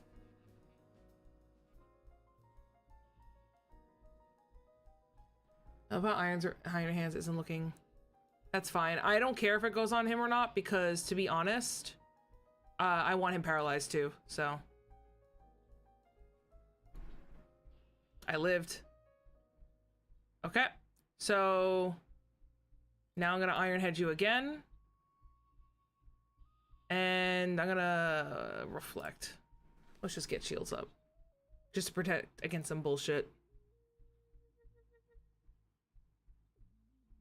Yeah, a lot of the animations are just not good.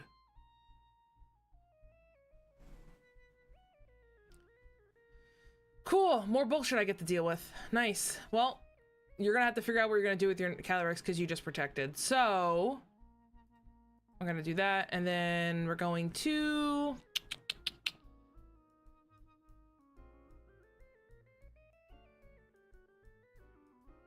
I wonder if I just Terra Fairy Dazzling Gleam, or do I go for the Draco? He just protected. Maybe just go for the Draco?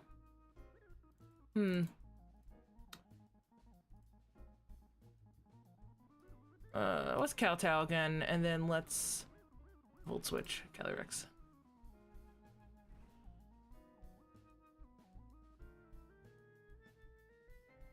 Okay, I killed the Moongus. No more redirection. I'll go into Urshifu. Now I get to close combat the Calyrex. It should die. Although, unfortunately, Calyrex is really strong. Love that. We will protect here. And I will close combat the Calyrex. Dude, oh, I forgot about Thunderclap. Oh my god, I always lose to Thunderclap too. Fuck. So cringe. So cringe.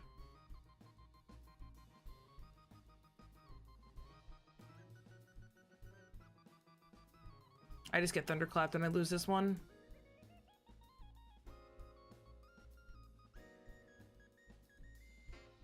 Dude, I always lose the Thunderclap. I fucking hate Raging Bolt. Maybe it's Poke-Aim or Thunder Blunder? They're kind of big on the single stuff. I wonder if I just go full offensive and I just say fuck it.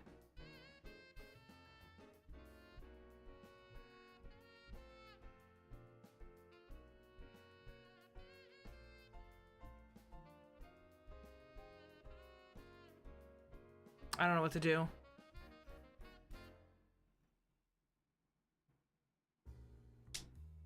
Oh, is it Shofu?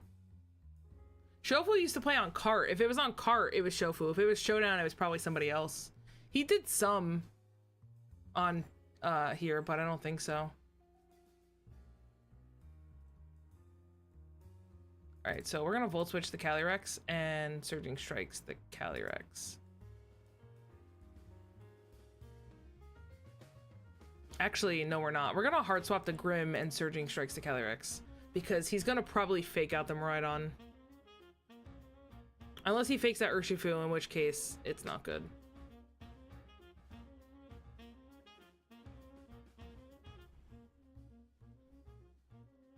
There we go. Perfect.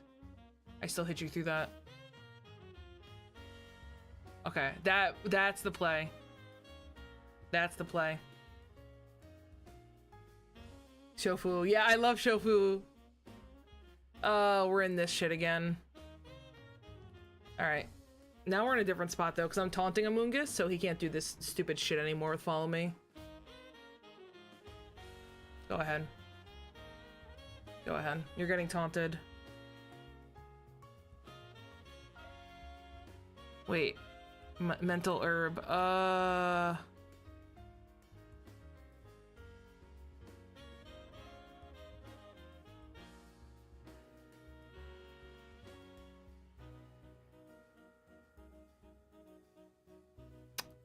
That's annoying.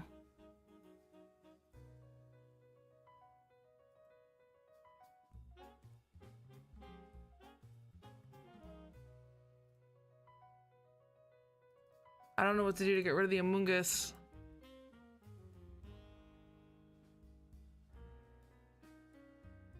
This is so fucking annoying. I hate Calyrex. It missed? Oh, dude. That's so cringe. It missed. And it didn't... Oh, dude. Fuck.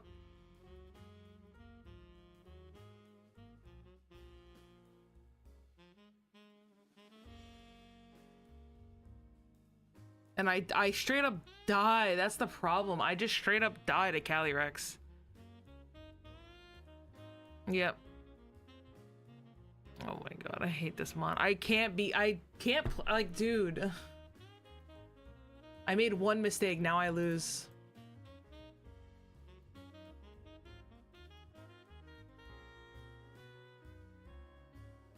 So fucking cringe.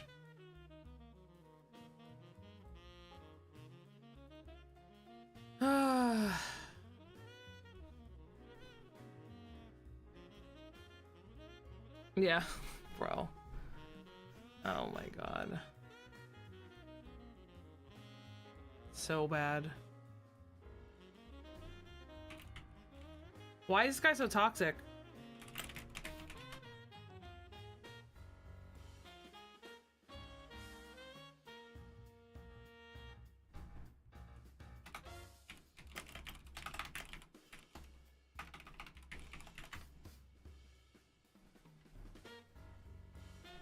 Why is this guy being so toxic?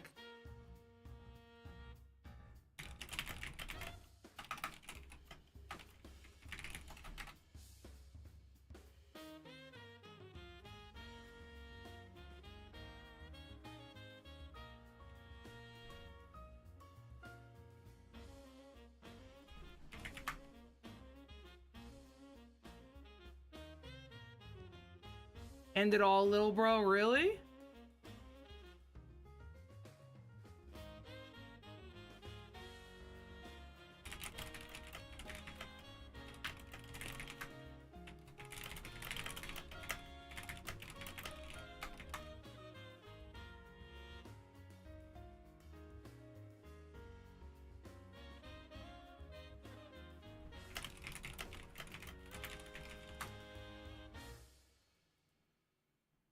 I'm just gonna report this guy for being really fucking toxic. Harassing me in battle. Let's upload that.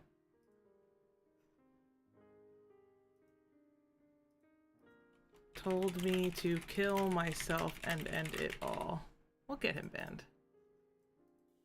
Like, I have to be honest with you, usually the Pokemon community is really nice.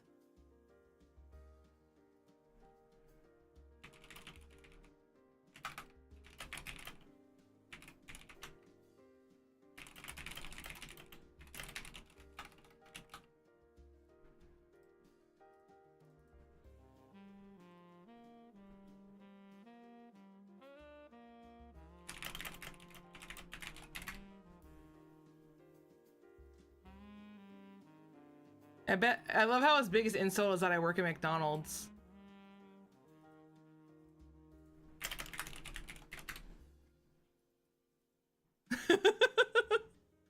Bruh.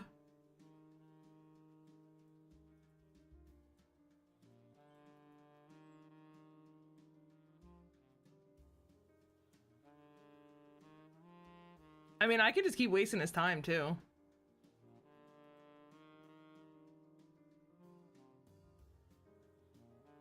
I'm just trying to bait as much toxicity out of him so that I can report him.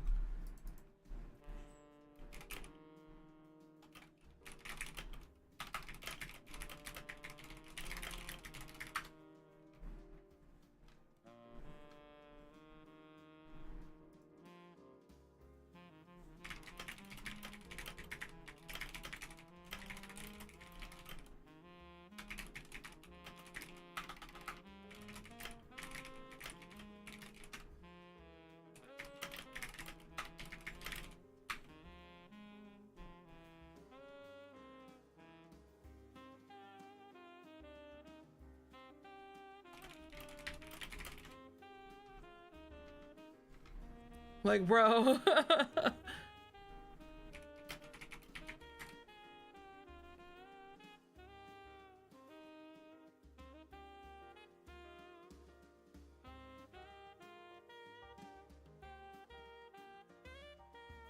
Like, come on, bro. I just want to end the game.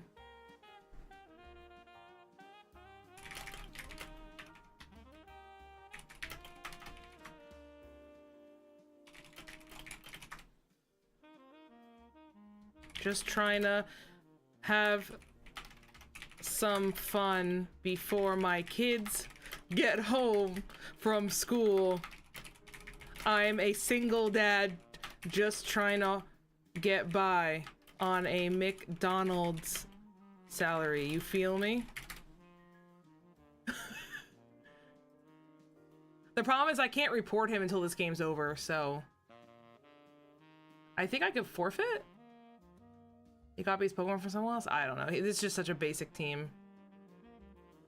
The problem is he's not letting me end the game, so I think I could just FF. How to forfeit in Showdown. I think there's a command. The problem is I need to finish the game in order to upload it to send it.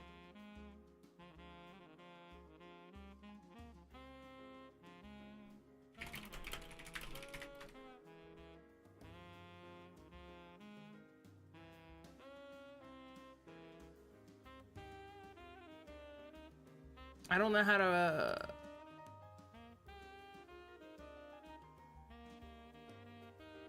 I don't know how to end it. Do you just type FF? Yeah, the messages will be included in the upload, but I don't know how to forfeit it because the problem is if I exit out, I think I lose the match. Oh, maybe not.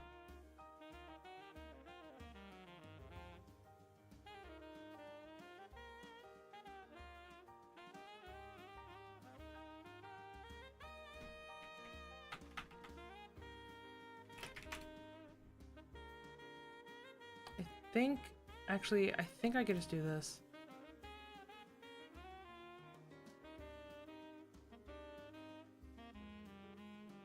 Yeah, there we go. Told me to kill myself and end it all, was toxic to me for no reason. There we go. I want to report someone's harassing me. Okay, there we go. All right, let's go play another one. Let's tank my rating even further. Ask him how to Fortnite. All right.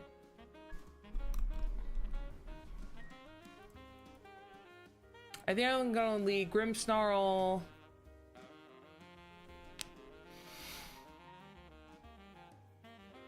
I have to watch because he has Electric Seed helping her home. Maybe I'll do that. Prevent any weird shit from happening. Oh, forfeit. Not Fortnite. It's fine. I got it. It's just like usually people who play Pokemon are not this toxic, to be honest with you. So seeing that kind of upsets me because it's like the community's actually really nice. Unfortunately, you're just always gonna get those people.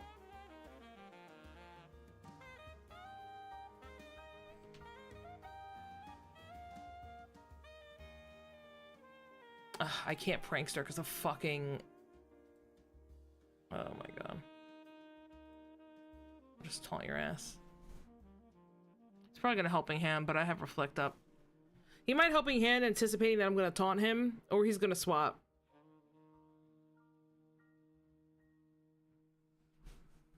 But I'm getting Reflect up now. I mean, he could go into Miraidon here and for the taunt, which is probably his best play. Nope. He went straight for that. I'm gonna taunt for a Giraffe.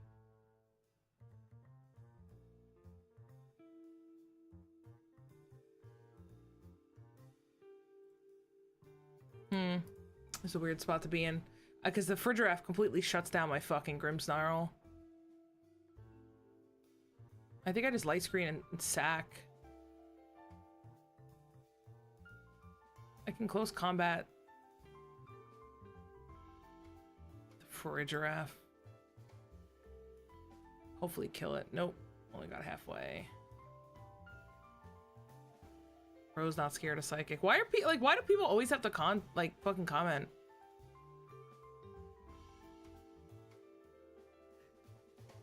Like, dude, what is this today? I'm playing at the bottom of the ladder, bro. Holy shit, people are just toxic. This is why I never scroll down. I just sit at the open team sheet. People are just so fucking rude.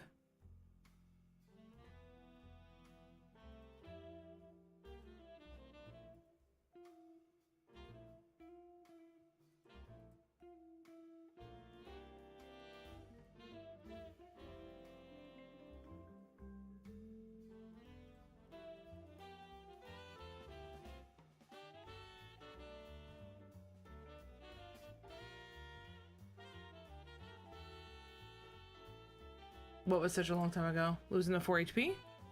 Oh, he really lived with 1 HP? Sad. Sad.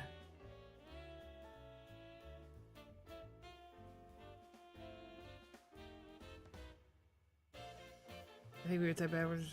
Oh, yeah. I mean, we all used to do that, right? But it's just like cringe after a while, you know?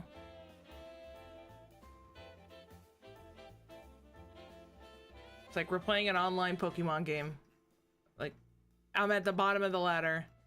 What are you gaining out of being toxic? I'm just curious.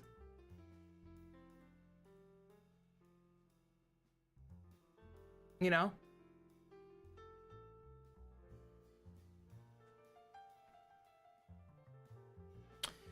Hymtera poison kind of sucks. But it is what it is. Unfortunately, Sin not dying there kind of... Oh, okay, never mind. I did kill Ursaluna. Oh, good thing I lived. Oh, God. And this guy was toxic, bro. This is... And then he left, dude! Dude, imagine being that toxic and then fucking leaving, bro. Oof. Oof. Yeah, this is why you don't talk shit. This is why you don't talk shit, because this shit happens and it's Pokemon, okay? Like, my bro. Ah, shit. I wanted to upload that. I forgot to upload the other ones too because I was so busy fucking getting that guy reported. I have like a, let me see. Where are you? I have like a spreadsheet that I use where I track all my games, and then I could track like what I won against, what I lost against, like what any common trends are. Like some spreadsheet thing I picked up. But sometimes it doesn't work. I don't know. It's weird. Let's save.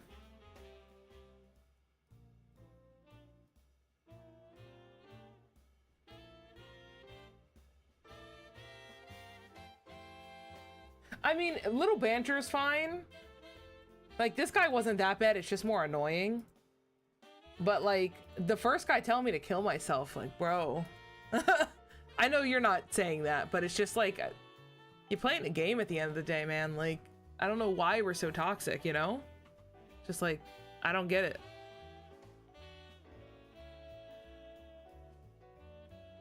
I don't get it. Why is this not working? Oh, suddenly now none of them are working.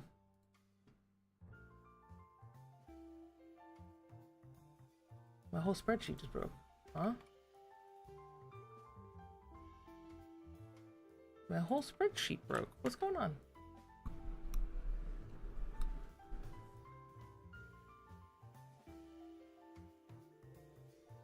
That's weird. What happened to my spreadsheet? Yeah, there is a thin line, and that definitely crossed it. 100%. 100% that crossed it. I don't know. I just got annoyed because it's like we're playing a Pokemon game. You don't know who's on the other side. And like I said, like I come from a place where like I used to be very toxic in video games. I'm not gonna lie. And then I just realized one day, like, you don't know who you're talking to. Somebody could be having like a really bad day. You know, oh, is that you that just followed me? Thank you for the follow. I'll follow you back. But yeah, that's the thing, right? Is that it's like there's a line and you gotta find that line and you know, you can have some. Oh, I see. We love the Smurf accounts. Yeah, so it is what it is. I'm actually starting to get tired though. And like I was gonna stream till like 6, but I think I'm mentally kind of tired. And I'm like not focused enough to play this. So maybe what I'll do is I'll play one more TCG game because that shit's a joke. Let me just move my stuff back over. The TCG, I can kind of turn my brain off. My main account is Elon Musk. That's funny. That's funny. Yeah, I'll do one more game and then call it a day.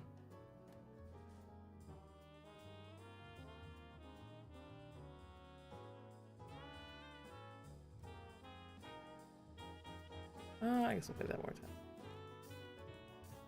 Yeah, the other problem that I have with VGC, as much as I love it, it's like, it's really mentally exhausting to play, and it's actually really hard to play and stream at the same time, because it's like, trying to like focus on the game and then like respond to something and think of a response and like give that attention and then also remember what's going on in the game. Like I missed the encore. And that I literally just lost the game off the encore.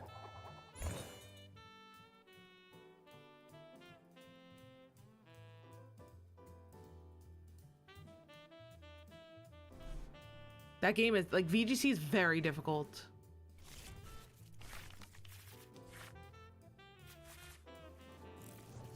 Ew, I don't like starting Dialga. No.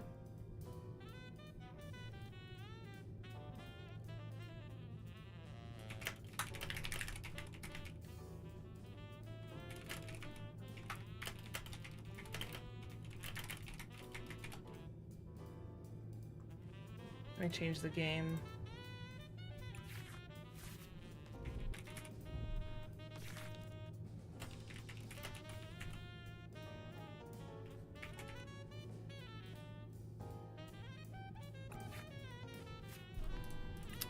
This is like not a great hand. I'm actually gonna be real chill. Hopefully we Nestful for Greninja. And then I'll Earthen Vessel Iono. Oh, wow. He had an awful start. Oh, perfect. Okay, so we'll put Duraludon down. What's Nest Ball? Let's see. Is there a Greninja in here? We'll take Greninja. Right? Yeah, we'll take Greninja. Then we'll Earthen Vessel Iono. Ah, shit. No, I should have done it the other way. Whatever, it's fine. Concealed cards. Fuck, now I can't research. Oh, no! I hate this game. I hate this game. I hate this game. I hate this game, hate this game, hate this game, hate this game. Thank you very much.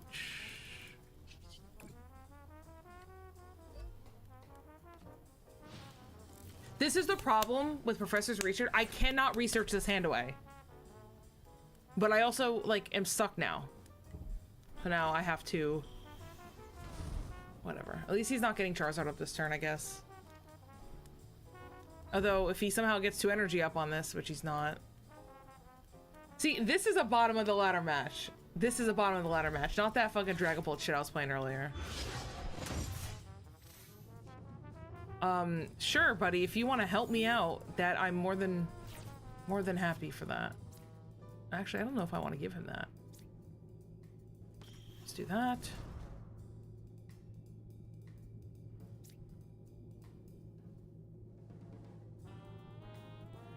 Oh, this is not good. I have no energy in the discard.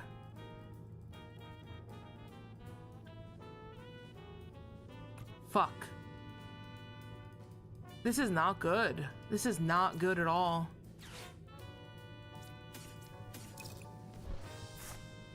This is such a awful hand I'm playing with right now.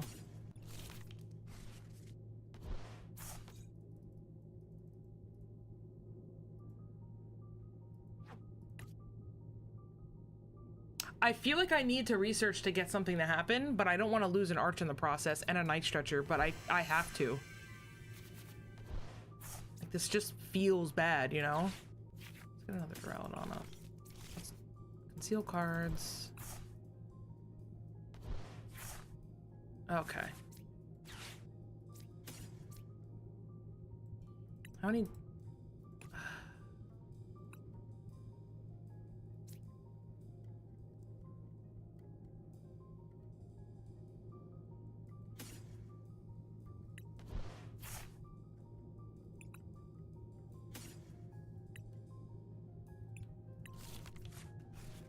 I don't like doing this at all. Oh, I should have grabbed the fucking Relicanth.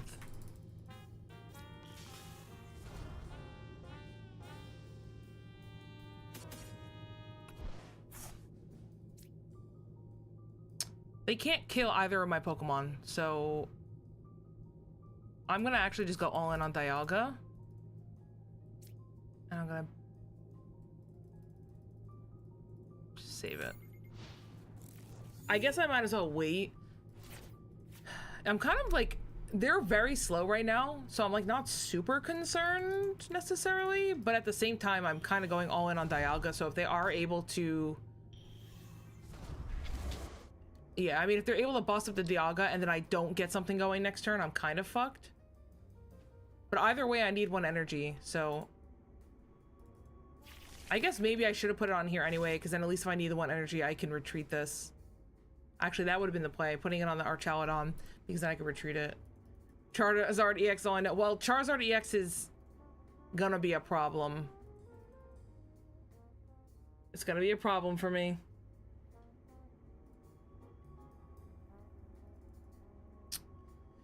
Oh boy.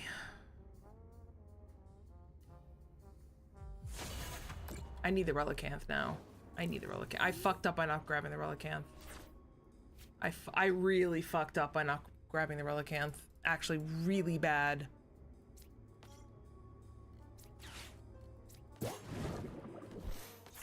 That feels so bad. I fucked up.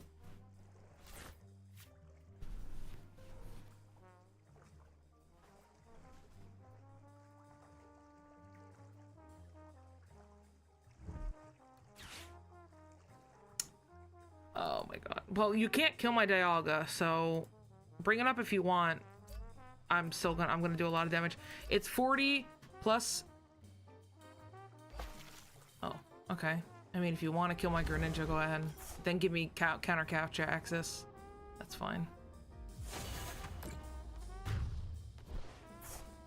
I mean, killing Greninja actually does not help this Charizard, so I don't know why they did that, but that's okay. I need one energy. Just give me one energy and I can win this game. Fuck!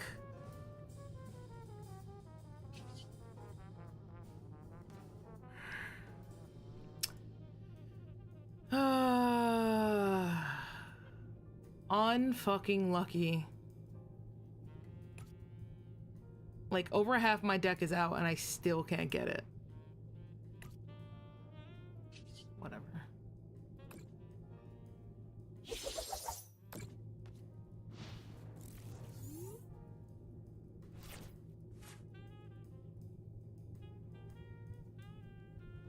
I mean, yeah, I should have price checked. I didn't check. But I don't think all of them are. I mean, I run 10, right? So...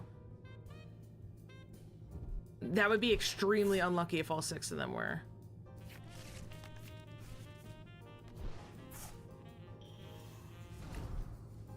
Yeah, I have to get going next turn. Otherwise, I lose.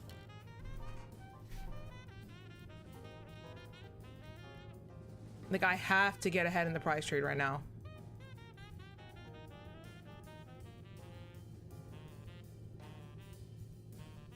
Yeah, if they're all in your prize, then that's a problem. That's, like, really hard to play. Why did we put 4 on Charizard EX? The thing, okay, I don't want to be mean, but this Charizard player is actually playing so awfully. Thank you. Like, I'm not trying to be mean, but like, you see what I'm trying to say, right?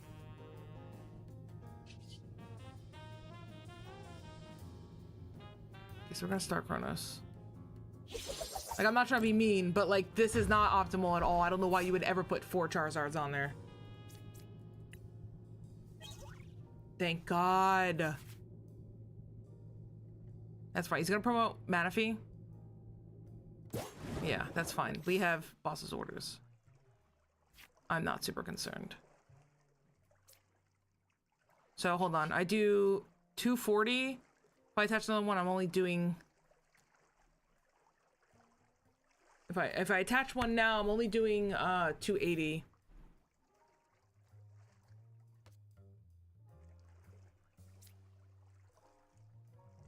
So I wonder if I just attach one here. I'm just using this to buy myself time.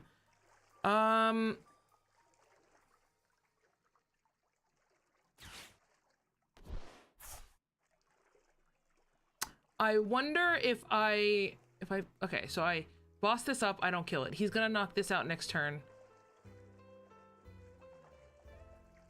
Yeah, I think I put the energy here.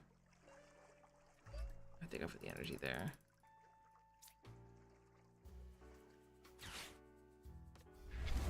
I mean, he's in a really bad spot, regardless.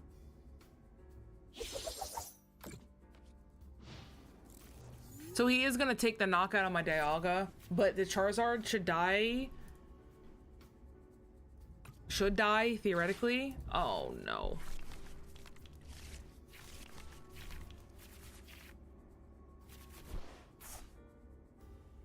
Actually? Actually?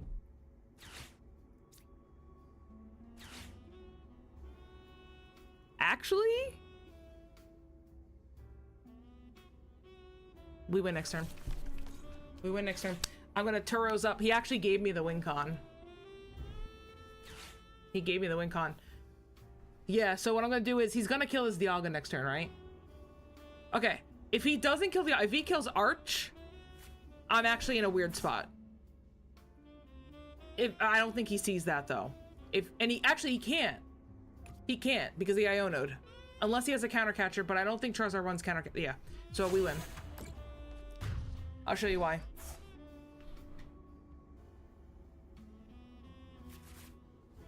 So I'm gonna promote this Duraludon.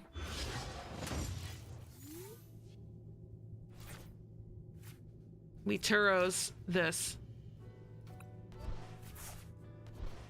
We have 6 energy in there, so I evolve this. And then we take 2 energies, put them on here. And then I Earthen Vessel, Duraludon, grab 2 more energies, Energy U, and attack for... Oh wait, shoot, I had 4 left. Never mind. Whatever, it's fine. Whatever, I'm in a very, very good spot, so... Sorry. For some reason I thought I had 2, never mind. But it doesn't matter anyway, because I'm gonna knock this guy out. And he needs a lot more to set up, and he still can't kill me. So...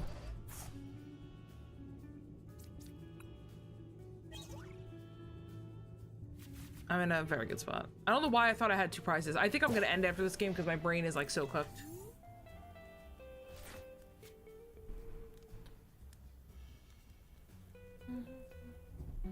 The problem we're gonna have though is if somehow he's able to get a Charizard up and running now, but he's gonna have a hard time. He has 7 energy in the discard pile. I don't know how many energy does Charizard run? They usually run 7.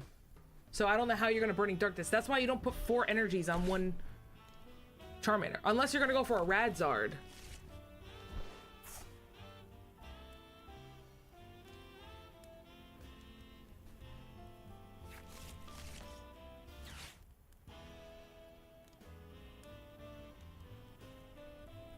You'd have the Super Rod. You have the Super Rod back in. Unless he's running an abnormal amount of energies, in which case that's just cringe. I guess you're running more than 7 energies. That's wild to me. That's absolutely wild to me. Absolutely wild to me. Now I lose. Who runs 9 energies in a Charizard deck? Are you kidding me?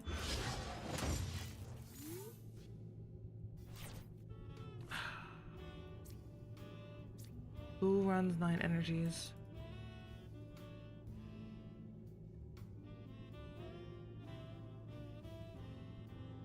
So I just lose next turn. I hate Charizard. I hate Charizard so much.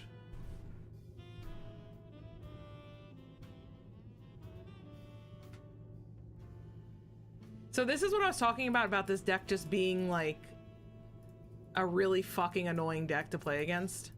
Because now it one-shots everything in the format.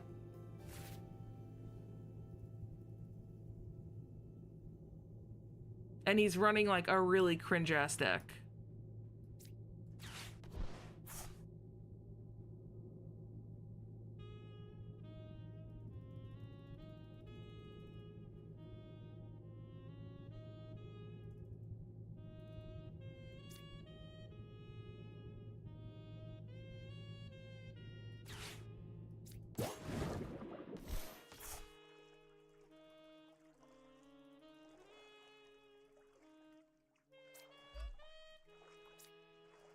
Oh, I did flip. Oh boy. I need to Iona him down to 1. Or do I Thornton and evolve? No, I still lose. I need to Iona him down to 1. I need to stall.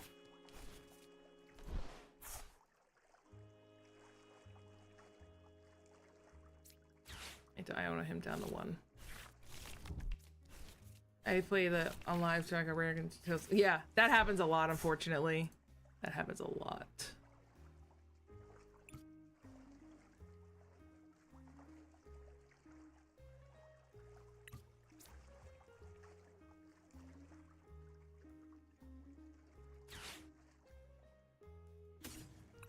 I mean, I have to go for this play, right? Like, I have to hope he doesn't get any energies.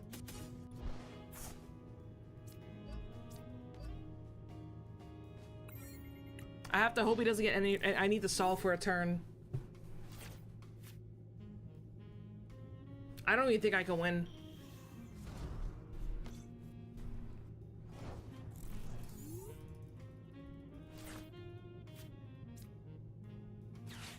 Like, is there anything in this deck that can help me win? I don't even think there's anything in this deck that can help me win. Because as soon as I bring the Charizard up, I can't kill it. I think I just lose. Yeah, imagine, right? That'd be nice, but unfortunately, that's not how things work. Dude, I fucking hate losing to Charizard decks. It's so cringe.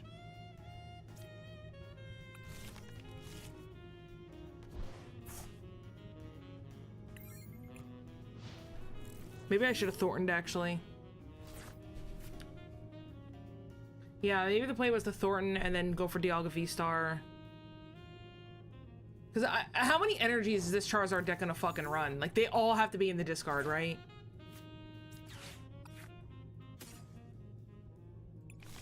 That's cringe.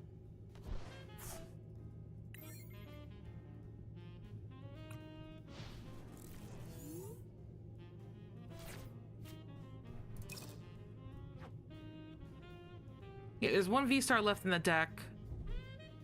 I also still have a Turos. I still have Super Scoop Up. I could make this work. It could work. Oh, never mind. GG's.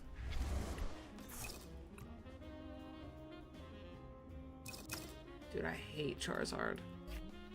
I really feel like if I just started playing Charizard, I just win more. Just for the sheer fact that the deck is so annoying.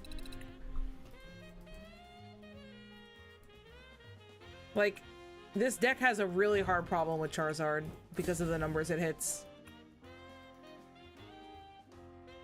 But whatever. All right, I'm gonna go. Thanks for hanging out. It was really nice meeting you, and I hope the stream was fun.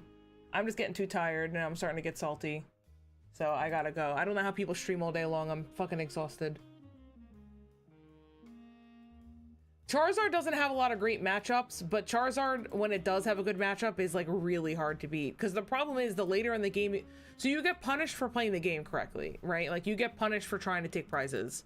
So you have to, that's why I said earlier, it's like, when you play into Charizard, you have to play a certain way. If you take a prize too early, you fall behind. Like it doesn't feel like it, but you do. Like the fact that Charizard just one-shots everything late game is just insane to me. Like, our Chalanon's one of the highest HP Pokemon in the game, and it still gets one shot. Like, what am I gonna do about it? So. Alright, thanks for stopping by. I'll see you tomorrow for the